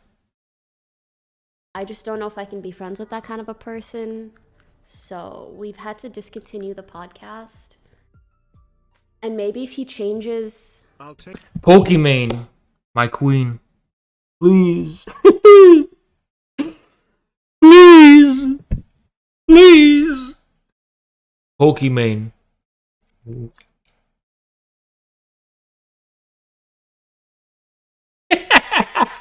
You know what I mean? You know what I mean? We could do our own podcast. But I'm not going to LA. You come to Michigan. I'm not going to LA. You have to come to Michigan. But let's do our own podcast. I'm extending an formal invitation. My hat, my lady.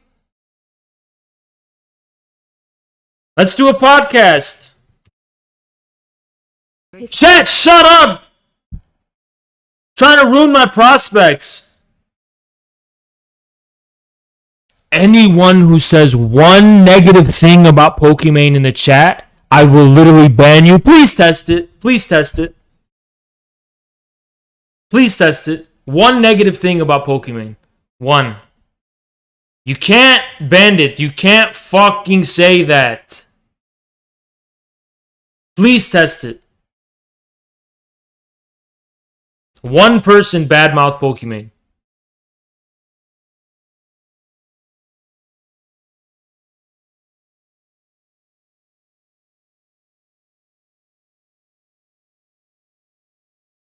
You will be permaban. Not even kidding. You will be permaban. I will permaban you.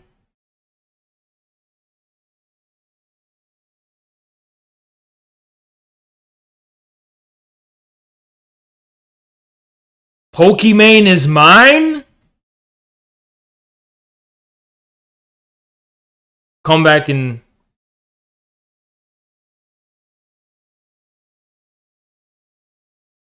Pokey is shit. You are literally banned forever. I'm not even kidding. You just got banned forever. You literally just got banned forever. For the rest of your life, you're banned. And you thought I was bluffing. You are literally banned forever. Was it worth it? Was it worth it? Pokimane is my queen. You understand? You cannot insult Pokimane in this chat. You will be banned forever. Permanently. Forever. Her room is blah. Oh, really? Oh, really? Her room is what? What did you say about her room? Come back in an hour. Clean your room. Come back in an hour. Do not dare speak against my queen.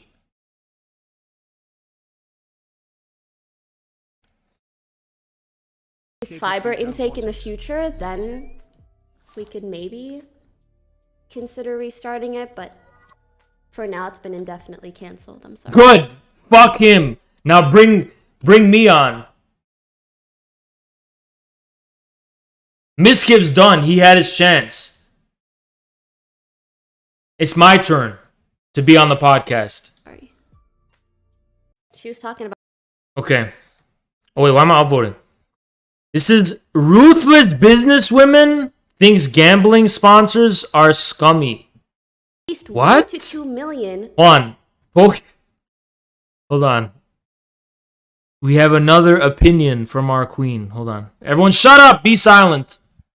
She's talking. At least 1 to 2 million of a return on their investment in me. And how do casinos make money? By taking money from people. So $1 to $2 million of my audience's money is technically going to the casinos.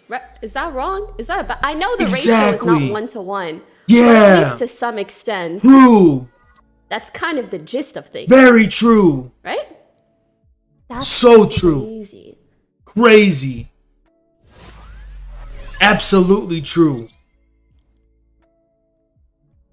How do you sleep at night? You tell him. Tell him.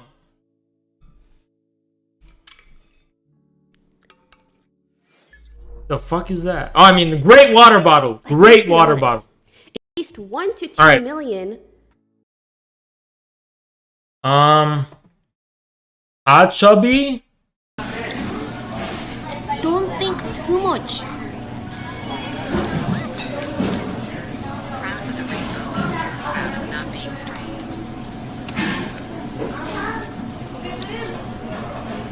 Is it pro?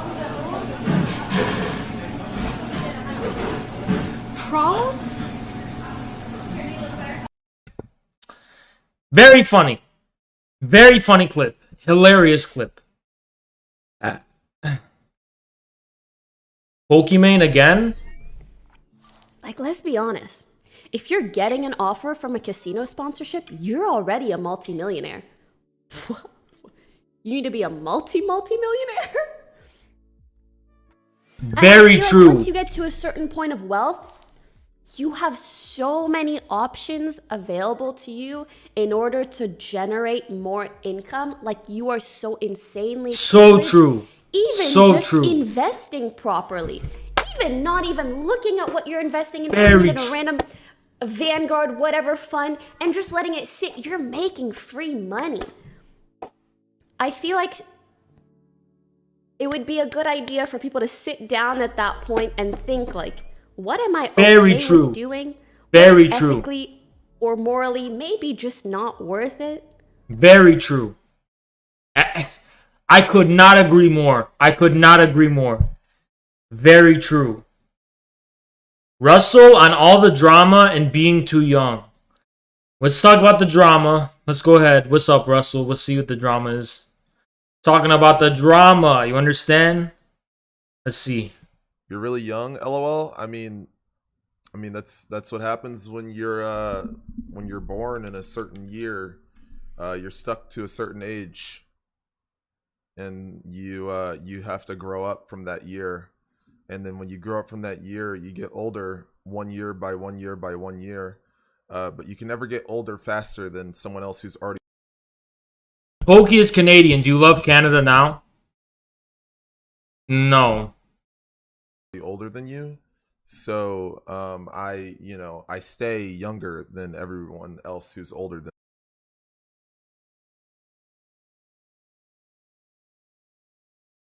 Look at this, Poggers. Azan about Ghislaine Maxwell. You know, I was surprised. She spoke the Queen's English, and Jeffrey was quite the opposite. She's also Moroccan. How we feeling that? I'm feeling it. He's from Brooklyn. He speaks Brooklyn. And the question is, what drew them together? The theories are... Fucking minors. Streamer struggles to keep it mounted. What the fuck is this? What is this TV? I wish I had this. What is that? I need one of these.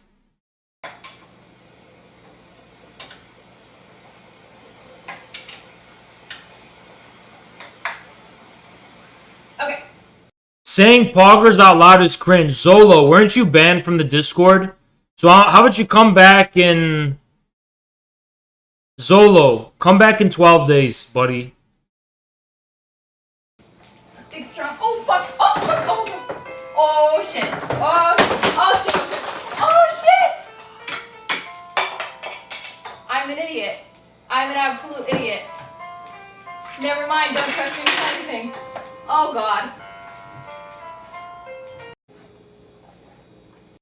Intriguing! Intriguing. Yeah, Pokimane would never make a mistake like that. Pokimane would never make that mistake, dude. Sorry. That's why Pokimane is my queen. Because she would never make that mistake. Every time Pokimane puts a computer together, it is flawless, zero issues, zero anything. You know, zero anything. She would never make that mistake. Fed learns that spreading your ex's nudes is not good. What? He did that shit? Dude, what I love about Destiny, Destiny's like 30 years old and he's like the king of teen drama. Oh, they're not teens. Like he's like the king of like this the offline TV drama. You know what? I respect it, dude. I would do it myself if I could. If I had as much viewers, I would literally do it myself. You know, every time there's drama, I'm gonna cover it. Every time there's offline TV drama, I'm gonna be just like Destiny and cover all of it. Yeah, dude, that Sigma grind set. That's what we're talking about. That Sigma grind set. Marry Pokey. That is the goal. The goal is to eventually marry our queen, Pokimane. So I could take the kingdom for myself. Wait, no, I'm kidding. Wait! Y'all didn't hear that. Y'all didn't hear that. Y'all didn't hear nothing. Y'all didn't hear nothing. I'm gonna marry our queen, Pokimane, if, God willing, she accepts my hand in marriage, and I will inherit the king. I will make me king of Oliver. 30,000 viewers. Okay, wait a second. There was a story here where like yeah, there was this guy had a girlfriend, right? And, yeah, you know, the girlfriend sent him nudes. Okay. And you know, what happened? They broke up, and so like out of anger, the guy sent the nudes to like his buddy, and the buddy sent it to the other buddy, and it just like the whole school had her nudes. Wow, right? That's cray. Okay, someone in the chat just said something so fucking weird that I don't want to see them for 2 days. I just want to say, like, that in and of itself is another example of like violating consent. Like, even though, you know, for so long we were trained to be like, oh, consent has to do with like, you know, like sex and stuff like that. But like, no, it's they're sensitive. Did you guys know that if a bitch breaks up with you and you send her nudes to everybody, even that's wrong, guys? Consent. And I just want to say, like, I mean, isn't it illegal? I think it's illegal. Bed's joke goes a little too far, even for Destiny?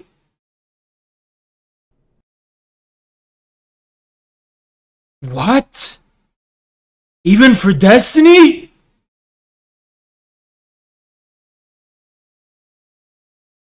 Fed officially... What?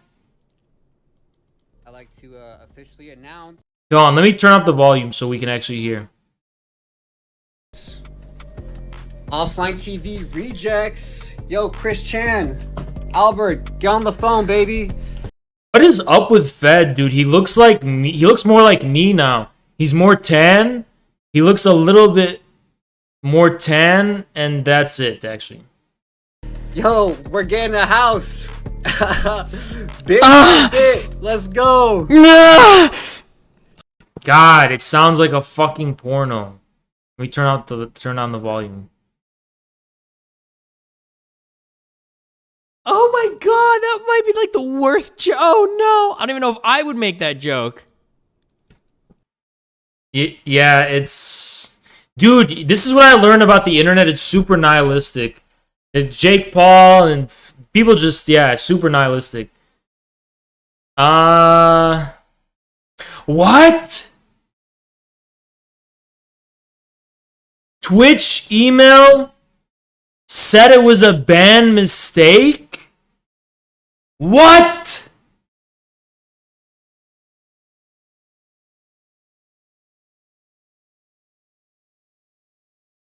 That is... How long ago was it? It was like a 3-month ban. That is scary, dude. That is terrifying. He got banned for a very strange reason. Didn't even make sense. But apparently it was a mistake. And it took 3 months for him to get unbanned. That is scary, dude. That is super scary. I don't know what's going... I don't know how it works. I don't know how it works.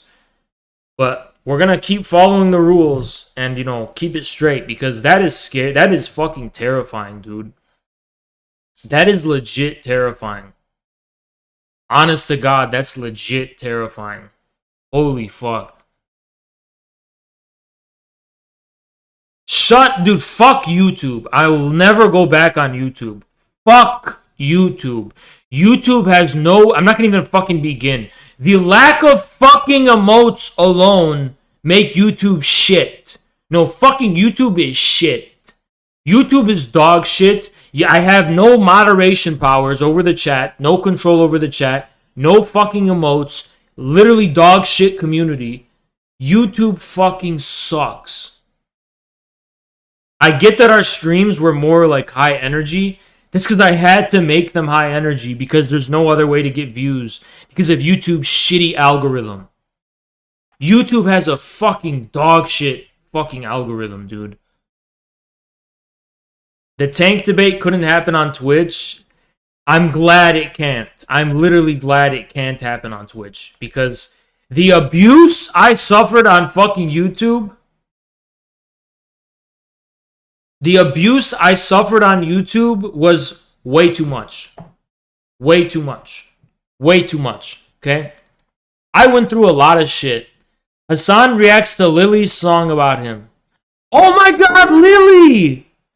Lily made a song about Hassan! Do you guys know who Lily... I know who Lily is. Yeah, I know who that is. Lily!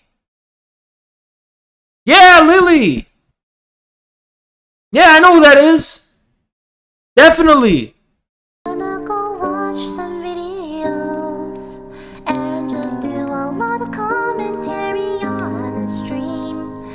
Honestly, if Pokimane was singing, it would sound way better. Just to be honest. If it was Pokimane singing, it would sound so much better. Honestly, so much better.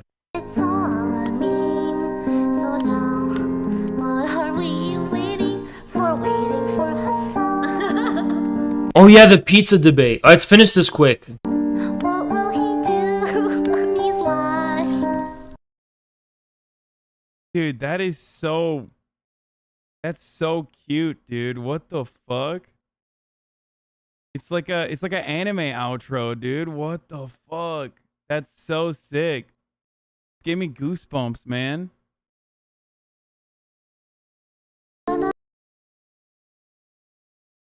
Let's continue. XQC starts the new meta. When people watch you eat the skin off the bottom of your toes on stream, okay? That is... He eats the skin of his toes? Wait, I can do that on stream?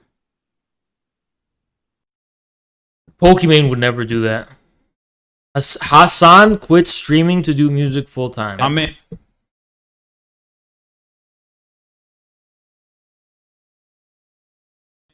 I'm in M60 with fucking Fortunate Son playing in the background as I fucking fly. Do you have butterflies in your stomach when you see Pokimane? Absolutely, yes. Absolutely. Very often. Very often. I in.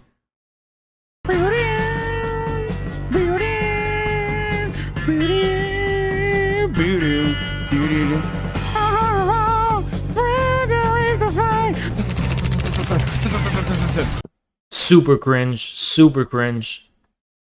Hassan is not cute. He's super cringe. Did anyone else see the front page of Twitch? What is this? NSFW. You know what's sad? I can't even show you guys the front page of Twitch because it's probably TOS. Trans women deserve respect. What the fuck? That's the front page of Twitch.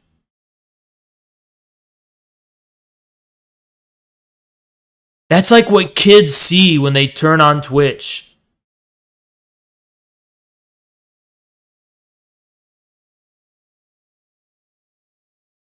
Summit makes an observation. What is this? I hate Vsauce. Can I just put this out here? I hate Vsauce. I think he's a fraud, a charlatan. I don't trust him. I don't like him, and I hate him. Vsauce knows nothing about science. If he did, he would understand dialectical materialism. He doesn't. This perception occurs, which I call red, that in your brain, a perception like this doesn't occur, which you have, of course, also learned to call red. That's fucking green right there, homies. True. That's actually true. What the fuck? Fedmeister's digging himself a hole on stream. First of all, what is this new? Is this a spray tan? Or is this a normal tan? By the way, the weather's been shitty where I live, so I can't tan. But he looks kind of good. Apparently he's a bad guy. But he doesn't... I don't know. I think it's a cope beard. Place, so I wanted to be around her to make sure she was okay. Hold on, wait. Let me raise the volume. I can't hear shit. His fucking mic sucks. I already don't like this guy. Wait, this is the guy? Fuck this guy, dude. Fuck this guy.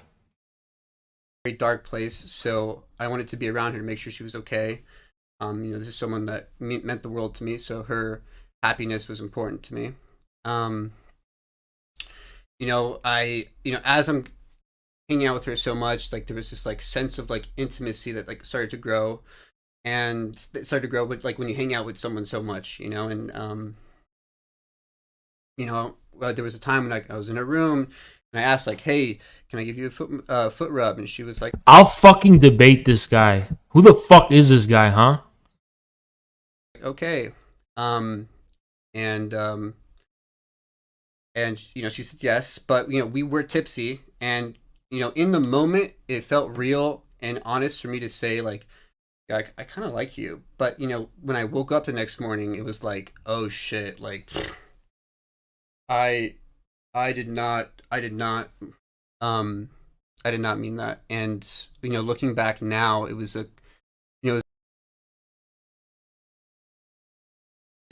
What? We've all asked Pokey to give her a foot rub. You need to come back in 2 days as a reformed man, or it's going to be a permaban. Speak for yourself. I have never asked that in my fucking life to anyone. Let alone some streamer from the fucking internet that you're basically harassing when you say that. XQC accidentally goes live after watching an old Amaranth VOD. What? XQCL. Oh no. Oh no. What? Destiny debates his audience. Please believe us. But like beyond that, like what are they supposed to do? I mean, look. What is Hassan talking about here?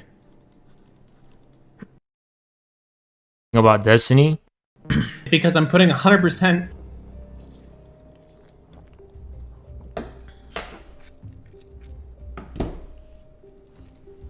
I'm sorry, I'm just fucking with you guys. I feel like a lot of you guys hate people just because they're saying. Hassan is 100 million% correct here. I'm actually surprised.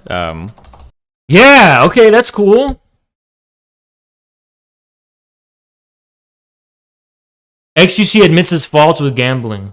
I promoted it on stream too much, and we went way too far with this.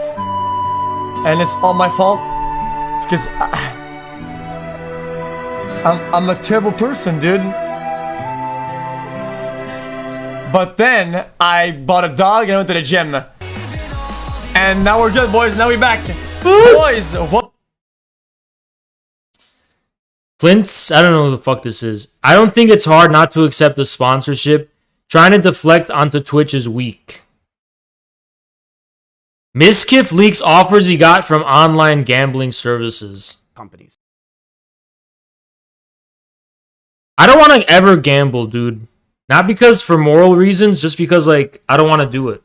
Because it's not just, I know a lot of you guys just know, like, Rubrit. What is it? Is that it? Rubit? I don't really know the names. Stake. Everyone knows Stake. Stake's the most popular one, and that's because Train does it and XCC does it, right? They started to reach out to me. Because they're like, oh, okay, you're down to do this. And this is when I was averaging, like, 20,000. Nice. Hassan doesn't pay attention to my queen Pokimane? He better. This, you know why he doesn't pay attention to her? Because I told him. I said, Hassan, you better stay away from my queen Pokimane. I know funny business. I've been hearing some funny business. You better stay away, Hassan.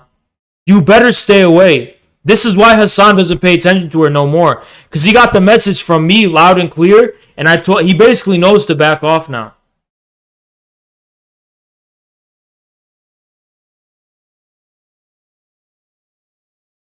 Ban Hassan? Not yet. We will ban him eventually.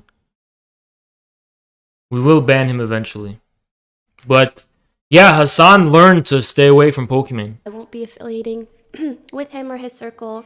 We're going to move on with our lives. He's going to move on with his life. And that's life. That's really all I gotta say. Oh my god, it's an Among Us clock! Poggy! Sorry. I guess you could say that clock is really sus. Are you disrespecting my queen, Pokimane?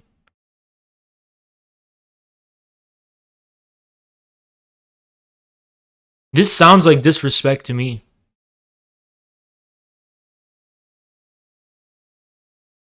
Stay away from her, Hassan! Miskiff on Greek losing money and why he turned away gambling deal. Greek did gamble. Greek lost a shit ton of fucking money. And then Greek, next thing I know, I see him on stream. He has X base point stake. And he's doing media share on top of it. You know? Let me finish LSF, then I'll do the pizza thing. You guys are acting like the pizza thing is like of utmost urgency. But Greek's lucky because he's able to do that so he can make back his... Okay, I don't care about that. Destiny's thoughts on XQC's response to LSF. I wonder if it's possible. I feel like if you burn XQC once, you're like permanently on his bad side. So at the risk of that, I thought it was really funny that XQC was like, you guys are so mature, you don't know what's going on. It's like, no, I think everybody kind of knows what's going on. I think it's pretty obvious to see. It's really funny when he's like, you guys are reading too much into the messages. Like, no, I think people can see like pretty much exactly like what's going on with the messages. I don't think anybody's like falsely reading in anything. Oh yeah, we have to do Akinator too. S-Fan in denial. What is this?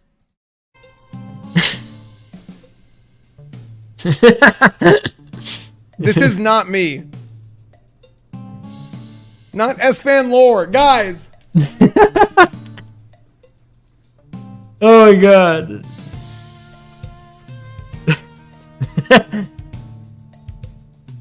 Dude, S-Fan's super cool. Do you guys even know who this is? S-Fan's super cool, actually.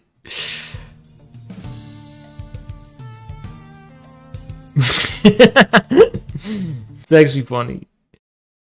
Fed officially announces OTV rejects. And I'd like to officially announce offline TV rejects. Yo, Chris Chan, Albert, get on the phone, baby.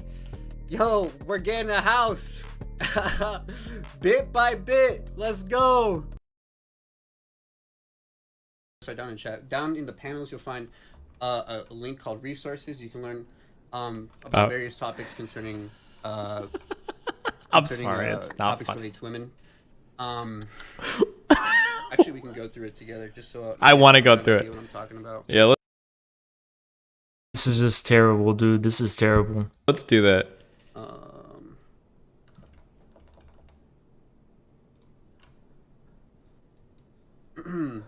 So this is a resource I've made for you guys. This is stuff like I've looked at and like I've learned a lot from. So I wanted to kind of share that with you guys, so you guys can get an idea about whatever it is you think. Defining sexism. There's a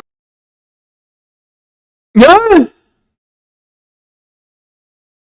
Destiny doesn't think. What is this? He took steroids? Every day, 2-3 hours minimum. Oh, sorry, 2 hours minimum, 3 hours max. Ate like a fucking horse every day. Okay, now I think he. Dude, I'm the only natty guy. I'm the only guy who fucking works hard every day. I have never taken steroids in my life. Never in my whole life. I'm the only natty guy. The only one. Now I think he roided. 3 hours a day? From little to no training to 3 hours a day? No, that's stupid. The most I do is 40 minutes a day. I never have done 3 hours a day of working out. I've never done 3. I only do 30 to 35 minutes a day. 2 to 3 hours a day? I don't think a normal human Yeah, that's overtraining. That's, yeah, fucking overtraining. body can do that. I don't think you need time to recover. No way. Yeah, I go to the gym every day, 2-3 hours, and I have. Yeah, he probably goes to the gym, but he's like on his phone a lot and shit. What workout do you do when you go to the gym? I do your mother. Alright, never mind. He's on the sauce, boys. He knows all the. He has sauced the fuck up, okay? So I literally had someone. No, I believe he goes to the gym 2 to 3 hours, but I don't think he like spends his time working out there. Destiny responds to XQC. No shit. All I know is his hair is greasy, and he's 4'2", this fucking gnome, okay? Yeah, that's just hard to disagree with. Okay, what do you want from me? I know what the fuck. Okay, you cannot. First of all, I shower every other day.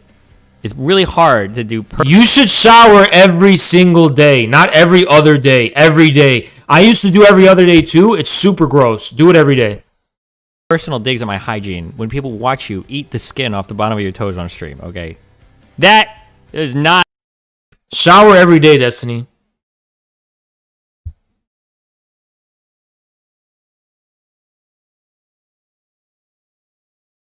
Slicker! I'll have it anyway. Yeah, I'll have. Slicker for the first time on LSF. I'll have it anyway. Yeah, I'll have buffalo wings, and I'll have a. This is halal, by the way, chat. I'll have a cheeseburger. Our meat is not halal, I'm afraid. Play that back. Play that back. Halal, by the way, chat. I'll have a cheeseburger. Our meat is not halal, I'm afraid. Oh no, I was just saying it for stream, don't worry. Okay, pretend we pretend. Yes, our meat is definitely halal. Yeah. And I'll have a cheeseburger, yeah, with the gluten-free bread. No problem at all. Just bear with me a moment, just so I get this allergy put through correctly. So it's the buffalo wings and a cheeseburger. Oh my god. Train wrecks. Okay, I don't care. Alinity realizes she's an e-girl for the first time. You're looking so real now, not like. Am I an e-boy? Am I an e-boy? E-girl. I don't know if that's a compliment or like what. Can someone explain me what an Negro? An E-boy. XQC is going to Canada for actual personal reasons. What kind of personal reason do you need to go to Canada? Okay, these are all the Humegalol shits. Destiny with a monumental comeback.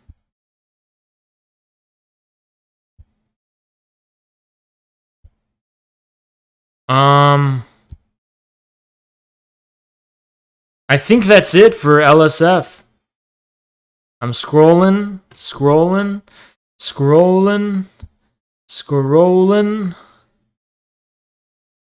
Yeah, that's it. There's nothing else interesting. Nothing else interesting. Okay, let's do Akinator. Play. We're gonna try to find me, Haas, from the Infrared Show. Characters. Is your character? No. Yes. Yes. No. Famous YouTuber? Yes. Probably. Does your character have a gaming channel? No. Character create music? No. Is your character married? No. Is your character an actor? No. Does your character live in India? No. Does your character have 500? No. Is your character older than 20? Yeah. Yeah, it's from Twitch. Yes, into politics. Yes, yes. Is your character linked with Sega? No. Is your character from Turkey? No, it's not Hassan. Is your character left wing? Yes. Does your character live with you?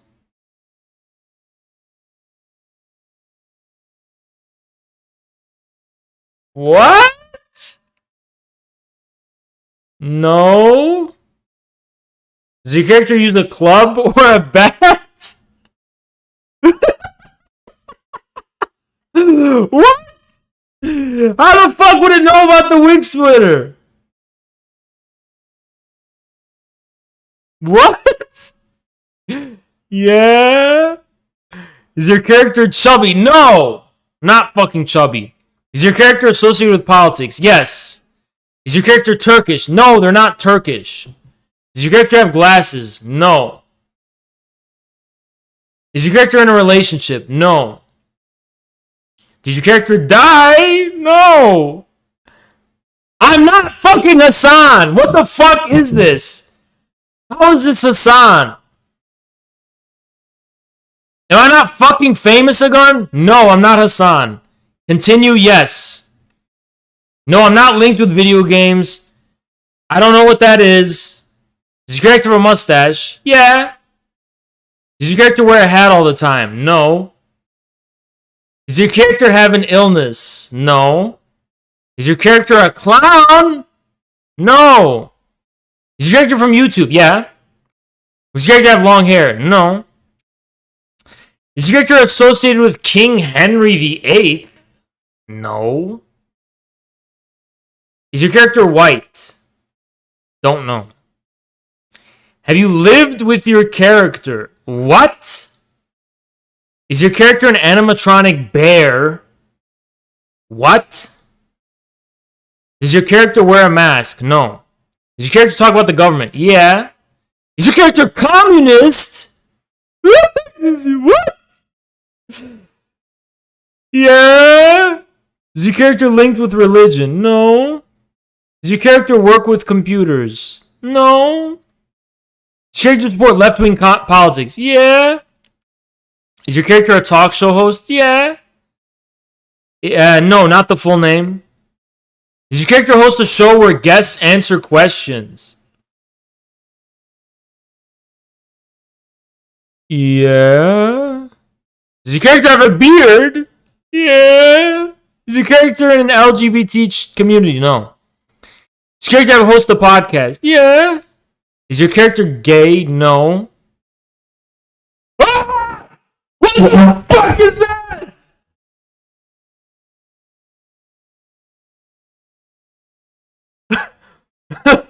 What? Who the fuck did? What is that? What the fuck is this?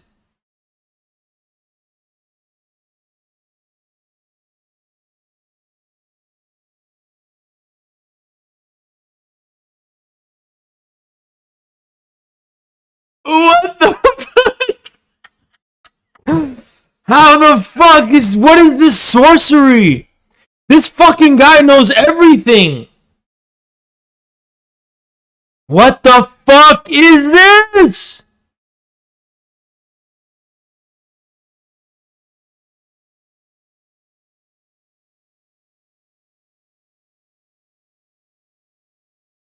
What the fuck? Literally, how does it know?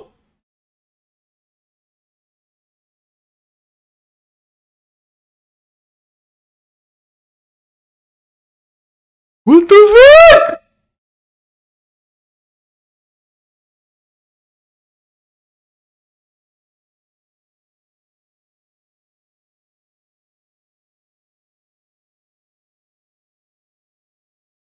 Wait until they take the pic I upload? What does that even mean? Oh my god. I can't believe... Did someone clip this shit? Save this, dude. This is just going down in history. You're the one who put me in there? Oh, fuck. The fucking magic is ruined. Multiple people added me. Oh my god. Jesus fucking Christ. Alright, now we're gonna go on. I have to join her Discord. Chia everywhere. Thank you, Sperm to Flight. The fucking Discord doesn't work. Oh god, the rules and info, yes. I agree. So what am I supposed to do? I'm in the Discord. Let me go on her Twitch. Stir Dust. Her name is Stir Dust. Invite me.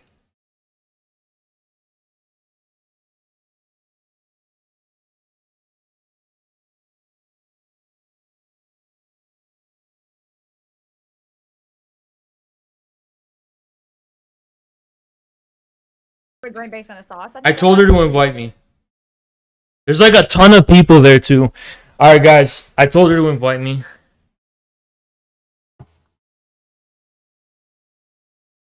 To the panel.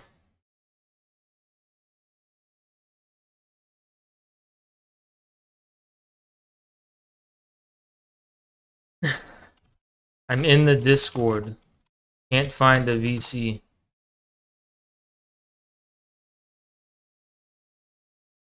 What am I supposed to do?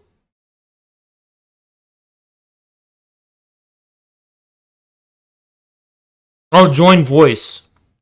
Okay. Why can't I join? Hold on.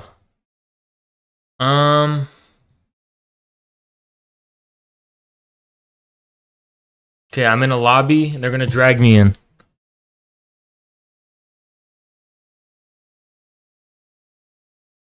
But I still considered a pizza.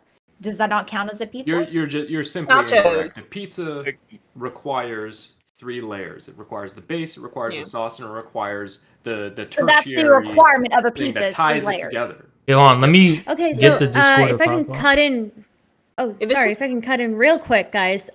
Infrared just joined us. Hey, Infrared. Are you doing okay? I see your camera's loading a little bit.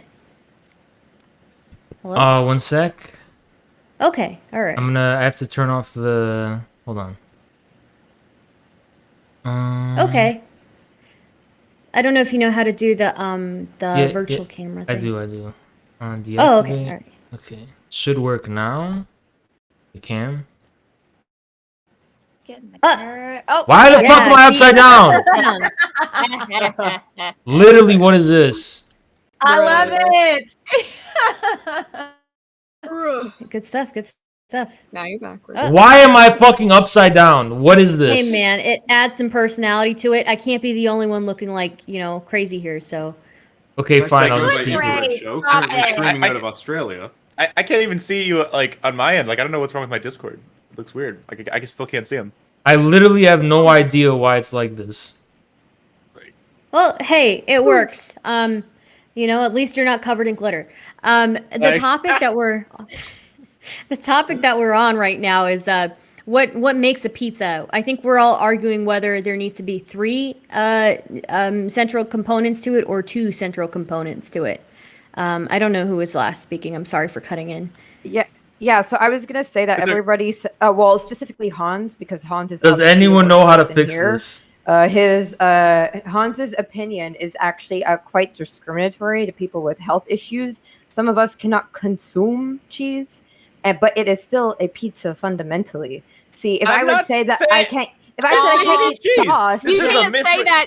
Hold on. You can't say that and also disinclude cauliflower crust, because then you're disincluding people who can't eat the wheat. Can't you? No, can't you do cauliflower base and cheese for people that have okay, so you can do like a specific base and a specific cheese. Hey, and only looks have great. Bases? There we go. Good job, Infrared. Congratulations. Welcome back to America. Congratulations.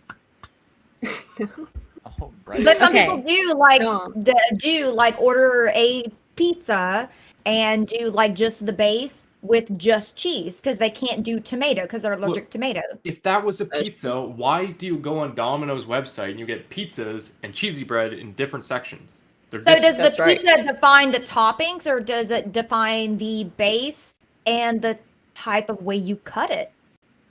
Is that an argument? I think it's the layering. It's definitely not the way you cut it, because then I would consider sushi pizza to be a pizza, and that's not pizza. I consider. I'd like to get Infrared's take here, actually.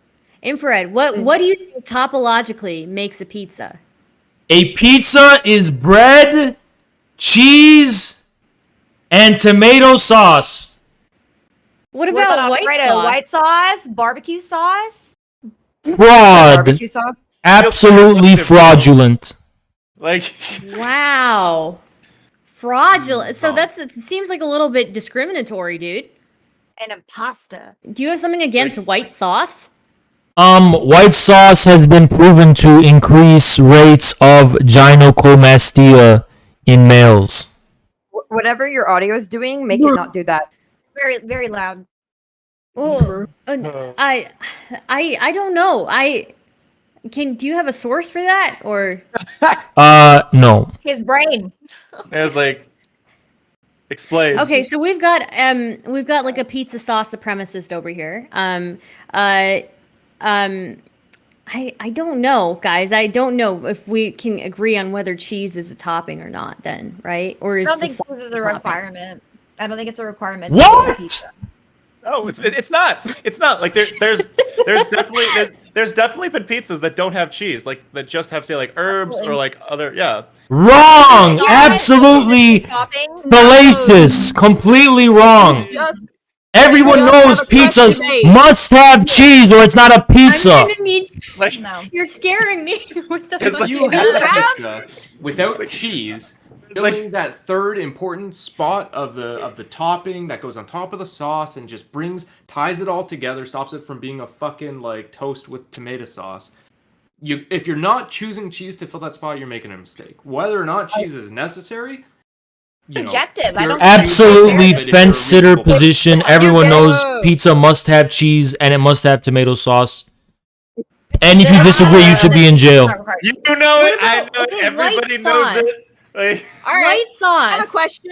Wait. Have you never had garlic pizza? Like garlic sauce. White it's white. pizza. Like white garlic sauce. They normally use say peppers or chicken or bacon as the topping on top of the cheese. It's actually really nice. Absolutely racist. Absolutely racist. Okay. I think there's only one racist in the call here, and that's the person who doesn't view white sauce as a real sauce, as legitimate for pizza. Also, you're very threatening with whatever thing you're holding there, Infrared. I'm getting a little bit scared. It's for self-defense purposes. I've been attacked many times in my life by white sauce Andes, white sauce promoters who disagree with my position, so I'm just defending myself in case I get attacked. Okay. Sorry, I know I'm new here, but you know you don't have to sit right on top of the microphone because you're kind of deep throating the mic, dude. Right now.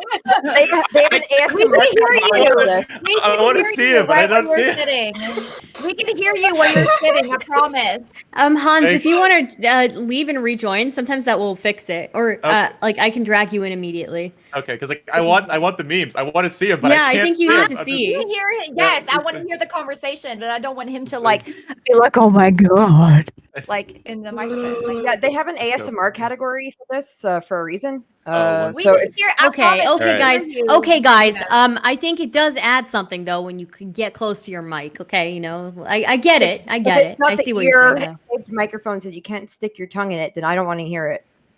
Look, we're completely ignoring the fact that we've already been over the topic of white sauce and pesto sauce and Alfredo sauce. You know, it's complete erasure of the Italian origins of pizza. The Italian origins of pizza that gave us the plentiful amounts of sauce that we have. And, you know, to say that you can only have pizza with tomato sauce, it's just a kind of lack of culture that you would expect from, you know, one of these, like, American Like Canadian who doesn't know that Marco Polo brought pizza and its original topology over from China. Canadians have innovated pizza more than any other culture with Hawaiian pizza. Canada's a fake country. I don't recognize Canada's sovereignty. You would say that. I feel like Canada is going to get to the toppings point, and then we can argue about it. Where did she go? Hold on, I have a genuine layering question. I'm sorry. Come back, Stardust. There we go. I'm here. I'm sorry. Okay. When I worked in the single worst pizza place in the entire world, shout out to Hungry Howie's, you suck. When I worked there, we would make thin crust, melted cheese, thin crust pizza, and we would cut it so that we would all have grilled cheese. Is that a pizza? No, you said it's grilled cheese. That's grilled cheese. That's literally just grain. That's a sandwich. Yeah. But you cut it like a pizza and you make it with pizza. at best, it's a at best it's a calzone. Like I saw the shit. What the fuck? I love it. I'm scared. I thought I was gonna be the one who like. Dude, what's in the bag? What are those? Oh, infrared. Bro, what kind of subs do you use? I see like you're. No, don't fucking. I will end your life if we start talking about. Oh, do you what we term, bro? Yeah, dude. Like, what you taking right now, man? I'm taking elves. Can we switch topics? No. We're taking pizza. We're talking about we're taking white sauce. Taking your mom's butt. It's nose. A little butthole went boop. See, look. Oh Jesus! Miss me with that. Like apparently they just clipped it together really shittily for outrage. Like I'm gonna give it a chance. Like. Did we talk about fully I'm sorry, Stardust. So we talk about white sauce, barbecue sauce, different sauces, or sure. Let's talk about sauces. Even though we have a fucking tomato supremacist over here. Disgusting. I said you can have rosé. Yeah, rosé kind of has cream at least, you know. I just don't think. I just don't really think that if you go to Italy, that they would go ahead and put all these strange additional toppings. And I like to listen to the people that created things. It's like do you listen to Norwegians to make your burgers? Exactly. You don't. I think that's really fair, though, I don't think that's really fair, though. Have you been to Italy? That's you're talking about the origin. I'm in Quebec. That's a very I do have to say. Yeah, go ahead. You're talking about the origin of Italian food and pizza and pasta and all that, but you're not talking about the adaptation, because whenever food goes across different cultures, they adapt it in their own way. So I don't think that's very fair.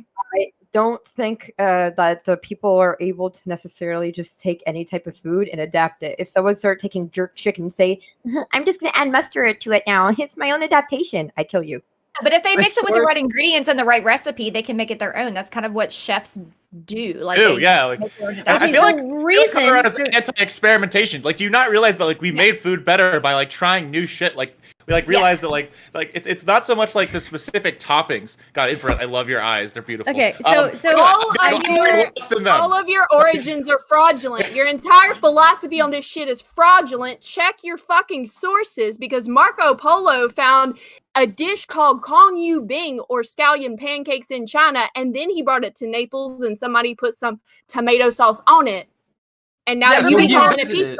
Everybody has their own adaptations to everything, no matter where you take it. Even if it started in Italy, no matter where you go, you can go to Japan, you can go to Australia, you can go to United States, Canada, wherever. They're going to make their own adaptation of what they started with. Like, they're going to create it, and like they're going to take this main dish and they're going to mix their own culture with it and create their own version of that dish. If I can cut in real quick here, if I can cut in really quick, I want to kind of like bolster up Curious Cat's argument here.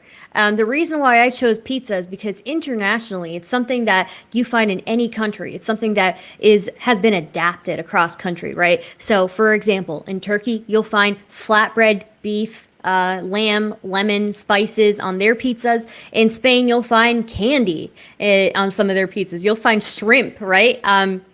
In India, you'll find like naan pizza with like paneer on it, right? All these different countries have their own version, and yeah. So I think to kind of like boil pizza down to just Italians burn the bottom of their pizza. Like, pizza originated in Serbia. It was a 100% Serbian creation. So this is not how everybody knows Italian pizza is the original pizza. New York pizza is just an imitation pizza. You know, we don't listen to Canadians. They take like some kind of dirty water from like whatever the Hudson, I think it is, in New York, and then they imagine that somehow makes pizza better. Like come on, like it's just ridiculous. So, they put flavor. Okay, so really quickly, so we were talking about the origin of pizza and how it came from scallion pancakes, right? But they didn't come back and call it scallion pancakes. They called it pizza.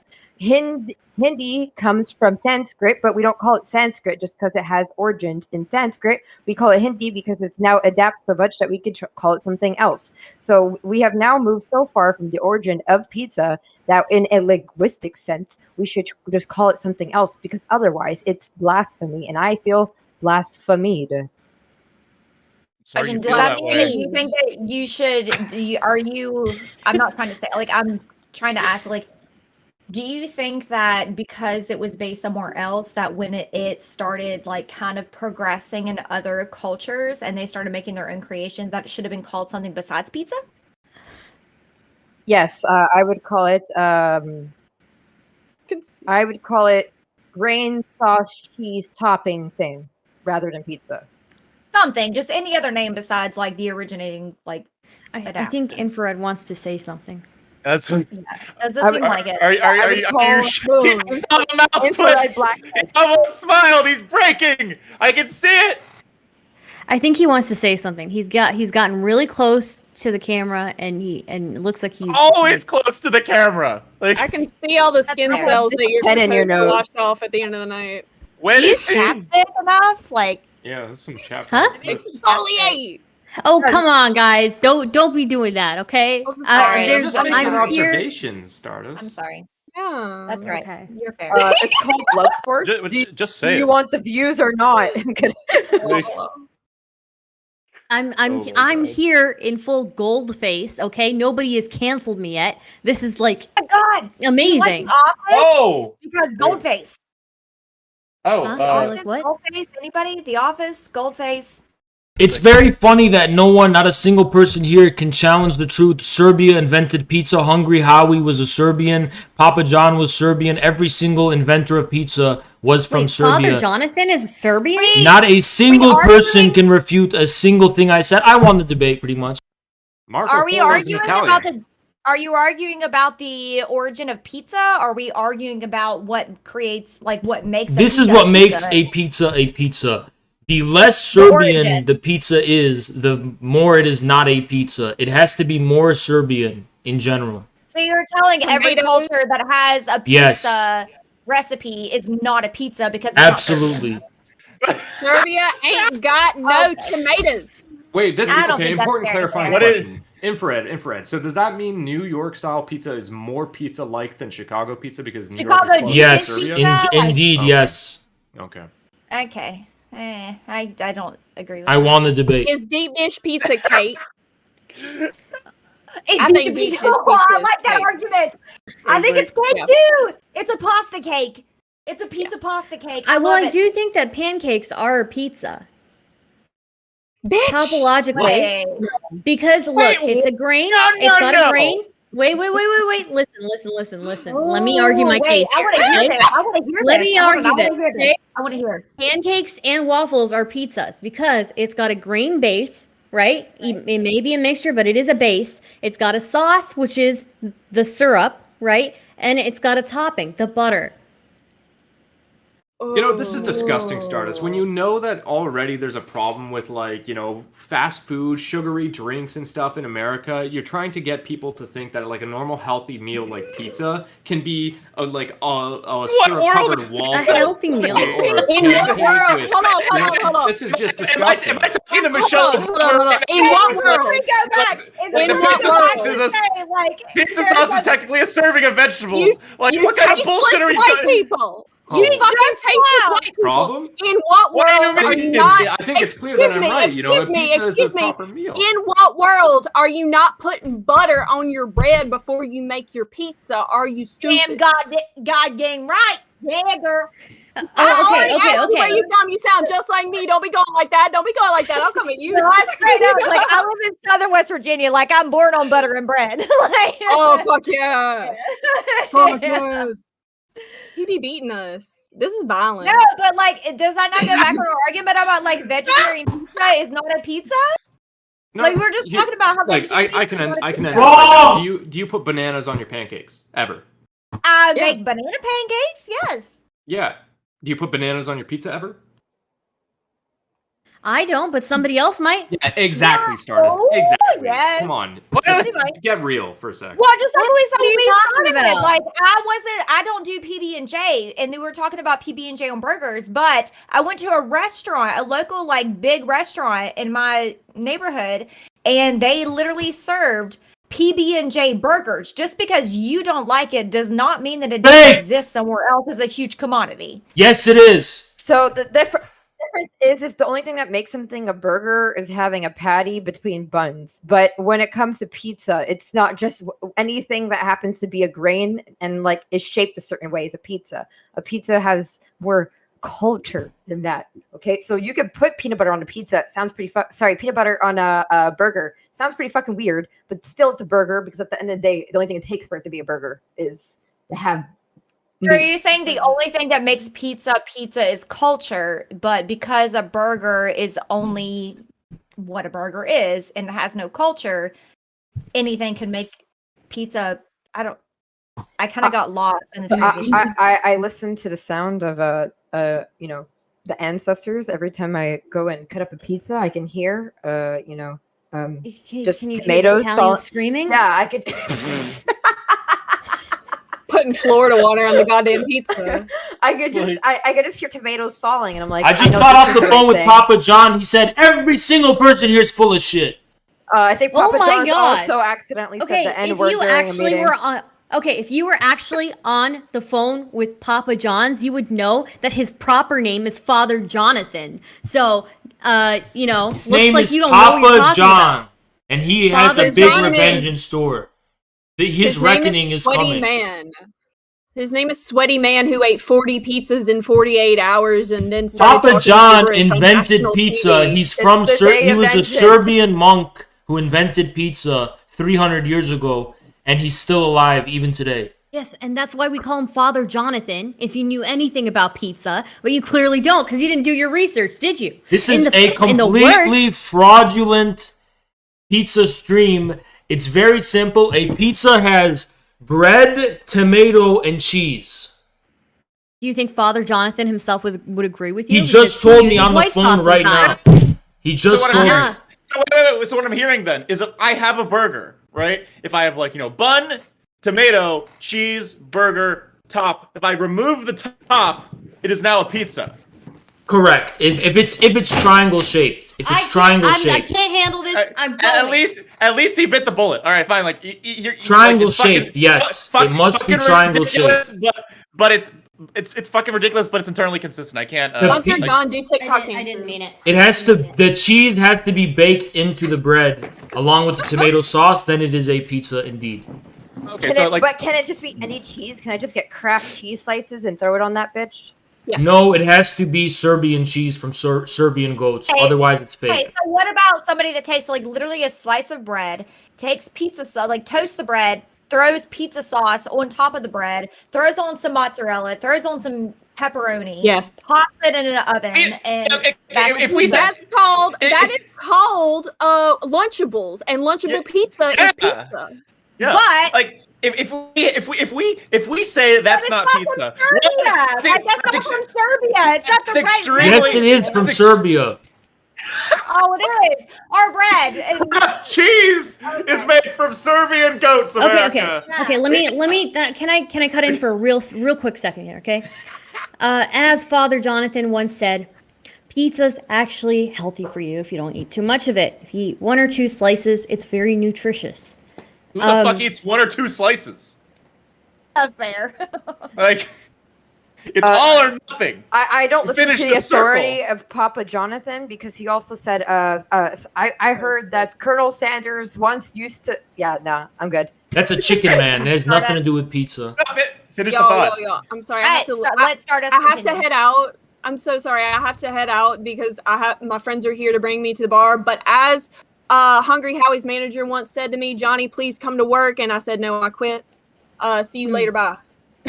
Well, thank you. Oh, also, hold on. I love your All Might poster, by the way. Thank you. I actually added you as a friend because you're a fellow weeb. So I'm excited to meet you. Yeah, so, thank you for joining us, Johnny. Thank you so much. I hate to be... Thank you so much. I am excited to go and do Pride or whatever. It's exciting. Yes. Oh. Yes. Have fun. I will wear a mask. No, I don't know if I'm going to wear a mask or not. I'm vaccinated. If you see the Italian Pride community, tell them I say, it's a me, Mario. You know, so. This is so fucking racist. I cook at the pizza. I make it into meatball. Like... It's a me, Mario. Yeah, I make the pizza. Yes. I'm so funny, guys. You're welcome. I do the best jokes. I mean, yes. Okay. Go. Okay. All right. So, I think I don't know if we'll ever agree on theoretically what makes a pizza. But is there a topping that you think never should be on a pizza? No. Olives, mushrooms, and pepperoni. These are the most brain dead things. Olives, mushrooms. Okay, I like olives and belong mushrooms on pizza more than anywhere else in the world. What? I love any topping. I've tried all toppings. I think the topping is... So let me get this straight. If you're at a party... Hold on, Stardust was talking. Oh, so no, I'm sorry. No, go ahead. You're at a party, you're ordering a pizza. How selfish of you. You're going to get mushrooms. And what if someone doesn't want a topping? Just get cheese. Everyone's happy. Bring your own mushrooms in your pocket and put it on your pizza. You're the reason I always went home hungry. This is important. This is important. Okay, so Infrared makes a great point about inclusivity, that if you are throwing a party, you should obviously have a regular, like, basic cheese pizza. Like, you know, if someone, like, say, is vegan or something like that, you should probably try to accommodate them. No, fuck them. If they're vegan, they can leave. Okay, that's fine. But I feel like you at a party you would also have a variety of pizzas. Like most of the time, there's like a meat pizza, there's like a veggie pizza, and then there's like cheese. Like I don't know how many pizzas you buy for a party. Like I have like 10 people over, I'm probably getting like 3 or 4 pizzas. So it's like goddamn right. And you know what? You can even go half and half. You can half toppings, different kinds of pizza. You have all the options in the world. It doesn't matter. I say you only get pizzas that have toppings that don't leak its flavor. So if you put onions, even if you take it off, you can still taste that there are onions on there. So you shouldn't be putting that on pizza if you're sharing it with others. Then why does Domino's pizza taste like diaper? No, I think I think what she was saying was a valid point because like with people, I'm a big fan of tomatoes, but I don't like onions. So if you're sharing a pizza, that's fair. But if you're not sharing a pizza, like, order what you want. Yeah, I mean, you could do what you want. I'm just going to talk mad shit about you, and that's kind of how I stand. So if you were going to go ahead and, let's say, put pineapple on pizza, Okay, before we get there... No one should be allowed to have any toppings except only cheese plain. Okay, so... Even if they're eating by themselves. It's your diet, dude. Like, do you just not enjoy things? Like, what? I gotta cut it. It's for safety of society. Two things. Okay, two things. First off, we have an authentic Italian in the call. Welcome, Synth. I'm sorry for doing the Mario impression from earlier. I'm not. I am trying to be I was feeling the more racism, culturally... right? I'm sorry. It was a little disappointing. I'm sorry. I've done she lives in Florida. Look, I've done Goldface tonight. Chill, okay. I've done Goldface, and now I've done cultural appropriation. Okay.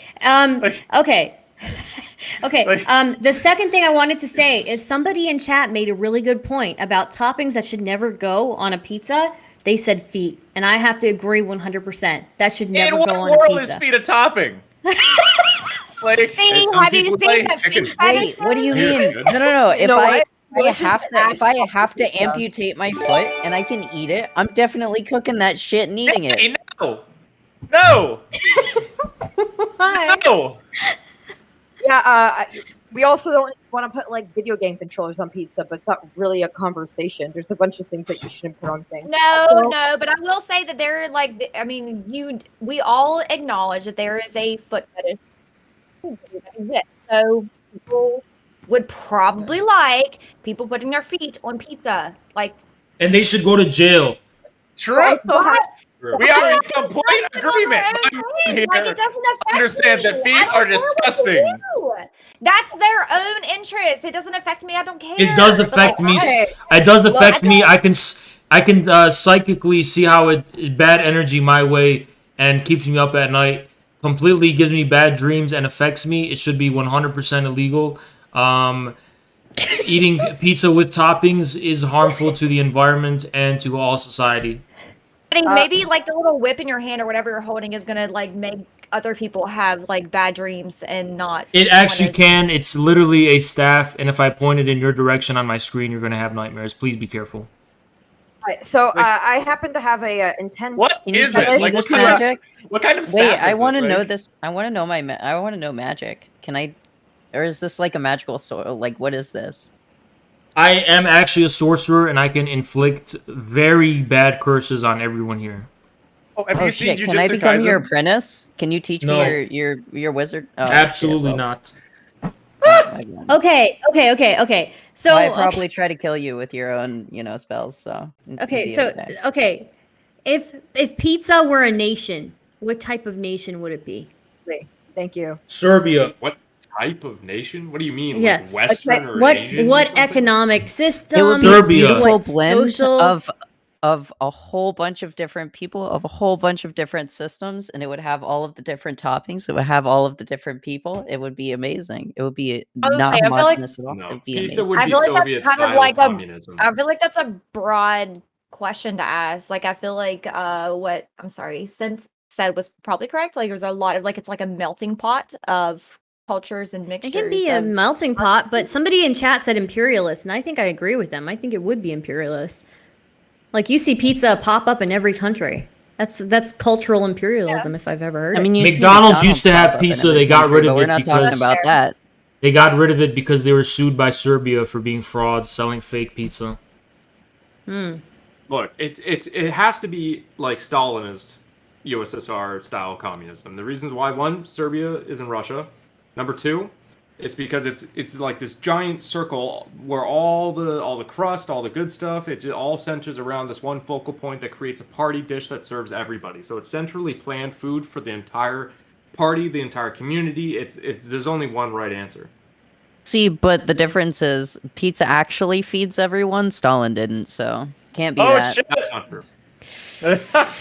I don't think that, okay, so I'm not political and I didn't come to political talk, but like I don't actually agree that there is only one right answer. I think there's a lot of different answers that could affect people differently and they agree with differently, and there are different measures you could take that could be positive and negative no matter how you look at it. Like there's no right or wrong. There's no only right answer. I think that's incorrect. This is flip-flopping. Take a stance. Defend it. Nope. No, Not my here for answer is political, here for correct. pizza.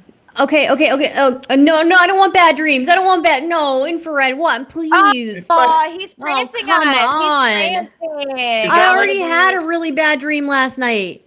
Is that like a butt plug on the end of it? Like, I just. That's it. I was like. Now I'm gonna have dreams about Leonard again. I'm just curious. I feel like. Okay. Well, you know what? Okay. So, what is the best topping then? We can have the best topping. We just had the worst topping, right? So that's subjective. It's 100% objective and scientifically measured that no toppings is better. 100%. Yes, it is.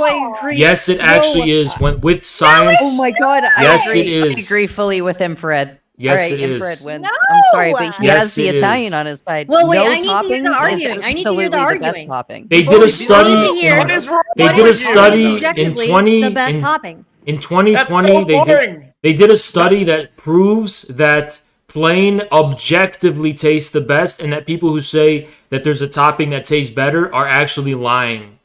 This is Okay, exactly what is the what I said topping? earlier. Depends on if cheese is topping. It's plain cheese, no topping. I actually agree with that. I think plain cheese pizza is great. I don't think we need whatever pepperoni, whatever. I think classic cheese pizza really just hits the spot. I don't know why people want to put things like pineapple on it when pineapple is a beautiful fruit by itself. Another thing too is beautiful food to eat. People put pepperoni and it's a complete fraud, because if you put meat on pizza, you're gonna drown out the flavor of the pizza because meat is a stronger flavor. So you're basically ruining the pizza. So you're saying the only definition of a pizza is bread, sauce, and cheese. Serbian goat's cheese, yes. No, yes. I think he said that it needs to just have bland toppings that you basically are eating for decoration rather than flavor. Exactly. How do you have a pizza without flavor? Yeah, so you throw spinach on it because you can't taste it. Banana peppers, pepperoni, sausage, all that. All this what he's complete reading is fabrication. bastardization of the true Italian pizza. Yeah. The true dish. One second, everybody. Is it a true Italian dish? I'm getting like is, bombed yes. by like a bunch of like random people. They're trying to like nuke my stream. I'll be right back. Yeah, I got it too. That's why I went. Trying to what? All right. Is it a true Italian dish because it's only tomato sauce and cheese? Is that what makes it a true Italian dish? Yes. So it's not a pizza if no. you add actual flavorful toppings, because people want more Incorrect. flavor You than are just- disrespecting the flavor of the pizza by itself. It has its own flavor. Respect it and get with the program, or go have a chicken sandwich. Don't put chicken on a pizza. This is a classic failure of the American education system, again, to let people know the diversity of pizzas out there in the world. I know. It's like they're just arguing over, how these pizzas are like they're so Mushroom limited in is the amount of a ways drug. They can, You're saying appear. put drugs on pizza? Wait. I wouldn't mind a little bit of MDMA on a pizza every once in a while. Wait. Mushrooms are drugs. No, not those types of mushrooms. There's only There are one different type. types. Oh, yeah, that's true. They're all drugs. Okay. Topologically, I would like to make an argument that's going to be kind of controversial. Topologically, a pizza could be a taco. Absolutely. There is complete literally fabrication. a restaurant near me that makes a taco pizza and a potato pizza. Like, it's still a fucking... Sorry. This is No, the no, most it's fine. nonsense I thing don't that you've ever said. I in one don't. Of these panel I'm just photos. saying I'm not. I don't know if I'm allowed to like curse, and I'm getting. Yeah, Like, you can My my Oh, that's bullshit. You can put anything you want on a pizza. No. You're saying like, first of all, you're saying the base of a pizza is a bread wheat base with a tomato base and cheese. Yes. And then you're saying, well, when you put more toppings on it, it's not a It pizza becomes a anymore. travesty. That's bullshit. No, it's not. It's 100% Just because factual. you disagree with it does not mean that it's not a fucking pizza. It is no longer a pizza. My great-grandfather invented pizza. So if you're saying it's a pizza, you're basically racist against me. I don't know how your great-grandfather could invent pizza when my great-grandfather invented pizza. Yeah, what the fuck are you he talking made about? the fraudulent version based on a patent fraud. No, he kept talking about this weird fucking Serbian guy that stole his recipe and just kept fucking trying to sell it. Absolutely, It's insane. What the 100% fuck? false. 100% false. Oh my god. Infra, You can't tell me that you're just selling because the you put stolen toppings on a recipe that my pizza- great-grandfather started. What You the fuck? can't tell me you just because you put toppings on a pizza doesn't make it pizza. That means that literally every pizza that's ordered in every area in the entire country, in the entire the world that is Fabrication. outside of bread, tomato base, and cheese Frauds. is not a fucking pizza. It's not. So you're telling me you don't like pizza that has more toppings than just fucking tomato base and cheese? Well, That's by bullshit. definition, You're it's no lying. longer a You're pizza. lying. By definition, no. By definition, it's no longer a pizza. It's something else, and it I think tastes it's like taco. pizza isn't real I think pizza. you Pass it can- along. I think you can make. I think you can make the argument that all pizzas are tacos, and therefore, because tacos have an unlimited amount of toppings, you can have any type of toppings on pizza that you want. So you're saying if you put shit on a Your taco, first that's premise pizza? is wrong, though. So If you put shit on a taco, if you put shit on a taco, it would be a Makes it a shitty taco, and it taco. would be a shitty pizza if you unfolded it. All the only Absolutely thing, the only fraudulent, difference, the only false. Okay. No. Level with me. Okay. The only difference between a pizza and a taco is the folding of the base. No, wrong. No, that's a terrible They are statement. completely different. But Even then if you get a no. soft taco, Completely even if you different. get a soft taco, they're completely different in the way that you make the dough. They're completely different in the form. Right, but They're not completely all different pizza. by several Not all massive pizzas made out of the aspects. same. Okay, not all pizzas made out of the same dough. We have Okay, well, fuck established Yes, that. it that is. use the other Yes, it doughs, is. okay. All pizza is made from the exact same dough. Just because you disagree with how the base is made does not make it not a pizza. It's not my opinion. It's science and objectively true. Your opinion is wrong and your science is wrong. and you No, need to so you're expand denying your science? mentality. Where's your science? Where's your science? I can show you the studies right now. Please do. One Please second, do, Papa one second. John. Please do, Papa John. 1 second. I'm gonna show you. I'll show you. Okay, well, put some respect on the name. It's Father Jonathan. I'm sorry, Father Jonathan. We do have pizzas that have the base of like a tortilla. Like people make also there's pizzas. Like the base cauliflower. The base has changed over time. The base evolved. Look at this. Pizza evolved. Look at this. Look at this. Look at this. What is that to you, huh? Exactly. You have nothing. Look at that. Sorry, look at this study can you right here. Objectively true. Look at this. Right here. Can you tell us Objectively what the true. title of that book? Every single one. Confirm every study. You're Look. moving too fast. Sorry, could you slow Completely it down? true. Completely Can you- true. Look at that. No, I can't see it. Sorry. I don't know what Can you're you- showing me. Can you tell us what the title of that is? That book? Studies on the flavorum of pizza, volume 5. Oh, really? Was it Father John that wrote it? Papa John co-authored it. He did not write the whole thing. He doesn't have time. I need you. Okay, Infrared. Yeah, I need to cut in here. Okay, Infrared. I need you to put some respect on the name. Okay, you keep calling him Papa John. We all know that it's Father Jonathan. respectfully. Jonathan. Okay. That is a racist version of the original Serbian. Serbian calls him I mean, Papa. that's what he. That's Well, maybe what he you called when have he the was relationship spanking with me, Father but- Jonathan. Okay, I don't have that relationship. I prefer to give him the respect that he deserves. Okay. Papa John will literally summon Johnny. incantations, and all of you will wake up in hell one day. I won't listen to Oh, you. Father until John, you're I calling- heard that Sorry, go ahead.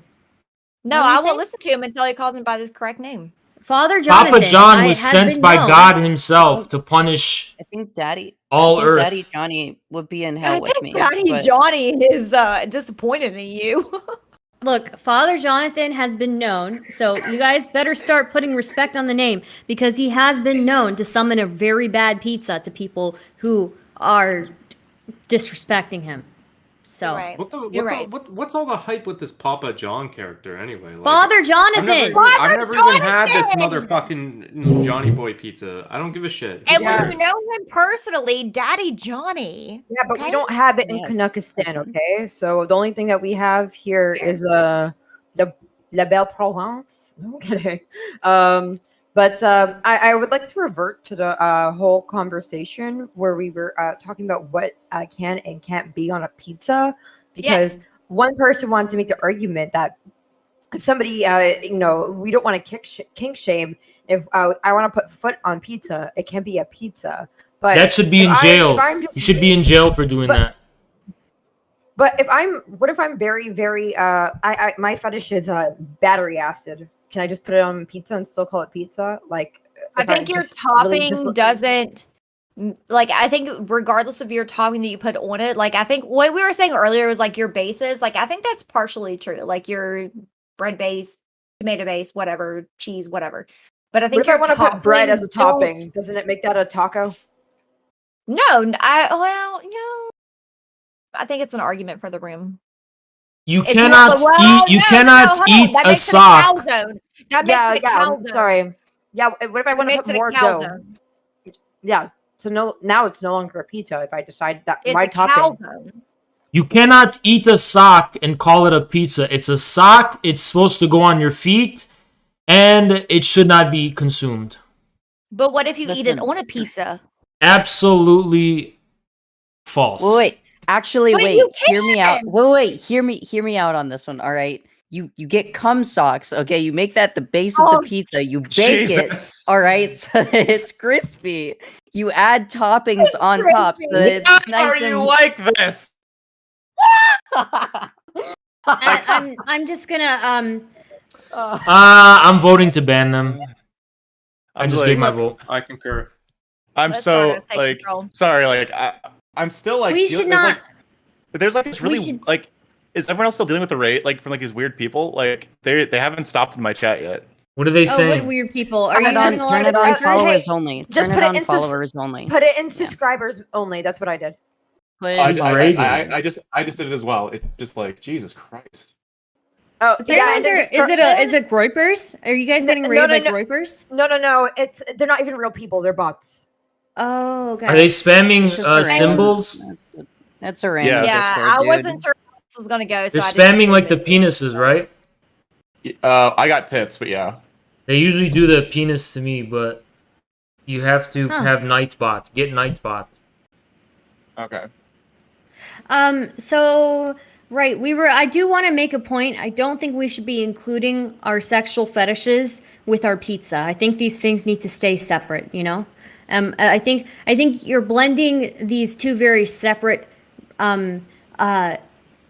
parts of our lives when you start putting those things together. And I'm afraid of the societal implications, you know, the societal consequences of that. Very true. Listen, I have to tie up the pizza before I put my dick through it, okay? It's just, we can't keep these apart. If you think there's anything sexual or fetishistic about pizza, you literally have not been invited to enough parties. You need to go outside, you need to log off, and you need to make some friends and go have some parties.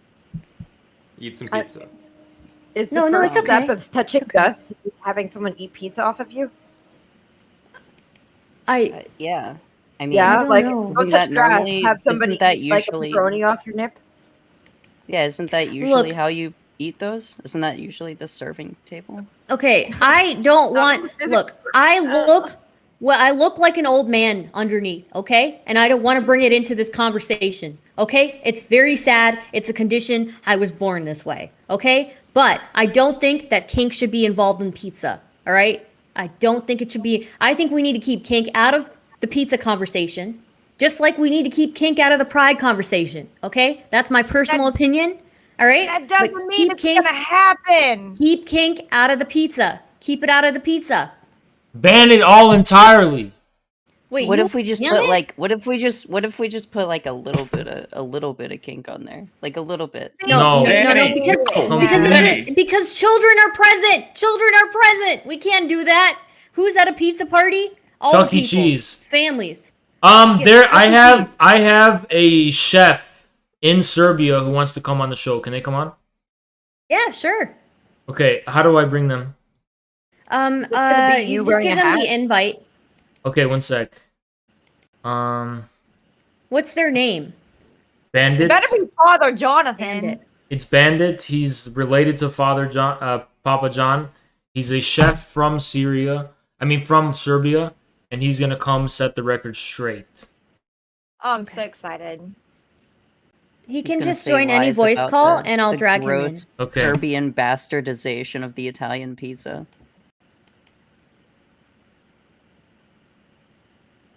I swear, if it's just you wearing a hat or you in a different angle, kind of like No, it's actually someone, a Serbian chef, who knows the secrets of how to create pizza. Ah, okay. Just because you know the secrets to create pizza, does he have an opinion about how other cultures adapted their own version? Yes.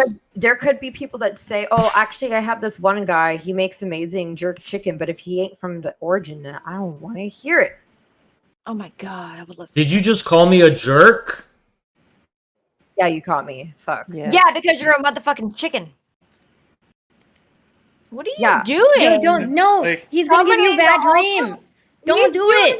I'm gonna have 2 nightmares about Leonard I now. assume that this is something like the Medusa effect, and if I just wear glasses, it doesn't matter. So I came prepared. Okay, every time you guys do something and he waves his staff around, I'm gonna have another dream about Leonard, and I don't like dreams about Leonard. Okay, it can't be worse. You know what happens with Leonard? Jordan Peterson. Every time I'm in a dream with Leonard, I'm at a party, and Leonard keeps trying to put his thing in my butt. And I tell him, no, Leonard, I don't want it. I don't want it in my butt. I'm not ready for it, Leonard. I'm not ready for that step. And he keeps trying. I don't want dreams about Leonard. Hello, Bandit. Welcome to the stream. Stardust, can I go ahead and take like a little break seat to use the bathroom? Oh, yeah, go ahead. Yeah, of course. I'll come back to the mayhem that is. You come here with a catheter? What kind of bullshit?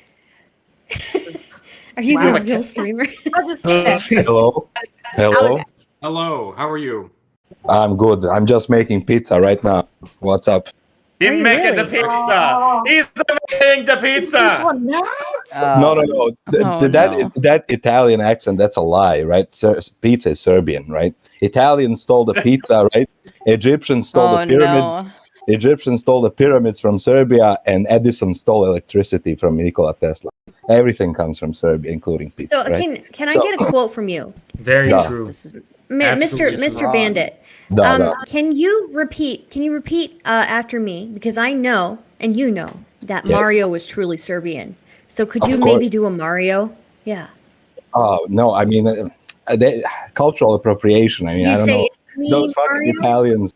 Oh my god. They just steal everything, but it's fine. It's fine. We're neighbors, you know. I don't. How are we platforming this misinformation about Serbians just stealing our fucking food? Oh my god, we're just letting him go on. Serbians stole no food. It was stolen from Serbia. Everyone Mr. Bandit, can I get a no, it's me Mario? It's a me Mario from you. Could you say it? I would like to hear how Mario originally said it. To sam ja, Mario. To sam ja. Oh wow. And there you go. Nice. There you go. Beautiful. I love your voice. Beautiful. Thank you. Thank you. Yes. So pizza, you guys really gonna give this guy pizza? Haas is right. Like there's nothing on pizza except bread, tomato, and cheese. Like everything else is just like I don't know. I don't even know how. What do you think of white pizza? That's racist. Very racist. What about garlic sauce pizza? White sauce. I'm Slavic. I love garlic. I eat it like every 15 minutes, but like not on pizza. No. Yeah. Explain to me this, Bandit. If Serbians created pizza. How come pizza requires tomato sauce when tomatoes didn't first arrive into Serbia until 1968? That's a lie. That's American propaganda. No, that's not. That's comes straight Where did from you the find Serbian that? On government Google? records in the Library of Serbian Congress. That's the Austro-German school, my friend. That's a lie. What search engine would you recommend to avoid the American propaganda? Myself. I'm the authority. I'm the source. Excellent. Have you authored any publications? There is a book are coming they peer out. reviewed? That's the most There's a book coming out in around 6 months. I'll tag you all. I'll send you a free copy because you know we are very good people. We share everything for free. I love it. Well, clearly with the pizza, so. Are Serbians not just discount Greek people? Sorry, what? Are Serbians not just discount Greek people? So does that not just make? Oh my god! Oh shit! Oh my god! Does that not just make Serbian? I wasn't ready for that level of racism. No. Like, oh, that. We're not even. They're not even Slavs. What? I don't No, even. but then it's close enough, right? So then you're just discount Greek people, but then Rome was taking over for longer than the Greeks did. So then that just makes it Italian again. So it sounds like pizza actually isn't your food. I literally need to smoke a cigarette after this. Oh my god. Yeah, you should probably go do that while I go ahead and talk about the history of Italy, poning. Italy is 100% Turkish territory. It belongs to Turkey. So Italians do burn the bottom of their actually pizza, and I don't know how I feel about that. I had Italian pizza. I was in Italy. I didn't like it as much as I liked American pizza. I'm sorry to say, Father Jonathan does the best. Yeah, because you don't have good ass taste buds. Yeah, I mean, burned pizza is supposed to be good. I mean, look, No. there's people It's out not here burnt. thinking that Oh salt my and pepper God. is enough It's for not- seasoning. So I don't know. I guess. Okay, some hello, people's I'm taste brown. buds- I'm Indian. Okay, Yeah, but I then know you're just- spices. then It's you're just okay. looking for the spices, man. It's But not like you have to burnt, get it. okay? It's charred. It's charred. All right. Yes. See, she knows. See, a little bit of char can add a lot of flavor to shit. Why do you think they char the oak barrels for whiskey? And why do you think they It always? adds unique. And why do you think flavor. people fight over the bottom of the pan of rice sometimes? Because you like that shit crunchy. Why do you think you brown yeah, I don't things? like You're basically just burning it a little bit. Why do you think A little that? bit of char. Why do you think it's because once you go black, you don't go back? Because extra color to it makes everything better. Okay. But I don't know can't if I'm even allowed to see it, and it's not respond to even. that. It's not Yeah, even go crunchy. have a dance party somewhere, Hans. Wait, Stardust, how is it supposed to be, right? So it's like the Italians, they cook it a little bit more than the people do it in New York, but why you have to have the soft pizza of New York? Like, why is the crunch a problem? New York there is pizza no crunch to me. was smuggled from Serbia through Italian tunnels, and they said it's from Italy, but it was just the smuggled tunnels of Italy that allowed it to escape Serbia. The origins are actually in Serbia. The first pizza was made in Serbia. If anybody's arguing the origin of pizza came from Italy, like I don't think anybody's arguing that. Italy doesn't no, really they even are. exist as a country. It's like a boot, shaped like a boot. It's not a country, it's a shoe. I'm sorry. Are you not No. recognizing the solidarity of a country? Listen. Do you not just see that we because have a you- history of this happening? where So people you are not think recognizing the so you can't solidarity tell the of difference nation? between a shoe and a country? So okay, wait. There's Let me there's ask a you a country question. called Turkey, but we recognize it. Hey, I don't know the whose difference between country a country pillaged and a the fuck piece out of meat. like all of Europe? All right. My According to country you, pillaged this is fuck the out of country. all of Do you Europe, think this all is a right? country? My country pillaged Well, the how fuck. long This out is of a it. country? Be? You my have any country pillaged the inhabitants fuck in out it? of shit, Do you think all this right? is a country? Louisiana is literally a state. Shaped No, like it's a not. boot, It's a and boot. still It's not a state. state at all. It's a shoe. Just like this. It's a state in the United States. It's still shaped the way You know it what? is, but it's You still know a what? country or a state. Italy is a boot, but it's the boot I'm going to be shoving up your ass the next time you claim that pizza isn't from Italy. Pizza is 100% from Serbia. Italy's a fake country. Show me Italy. Show me Italy. Fucking stole it. Show me Hey, Italy. Italians Show stole it to me. Guys, Italians stole it. if I can Italians cut in. stole it from the Adriatic Sea. They wanted to conquer the Balkans, the Adriatic Sea. So they saw how well Serbians eat, right? In Montenegro. So on First and of so all, forth. show They me saw how well we show eat. me Italy. Prove it to And me then it they took it exists. from there.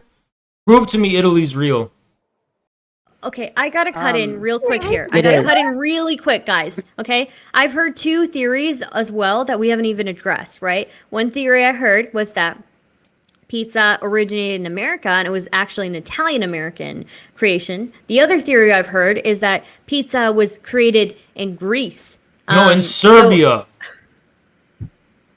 You were close. You were close, but in Serbia.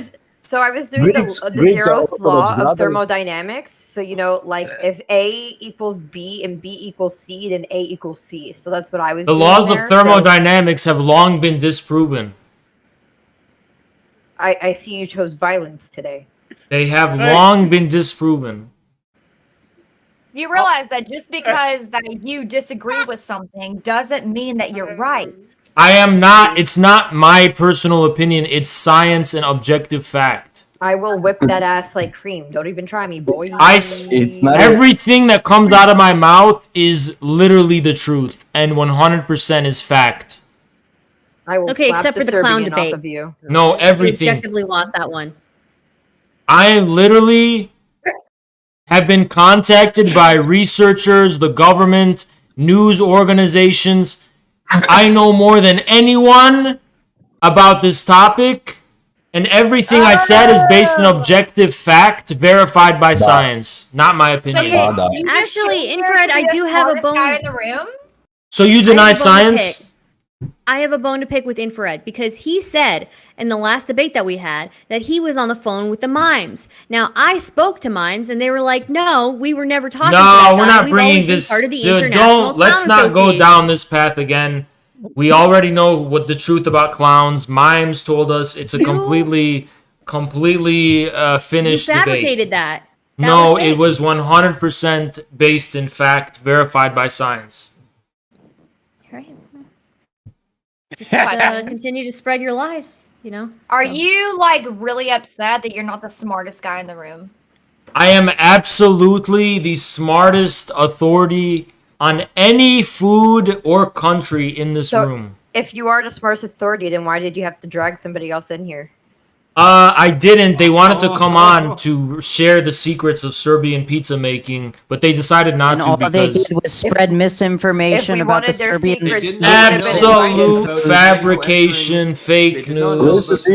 Listen to these Westerners trying to appropriate our culture. Oh my God! Absolute fraudulent. Disgusting. Italian pizza has always been Italian, and it will always be Italian. You're taking it away. This is First Italian said, can you believe it, Bandit? First Italian said that the Roman Empire started in Italy. Everyone knows the Roman Empire was 100% Serbian and started in Serbia, and that Julius Caesar was a Serbian. But now they're trying to say that pizza also is from Italy. When will they stop? Where was Constantine born? He was born in Niš in South Serbia. That's where. All these emperors, they came from Serbia. Come on, what are we talking about? Okay, I do want to cut in again. I'm sorry. It looked like RJ was trying to say something, and I would like to hear what he has to say. Well, we know that they were wrong about tomatoes first entering Serbia in 1968. We know that the International Association of Cuisines knows that, you know, all of their documents on Serbian cuisines, pizza's not on the list. We know that Roman emperors were all born in Italy, in Rome. That's in Serbia. In order to lead Rome, you have to be from Rome. The first Rome got its name. Look where Rome is on the map. Rome is in Serbia.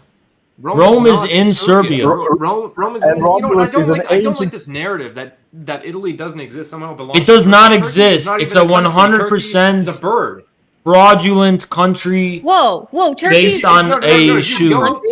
If you go outside, stop reading all this propaganda on the internet, on Facebook, where you're getting your information. I'm getting all of my information directly from scientists. Didn't my people own Serbia at one point? Didn't Italy own Serbia at one point? Did we conquer that? No. I mean, Mussolini tried, but then we fucked him in the ass. Did we make it that far? I don't remember. I just got off the phone with geologists. They said they tried to measure Italy. They tried to find Italy. They can't find it. It's not real. I don't know. This is a real Italy's IDF. Not real. Man, it's like when you look down and expect to see a cock. You know, this is the it's so easy to mistake from my legs. You can't tell sometimes because you can't tell. Geographers. It's easy to mistake for one of my legs. This dude fucks. All I'm gonna say about that, listen, all I'm gonna say is we're talking about this. We're talking about this, you understand? We're not talking about this. You got pencil dick. Oh my god, that's not an impediment at that point. That's long and thin. You have to live. I don't know. That's why I only sleep with giants. Google where I'm sorry. Constantine was born. Just a second. I need to speak to Infrared for a second here. Infrared, that seems like a really hard life. It seems like it's an impediment at that point. Are you okay? No, all of my wives are giants. Sure? They're all 30 feet tall. Okay, if I saw that, I personally would run away screaming for the hills. Of course, because you're not a giant. Giants. Okay. All of the giants think it's small. See, the best part of being trans is that it doesn't really matter how far up the butthole it goes. I love you so much. Oh my god. I'm just. This is exceptional. I love this. This is my first time ever chat with Haz before, and this is much better than I expected. I was unprepared for this level of insanity, and I am 100% here for it. Insanity. No, this is the first time. It's a compliment. This is the first time you're saying, my friend. This is the first time you're saying. This is the only sanity. Before I came here, it was so insane. Everyone's talking about, oh, white sauce is pizza. Oh, pizza sauce is not pizza. It's so obvious pizza's made in Serbia. It's over. Italian. It's Italian. What the fuck? Like one bad fact after another. Dude, is Serbia just the culture of like cultural appropriation, or making the cultural appropriation was a question from us? I have a question. So, are you saying that the only thing that makes pizza is just a bread base with tomato sauce? Nothing else is and cheese. And cheese. I say that's a requirement for No, it to I'm be a not base. talking about cheese. I'm talking about just the base. So With a white this- sauce, nothing else except a tomato base makes a pizza, and that's it. Yes. That's what makes it start becoming a Yes. pizza. Yes. You can add things that will go ahead and take away the pizza quality at some point, but that's what you start off with. But at some point, it will be negated if you end up putting too much nonsense on top. So what made it go from a tomato base to a white sauce, barbecue sauce? Are you aware of something called Hawking radiation? Are you aware of Hawking radiation? Radiation? Yes. Explain. What is this, Infrared? There's so much math behind it, but it all ends in the idea that you're completely wrong and that it's just tomato and cheese. Okay. Well, So if I go put tomato and cheese on my kitchen counter, is that a pizza? As long as you put bread down. Often it can be. Yeah, I'm calling. You're literally saying that nothing else makes a pizza besides a bread base and tomato sauce and cheese. According to the math, obviously. This guy look, I don't speak. Listen, this guy obviously just found like a really shitty pizza on the ground. No, like, it's hey, this is listen. mine now. According to the math and according to the science, I'm correct. Take it up with, you know. What is the math in making a pizza? It's very complicated math. According Very to the great grandpa who invented pizza, you're wrong. It is very complicated math. Are you aware of Nikola Tesla's unlimited energy machine?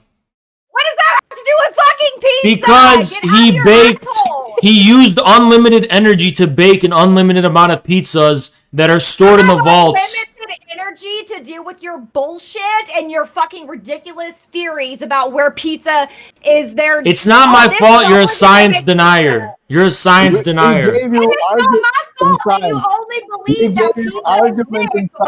Okay. No, I gotta say. Complete science denier. Infrared over here is doing false science, okay? False science No. with Infrared, okay? If No. you want to see alternative science, it's alternative facts, and Infrared just pumps them out left It is and right. 100% We all know- mainstream science. Absolutely. Mainstream facts. If we If we had unlimited pizza, if somebody had unlimited pizza somewhere in a vault somewhere, we would be fixing world hunger right now. They don't want to. Tesla wanted to do that to give it to the whole world, but they locked it in the vault along with the treasures of Atlantis because they want to have artificial scarcity so big pizza can prevail. I have a question. The big pizza industry can prevail with its con game. It's a complete scam and a complete con. This guy. There's an unlimited amount of pizzas readily available. He doesn't believe in the big anti-clown establishment. He believes in the big pizza establishment. Pivoting. We already had this discussion. Let's keep on the facts of pizza and the fact that you deny the Atlantean vaults. About pizza for you. How far gone are you? It sounds like you deny basic science and you're just one of those people who thinks the world is flat and I can't help you. Yeah, and all my cats knock everything off the edge of the world. Yes, that's me. But yet, you're still the person that just believes that there's a whole mass of land that doesn't exist. It's basically you're the flat earther, but instead you call us. That's what I just got off the phone with the geologist, and that's what they just told me. Oh yes, that sounds like appeals to authority. No. It's well known. It's a well-known fact that Cuba is hiding Atlantis. That's just a yeah. And it's a well-known that Italy is a country. No, it's no. According to folk legend, Italy is a myth. A folk legend? Where are you? It's fucking 1500s? Well, no. Listen. It's okay. I just, I embark on a boat and I go through the mist and I just appear in Italia. And, it's just, it's the legend. And when I get there, I live forever. And, all the pizzas are great because it's all stolen from Serbia. They're only bread-based, wheat-based, tomato sauce, and cheese. And everything's happy and wonderful because Italy's not a country and pizza's only based on that. It sounds like you're being paid by Domino's Pizza. A complete fraudulent enterprise. Okay, I'm gonna go pray to Father John tonight, and you worry about your Italy not being a country. It is not a country. Not a country. Explain Godfather 2 when they go to Italy. That was a well-known Serbian film. A well-known Serbian film. It was a Serbian film? Yes. It was shot and filmed entirely in Serbia. Yes. What about what else the New Yorkers? Is Serbian? Were they imported from New York? Or were they almost all of Hollywood is based on Serbian folktales. You know what's based on Serbian folktales? My fucking dick. You're full of shit. Sorry. That is completely false. I don't know where that came from, but okay. Because you're full of shit. You're literally saying like Italy's not a country. No. Italy is a completely fake, fraudulent, synthetic country.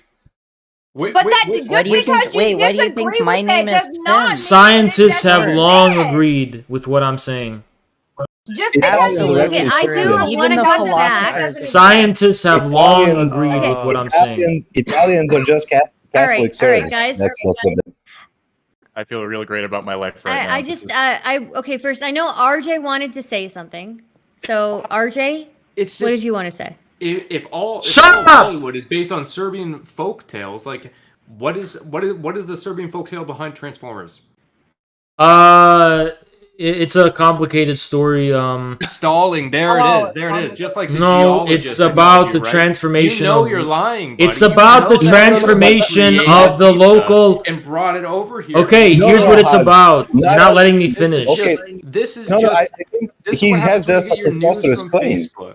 No. You have a preposterous claim. Nobody claimed that everything is from Serbia. Just that that's exactly the best what you stuff claimed earlier. Now they're backtracking. No. Backtrack. Wait, when did I claim this? Where did you claim that? You just roll back the tape. You just don't believe me? Roll it back. I don't think that we claimed that. No. Shia LaBeouf is Serbian. I have a walking it back. I see.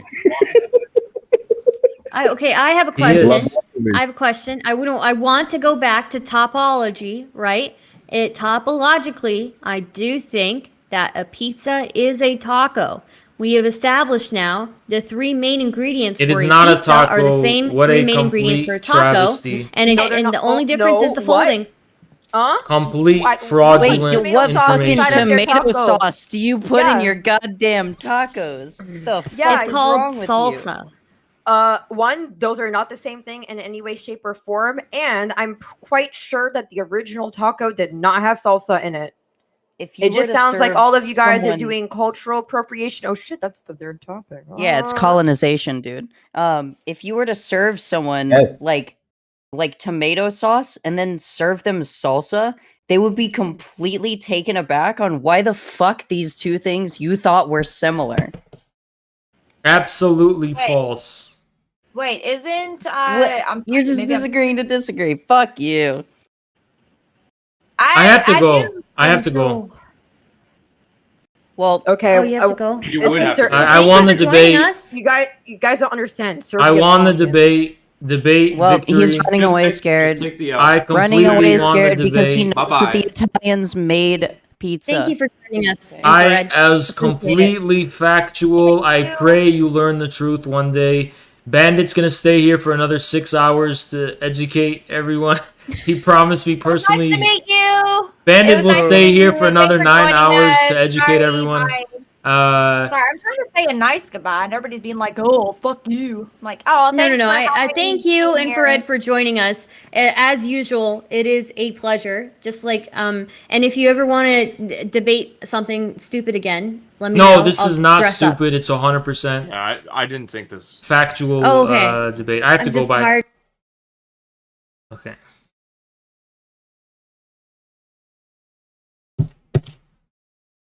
I'm back.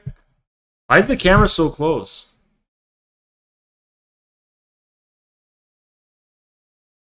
Oh man. Ay ay ay. All right, guys. It's about 10 p.m. I really need a fucking crew. A Sea of Thieves crew, you know? I need a crew in Sea of Thieves. But I have... Is Bandit still there? Alright guys, one last thing. Gotta go sit down. One last thing. One last thing.